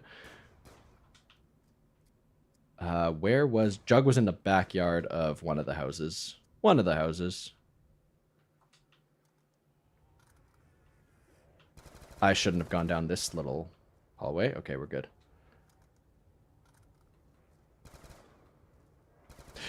Oh, they're all there. Oh, they're all there. And there was a nuke. Okay, we're good. What's that one gun on transit you can't use on Die Rise and Buried? So yeah, there are a couple that like when you put in the fridge and pull out on a different map, it turns into something. Like I know the Remington on Buried turns into the Magnum. Yeah, it's been so long since I played BO1. I just don't remember what the actual things were.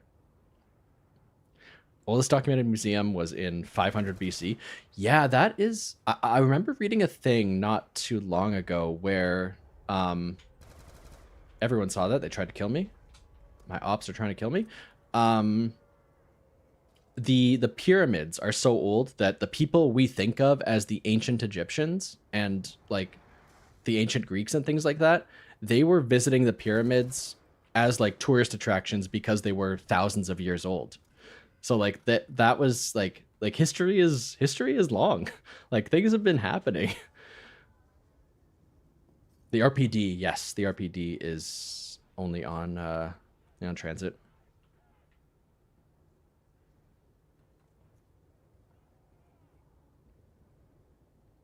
I probably had dinos in those suits.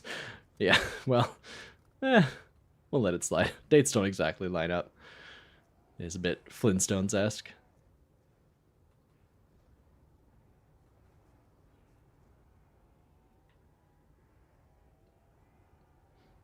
Yes, there is a perma perk where I think it's if the game thinks you're like bad, so I think you have to like go down on round like 1 or 2 like multiple times in a row. It'll give you the perma perk where every Olympia wall buy turns into a ray gun wall buy, including ammo. I think you can even buy ammo.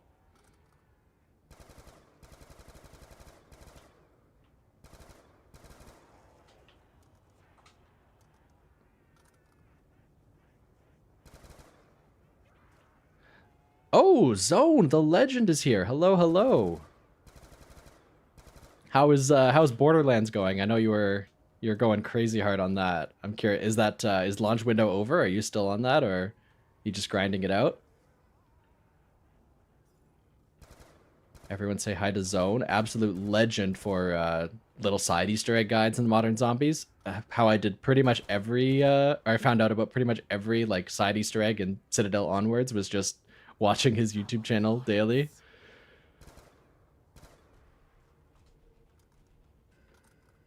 Love Borderlands. Okay, good. I'm glad. So it's good. 4 is good. Because I played 1 and 2 and pre-sequel. I don't think I even played 3.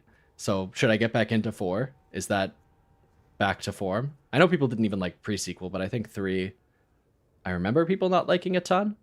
So I'm curious if I just got my misinformation or if we're so back.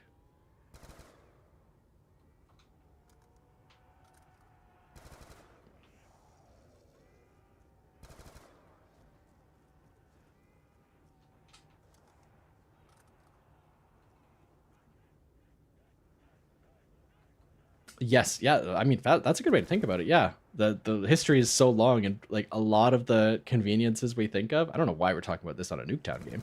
I guess because we lost it all in the rockets. We don't have any electronics anymore. But yeah, no, like a lot of the stuff we think of as like essential now was like from the past like 30 years.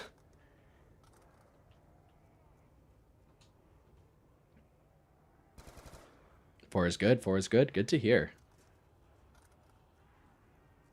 I'm curious, how are you going to split your time between that and BO7? Because that's 2 games that you can like really dive into. That's going to be a big couple of months for you, no? Okay, let me get that max. Get that maxi.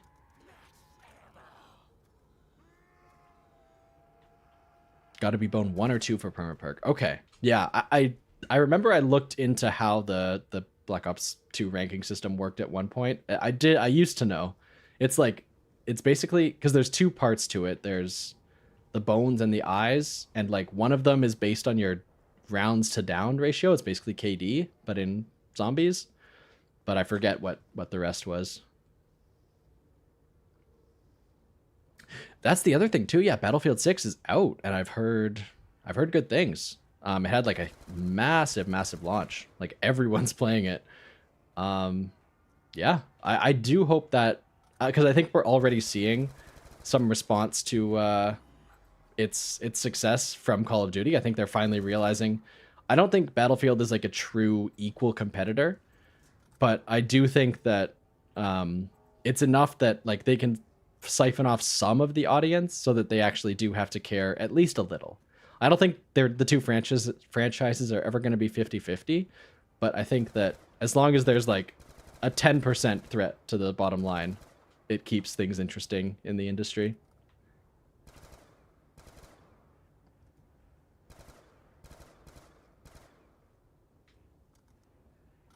Okay. Battlefield 6 is great, but a bit buggy. I mean, it's launch week, right? So obviously we'd rather they just release a working game, but hopefully they fix it soon. I guess I should grab that double tap, eh? Okay, that's right. Yeah, the blue eyes is just how often you've logged in, or how your login streak is. Yes. You're right. I did know that.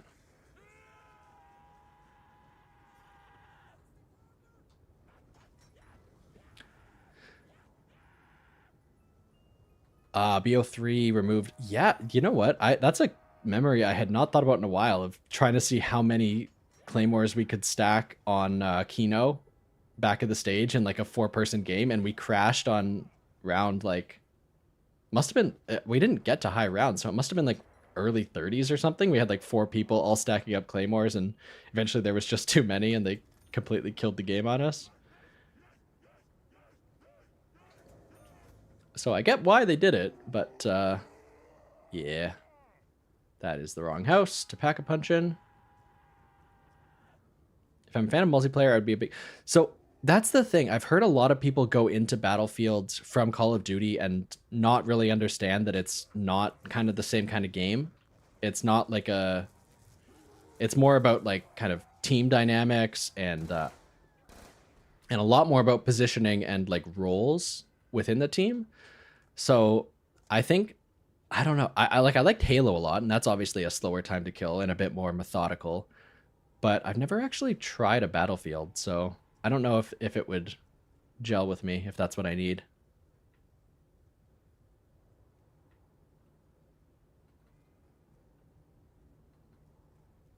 More team-based than just like TDM. What is this reticle, dude? Like just TDM on COD, like a basic...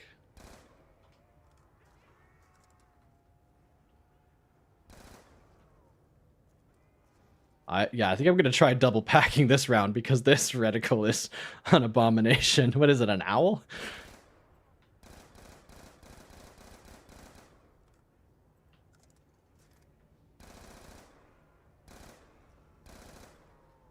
Okay.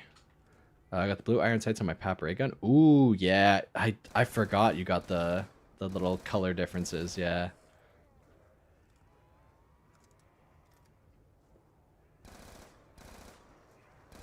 Well, this is it for me.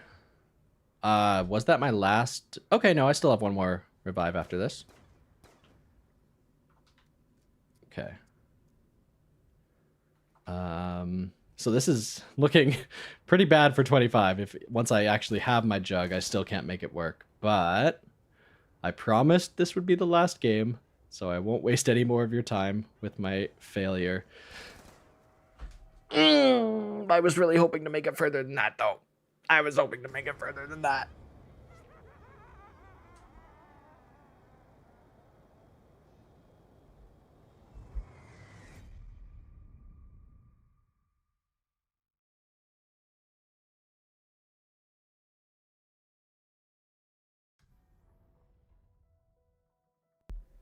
Zone, it's your fault. I needed your support to stay alive. Oh, son of a... I'm mad. I'm mad. I'm mad.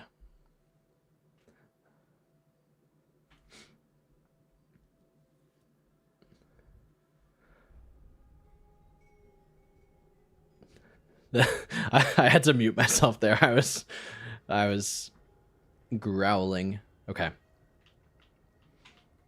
This is it though, I promise. Brett, I know you called me out last game when I said definitely my last game and you said number 1. This is last for real. For real, for real, for real. If I can't beat Nuketown Zombies, the most basic map in the history of the mode, I no, don't say it again. For real, for real, for real, for real.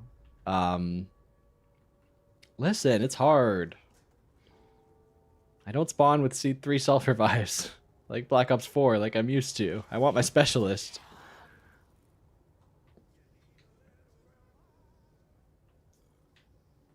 Okay, we're good though. We're good. I'm having a good chat. We're talking about interesting stuff. BF6 has portal and it has portal? Like, is it like a split gate thing where they have like a mode where you can do that? I had definitely hadn't heard of that. I thought it was just Battlefield. Battlefield. Taito off to Camp Edward. I mean, we're in Camp Edward. We just can't access the bunker. That's fine, right? We don't need to go down there. There's nothing good down there. There's Rushmore in that building, right? Yeah, that building. That one over there. Maybe one day. Maybe I'll start up a stream sometime next week to finish Alpha Omega. Because that I can do. I can do a Black Ops 4 egg. I can manage that. Just something about old zombies. I just haven't played it in so long that my muscles are all wrong. I can't dance around them like I used to when I was 14.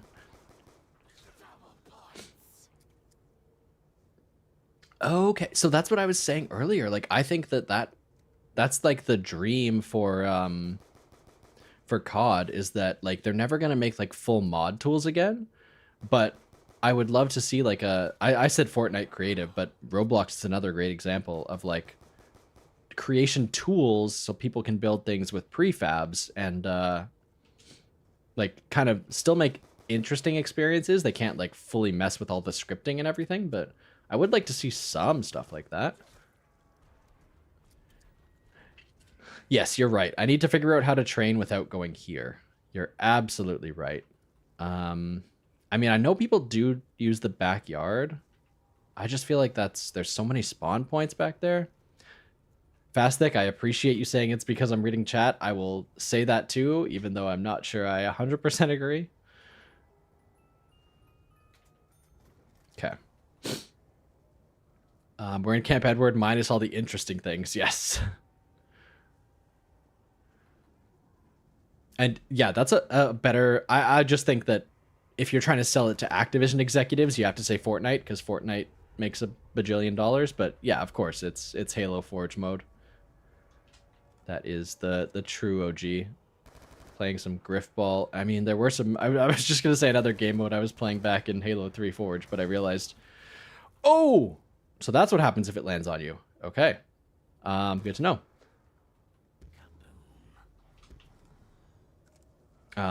Yeah, sorry, I was gonna say, I guess I shouldn't bring it back up. I was gonna say a game mode that you can't call a game today in Halo 3. Xavier, yes, that is a very fair point to check out. I will message you personally if I beat it.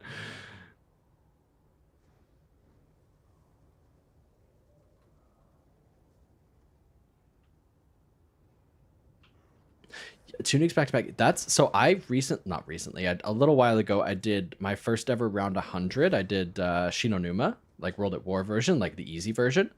And you can like in that, because there's only 24 zombies in a like round, you really see how tight the drop cycle is, because every single round out of those 24 zombies, you're getting like 2 or 3 out of the core 5 drops.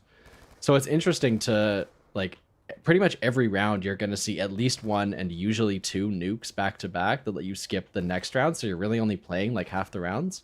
It is interesting how it really exposes how the drop cycle works in a way that you can't really pay attention to when it's happening so spread out.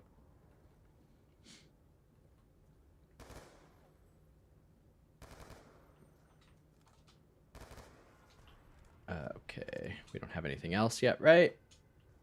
Yeah, that's round 3. So yeah, I guess it is every 3 rounds. Maybe it's every 5 rounds on co-op, because I thought for sure it was 5. But we got Jug early. We got what we need. We got what we got the best thing that could happen to us, and if we die again, I promise I will end stream. I promise. I guess a secondary goal, I think Xavier was the one who suggested it. Maybe we could just try and do, like, until all the drops fall. That could count as the Nuketown Easter egg. We could cheat that way. Get a completion at least.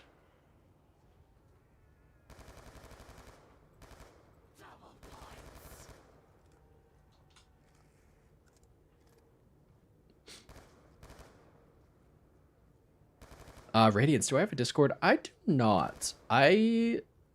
Yeah, I'm trying to think. I did want to set one up at one point. I just think I need to get my upload schedule way back on track before that.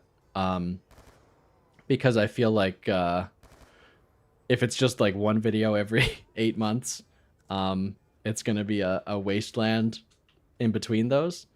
I do think it would be cool. And I do think, like, people have said they'd be interested multiple times. But I definitely have to figure out a way to make it a bit more active and make it work.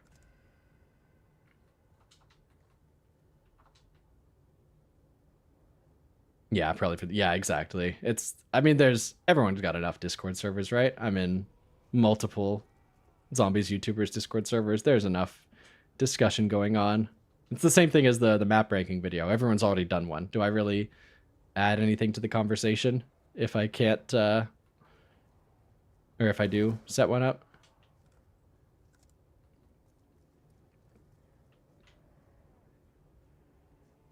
And that's true too. Like, if it was my server, I'd have to talk, and I usually just pop in when I need something, so I would have to actually interact.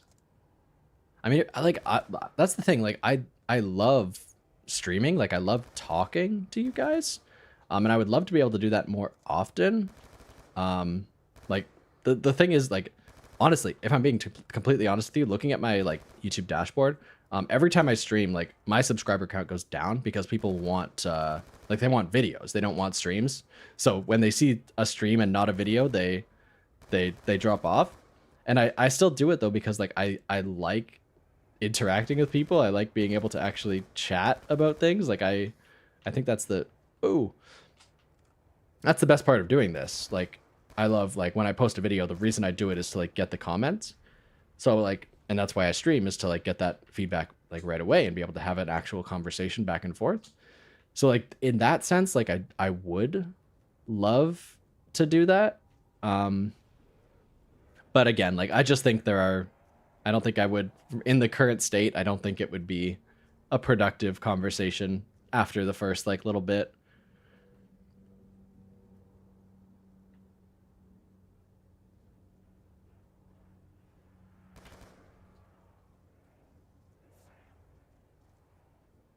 Streaming's more, so you say streaming is more interesting for the viewer. I think it's more interesting for me. Like, I'm having a great time. Even though I'm, this is my third, or this is my 4th attempt on Nuketown. No, it might be 5th even. I'm having a great time, even though I am terrible at the game. Just because you guys are all chatting. I really appreciate that.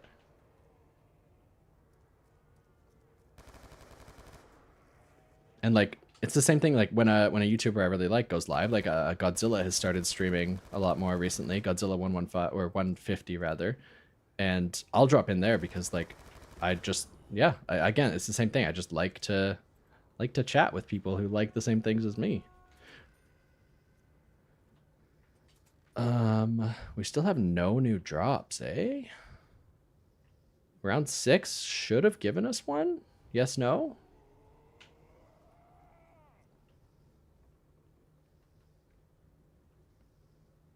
Yes, Crazy Barks, absolutely. Yeah, I love a small stream with, like, I mean, this is the perfect number right now. 20, 30. That's a dream. I can actually, like, talk to every single person instead of, like, just seeing like a flood of emojis or emotes or whatever just flying by. I think it's like that's if I started getting that, I probably would stop doing it, because like even though I'm getting more viewership, like I'm not getting much out of it. I'm just like I have to like talk to myself. I have to like come up with all the conversation topics myself instead of I'm going back at this this bus thing again that I said I wouldn't do.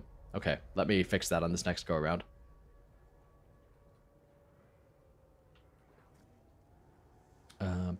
I did see, what was I gonna say? Oh yeah, Fast Think. You're just live commentating your playthrough of 5. 5 is great for that. Like the offices have like that smoky, all the cigarettes are on, or are lit and just recently put out. Like it has such great like little tiny atmospheric touches like that.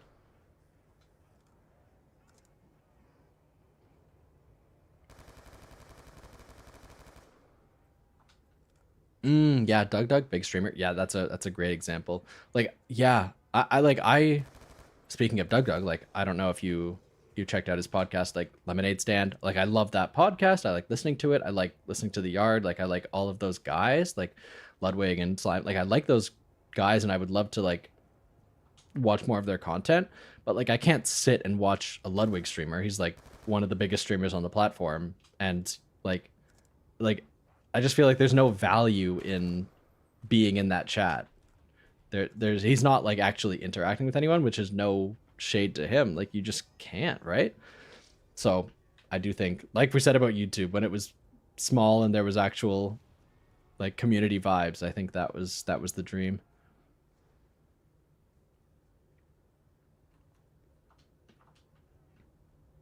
Let me see. I definitely have another drop somewhere. I should check both backyards after this game. I should check both backyards now. I said I would stop running around the bad zone.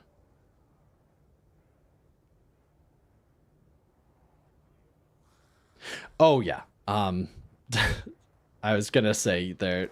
This is a bad corner.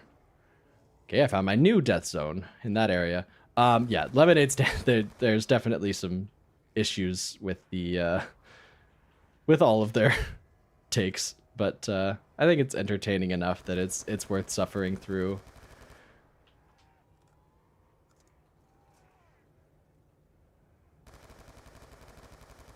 Have you heard of DST? I don't think so. What is that referring to? DST. Do I know what that is? No.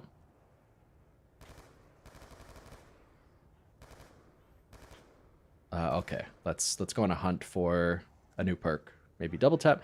Don't Starve. So yes, I played a bit of Don't Starve, like the original release, back like way long ago when it came out. I think it was probably in beta. Like it was too early. I felt like it didn't have enough going on, but I didn't hold it against it because I knew it was early. And then I just never managed to go back and really check it out once all the features were there.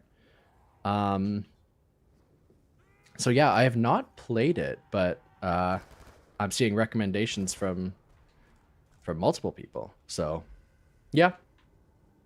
I don't know how much I don't know how much I can get into a sandbox game now. Like I feel like Minecraft back in when I played in like alpha and beta, like I really burned myself out on just like a pure sandbox survival. So I don't know what I need to get myself back in to something like that again, to really commit to learning all these new systems.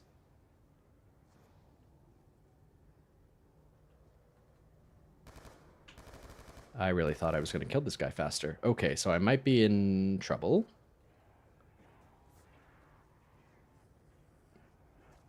Don't Starve Together is great. Okay, good to know. Yeah, that's another thing. I need someone to play with, right? Because it's like, is it co-op like required, or is it just co-op forward, or can you just completely play it like as a sequel to Don't Starve without any co-op at all?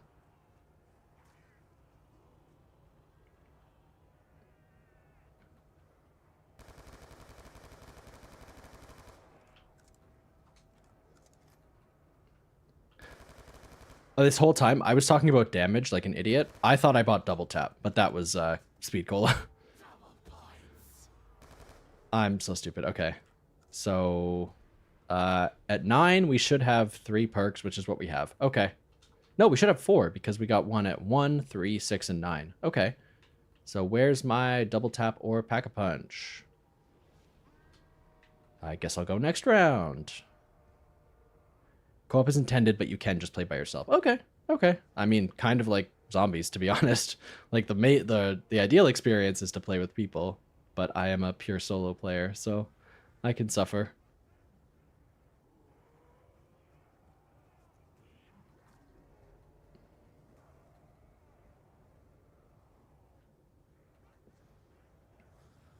Ah, you're on PlayStation. Good to know. Yeah,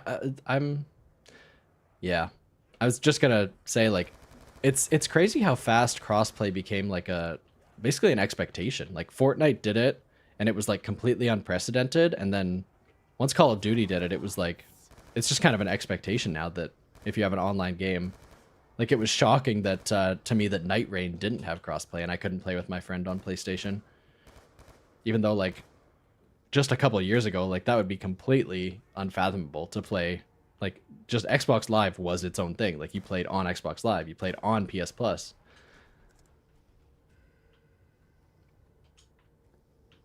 I meant to hang on to a zombie to get a drop.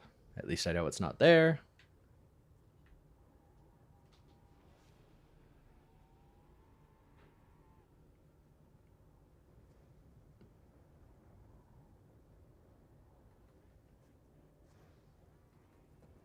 Very first game. Portal 2 had crossplay?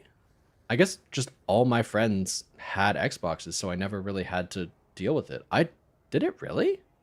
Was that like a later patch or something? Huh.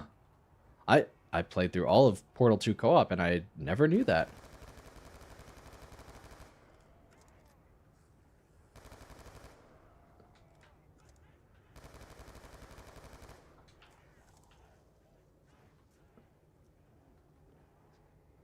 Because you still needed to make a Steam account? Okay. Interesting. Whoa.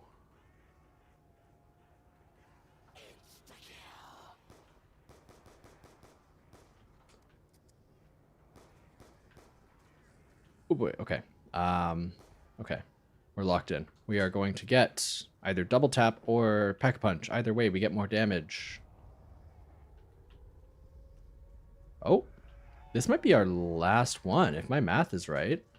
Because we got 1, 3, 6, 9, 12. So we should have everything. Oh no, but there's still two to fall, so I guess not. And it landed right there. Your PS3 couldn't handle Portal 2? Interesting. I did not know that was an issue.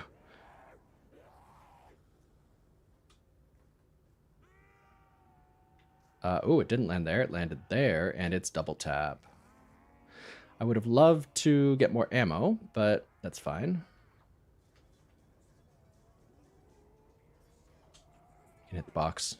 Okay. Okay, this run, I mean, this is as good as it gets. We basically have everything we could ever ask for, so if we fail here, it is 100% my fault. Died on round 25 on 5? No! I mean, I would be happy for that in my game, but that is so sad.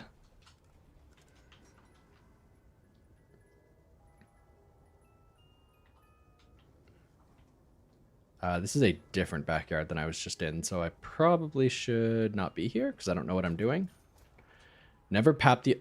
I could have told you that. Who paps the Olympia? That's crazy. I guess the Dragon's Breath attachment is cool, but just get the spas if you want that. Yeah, I am solidly M14 gang. 100%. Radiance, thanks for sticking around for so long. Good to chat with you. Yeah, have a good night. I promise this will be last. I still stand by that.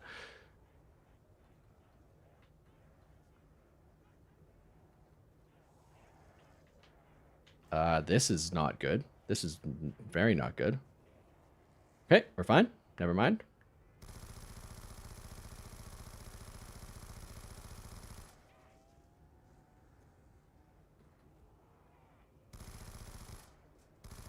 Ah, you lost your mule kick gun. You hate to see it. Yeah. That is one thing I do like about BO4 Mule Kick. If you commit to it in the modifier, you get the you get it back when you rebuy. Kind of cool.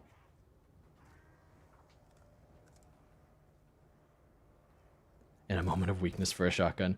I just that you're a different kind of guy. I just never have the craving for, except maybe the spas, just because like I like even then, like I just in BO1 I will just never buy a shotgun. I just can't do it. I just can't get my brain to work that way.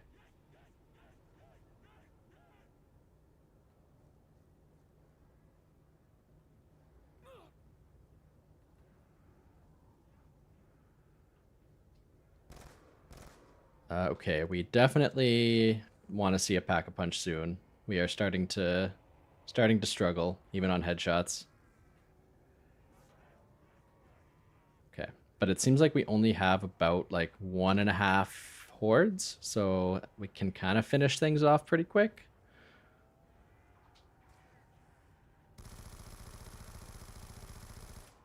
I have to remember they spawn back in like right away though once you start killing them. Yeah, you know what? The trench gun. I was gonna say I never want a. That was 2 nukes as well. I never want a shotgun in the older games, but I would absolutely buy the trench gun. Maybe because like you're only getting to like round 10, 20 anyway, so like actual survival doesn't super matter.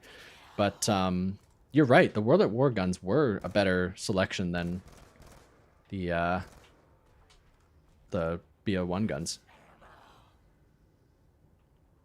Got the double barrel, the sawed-off double barrel, and then the trench gun, which I love.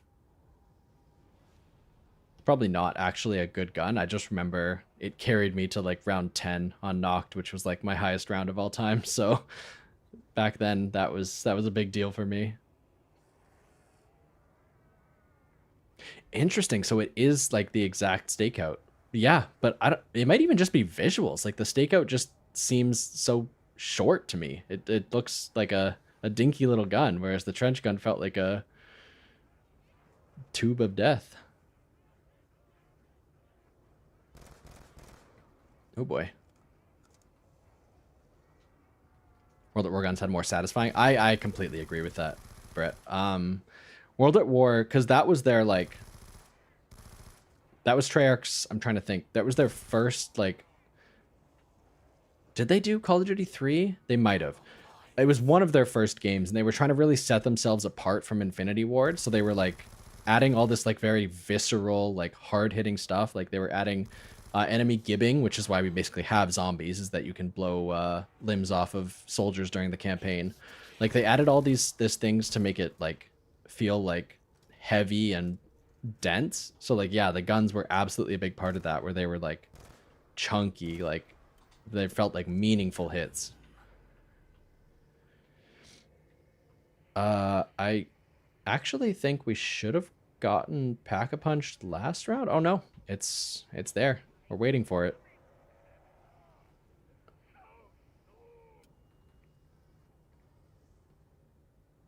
I think thinking of guns being satisfying, I think honestly they've gone down consistently with every new game. I think that like every game has less satisfying gun feel than the next.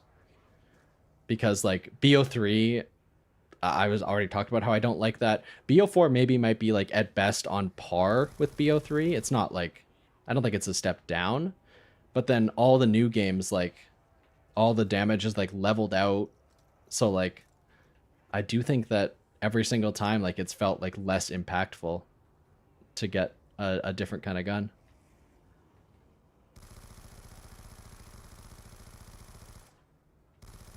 Oh yeah, 100%. Yeah, the World at War system. I mean, I should not have been playing that game at the age I was playing it.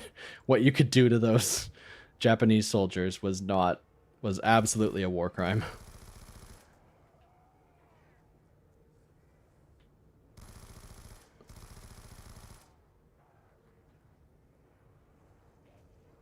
Boop, thank you.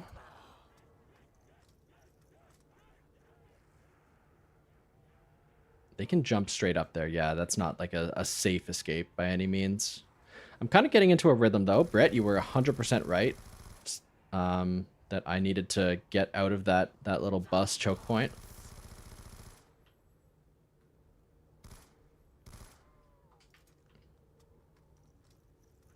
Okay, let me take a wander to make sure I didn't miss Pack-a-Punch dropping in. Take a quick peruse.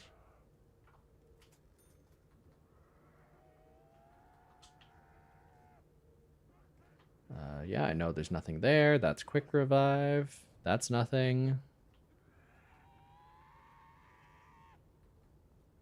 No, I guess not, because both of the perk machines back here are spoken for. Oh no, there was one more, but even that does nothing. Yeah, you might have just cursed me, but I do kind of agree with you. I feel like this is going smoothly so far. The only Black Ops 3 gun I feel safe when I'm using is the ICR. Yeah, I do. I'm trying to think, like, when I buy a gun off the wall, it's gonna be the ICR. I'm gonna buy the ICR at the theater in Kino on the right side of the stage, and I'm just gonna sit in that theater for hours and hours. So yeah, that is a good one.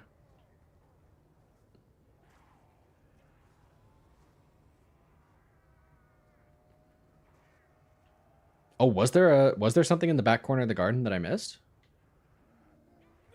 I thought that's where a speed cola is, right? Or in this garden. Oh no, there's one there, but there's nothing there.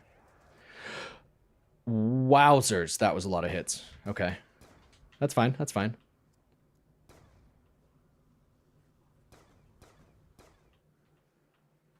Wowzers. Okay, okay. Now I don't have double tap, which is my main concern.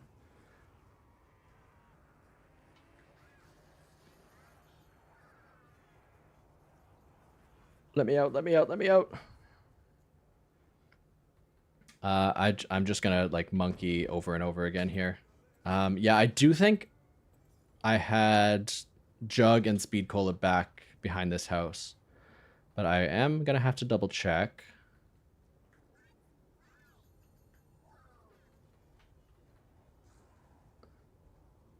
This might have been a mistake. I just feel like Jug is a bit easier to grab, so I can risk it. Oh, I'm so scared. I'm not even gonna chance it. Let me check upstairs yellow. Let me see what we got going on here.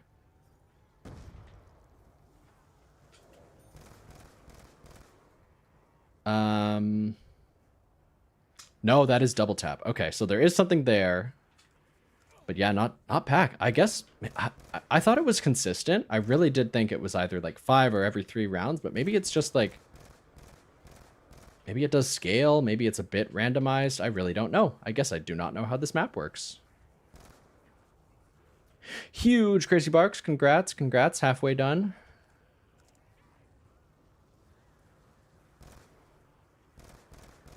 No, not like this. Not like this.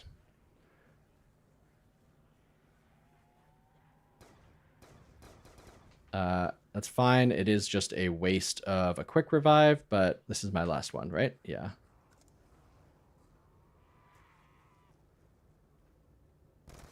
Okay. I think if I fail now, I'm not even going to be angry. I'm just going to be sad because what's this at? We're at 4.5 hours and I've done one thing out of 3 that I wanted to do. There are more than I thought there were.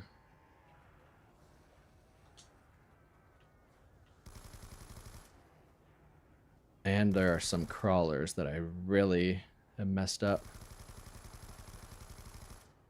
Okay. All right, let's try this here. Yeah, nothing there. Admin of Justice. Oh, that sounds impressive. Are you a law student? I guess archaeology, maybe that's just an elective, so it might be, could go any way, but yeah, I'm curious. I did, just did a bachelor's in computer science myself, so I am, not as smart as a law student, I'll say that.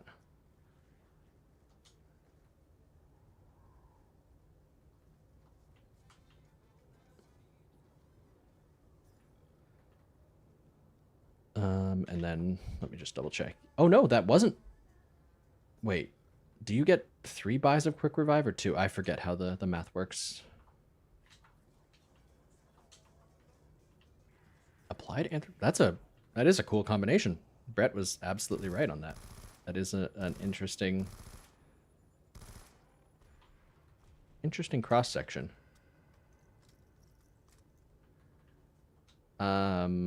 What was I feel like I wanted to look for. I just completely blacked out. Okay. I don't know what I wanted, but I have all my perks. I would really love to see a Pack-a-Punch though. Make a mod for BO1 Zombies. Didn't you see my cool TV screens? That was my mod.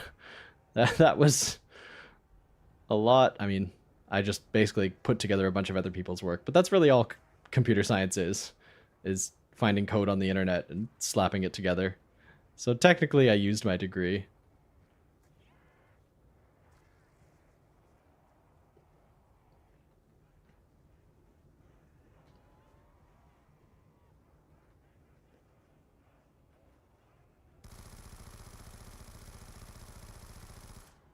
Oh boy. They'd love, yeah, they'd love to hear all your takes on zombies. Yeah, love that.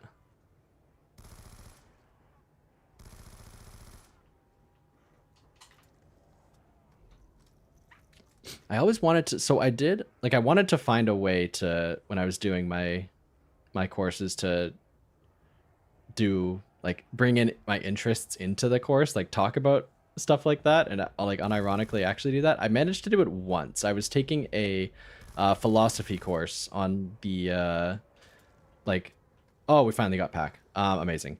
I was taking a philosophy course on the art of rhetoric, like how things get argued, how to like construct like an argument, like a kind of debate style impenetrable argument for a position. And I did manage to write an essay about BioShock, about how that game is like an argument against like a specific philosophy of objectivism. Like, so I did manage to do something with video games in my degree. During the course of that, I managed to write about how video games are real art, you guys. That's a theater kid mod, not a... Okay, that's hurtful, but fair. Yeah.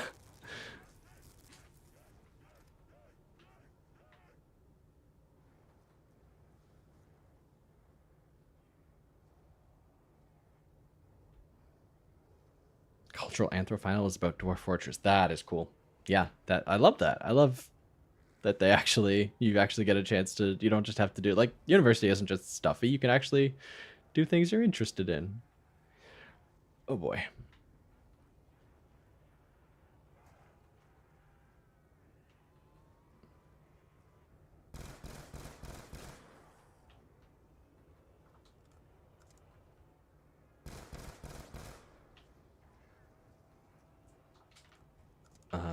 At this point I'm realizing that I can actually get nukes. I don't need anything. I just need to cycle around so I can finally just get everything I want. Ooh. Okay. Insta-kill. We get insta-kill. We don't have a quick revive, but we have our packed guns, so we just need to do one of these.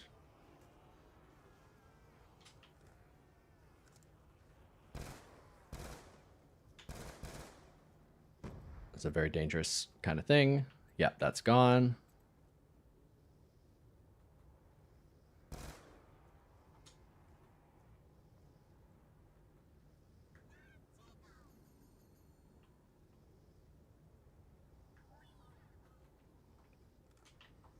I am going to read that abstract in a second. That is very fun.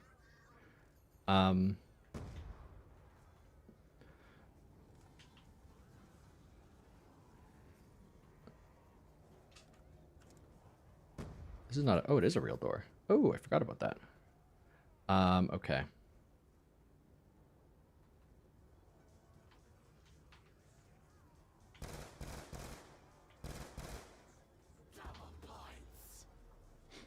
Okay, This paper describes philosophy behind the expression "losing is fun." Oh, that is an interesting topic. That sounds like it genuinely sounds like it could be like a cool video essay I would watch, like a Game Maker's Toolkit style. That is cool. I'm very interested. And yeah, Brett, honestly, I'm the same. Like I mean, third year astrophysics, no shade there. That's some tough stuff. I did like very basic intro to astronomy, and calculating all those orbits was something. But I'm kind of the same way. Like all my classes were just like calculus, like combinatorics. They were just like the thing that they are. But I do agree that like when I hear like some humanities courses, like they just sound just at a title level so interesting, and I would love to kind of see that play out.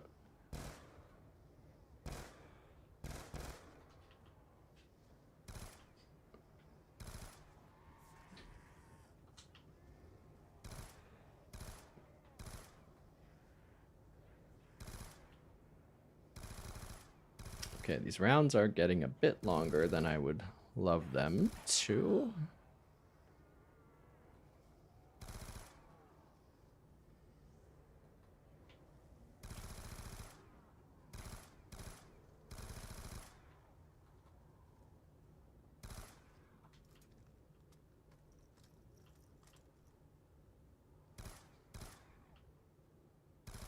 Also, why are there still walkers? I haven't played an older game in a while, but I forgot how much they vary up the movement speed. Okay.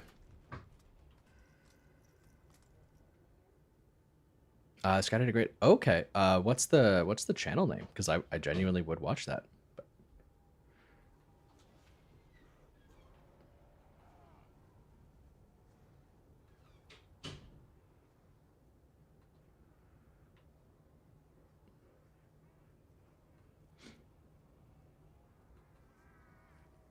Lore of Reason. Okay. Okay. I will keep that in mind.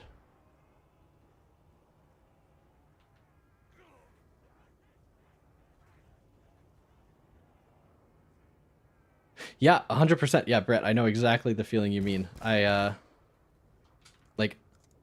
I don't know. Like all the courses that they talk about sound interesting to me. I'm like, I would love to focus on that, and I'm just curious. Like, it just feels like such a deep dive. Whereas I feel like a lot of my math classes, like, they were just like, I don't know, they were a bunch of surface level topics. I never felt like we were getting super in depth, and maybe I should just do like a master's if I want something like that. But I just feel like it was such a broad spectrum, and I think it would be so interesting to like fully specialize like that.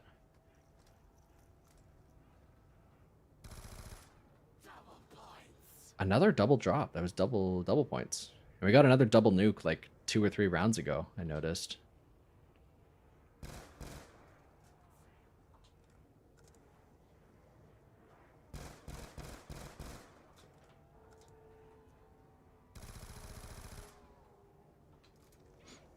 Do any Nuketown enjoyers, can you remind me what the like clock out front does? The clock that ticks down every time you get a kill, and then it also like counts around to 115. I never I'm scared of these, which ones of these are real. I never, does it change the drop in like the shed at the other backyard?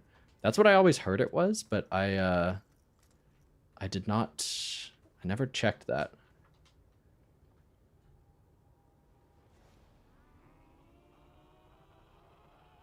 Fast think myself. So I am a software developer at Google, the bad technology company. I guess I can't say that on this platform. They own where I'm at right now. But yes, I am just a cog in the machine at Google. I always recommend people do not do what I do. I think I was basically the last year, maybe myself and like 2 years behind, that actually computer science worked out. They are really slowing down on hiring tech people. So it's a tough world out there. I'm scared to leave my job because I do not think there's going to be another one lined up.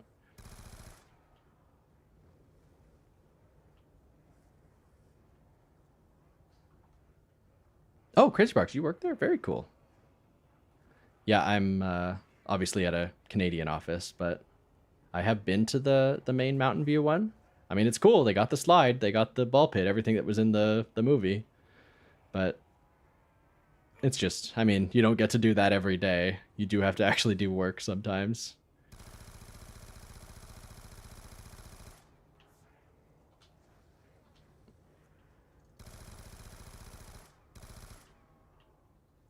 Dude, what is happening? Why is every drop I get doubled?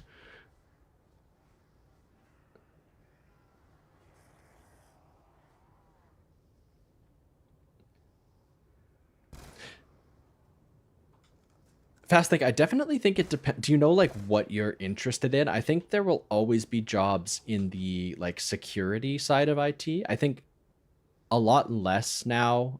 People are hiring for just like coding like a website, like just HTML, JavaScript code. Like there's a lot less just like cog in the machine coding like I do. I just like work on an app. Like I don't do anything specialized. I do think if you have an interesting like an interest in any specific specialty, that's definitely the way to like stay relevant. And yeah, Brett, that's yeah, all the job postings are just like technically software engineer, but really you're just collating data for AI to take your job in 6 months.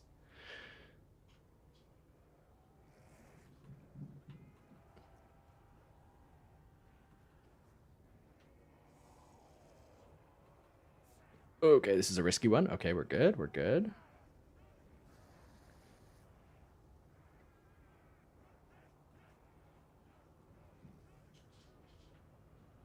Yeah, I was a bit negative. I do think that like I think it's just me because I don't like personally have that specialty, but I don't think the tech industry is like completely dire. It's just I don't know if I'm fully prepared to get back in the ring. I need to brush up on some side projects. Maybe a Black Ops 1 mod. I've always wanted to play around with Radiant in Black Ops 3, but still never got started. I just think like I don't even know if my computer can handle all the 3D like underlying rendering. And I would definitely need to work with an artist because I am not very creative. Oh god, oh god, oh god.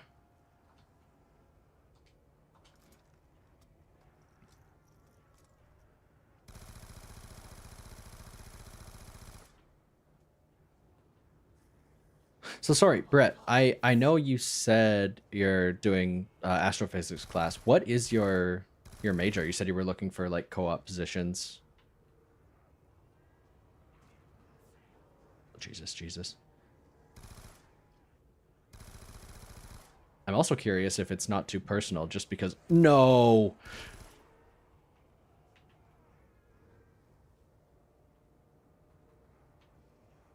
Holding my breath until I don't have a red screen anymore. Okay, we're back. We're so back. Yeah, if it's not too personal, I'm just curious. Because I did the same thing. I did a lot of co-ops, and I'm curious if you're at or what school you go to, because my degree at University of Waterloo was very co-op heavy, and I know that's a big part of the culture there. But I assume I know U of T also does internship placements.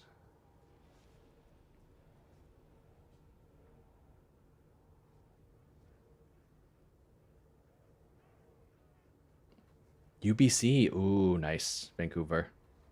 Much nicer weather than where I'm at in the middle of the country.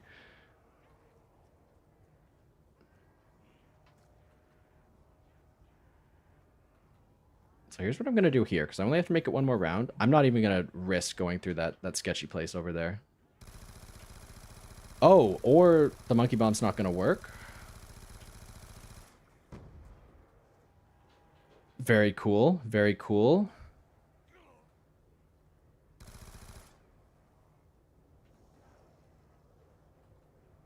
hate the weather in BC?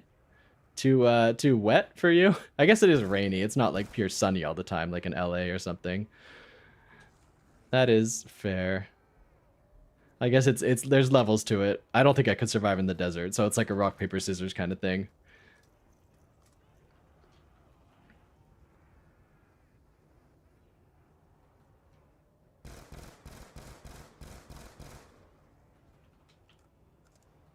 Physics isn't co-op heavy. Okay.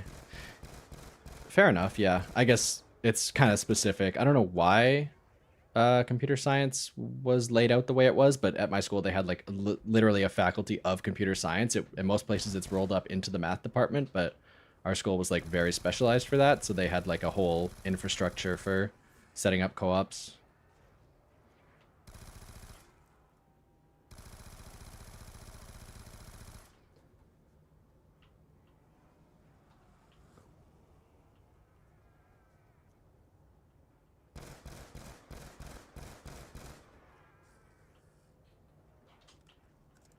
I'm like holding my breath. I haven't wanted to say anything because I know we are close to 25, but I don't want to jinx it. Okay, I think we're at no spawns now. So I think we finally completed 2 out of 3 of the goals of today. Okay, I just need to see one blue eye. One blue eye, that's all I need. Sorry, Sean, I don't think I've said hi. I've been chatting with you for a second, but I think I heard Richtofen switch souls, so I think we're set. We did it. Blue eyes. Blue eyes. Okay, that is technically the Nuketown Easter egg done. All right, what are we at now? We're basically at 5 hours. Thank you for sticking around, and then I just need to die because then I will get to see the rockets crash land, and we'll be able to see this event from both POVs. I told you guys it would be my last game. I told you. I definitely wouldn't have restarted if I had failed. That doesn't sound like me at all. Alright, I'm glad we got it done. Obviously, we didn't do probably the actual hardest one, the Alpha Omega egg, even though that's the one I was maybe most confident in. Moon was... The RNG was stressing me out, and it turns out it should, because I've really almost lost that right at the end until someone came in clutch with the console command. Yeah, fast. You absolutely were right. You were right. The setup was all there. Just needed to execute. Yeah, this, and also Brett. I mean, I was kind of like subconsciously realizing I was failing up front, but seeing it in chat, seeing myself being roasted for my poor behavior at the front of the bus there, that absolutely got me in the backyard, which saved the run.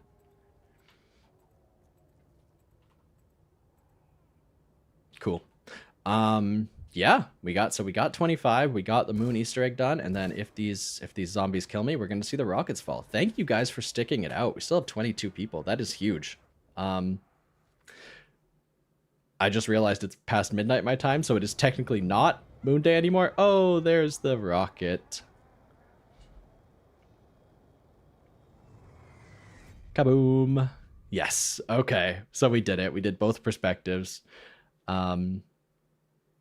Yeah. No, that was a ton of fun. Yeah, I was going to say it's not technically Moon Day anymore, but it's close enough. It's still it's where Brett is in BC. It's still October 13th. So, yeah. Yeah, this was kind of a once in a lifetime thing for me. So like I said, I wanted to hold out on any updates until I actually got a video out for people to actually watch, because I know that's been way too long. But yeah, I didn't want to miss this once in a lifetime thing in this dumb little game that I love.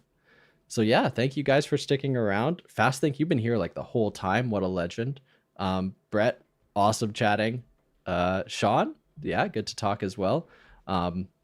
Crazy Barks, you've also been here pretty much the whole time.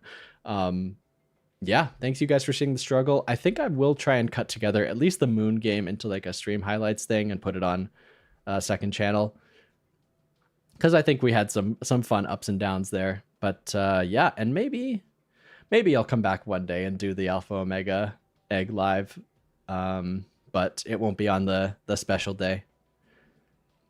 But yeah, this was a ton of fun. Thank you guys for stopping by. Like I said, the only reason I do this is to talk to people who like the same thing I do, and we got to talk about a lot today. So yeah, this was awesome. All right, I am gonna go to bed. Make sure it has funny editing. I will do my best. We'll see if my sense of humor is any good. Yeah, I do have to go to bed though. Thank you so much. Talk to you guys later. Yeah, I don't know when I'll talk to you again, but yeah, it's been great checking in. So see you. Hopefully it won't be another 6 months this time. Talk to you guys later.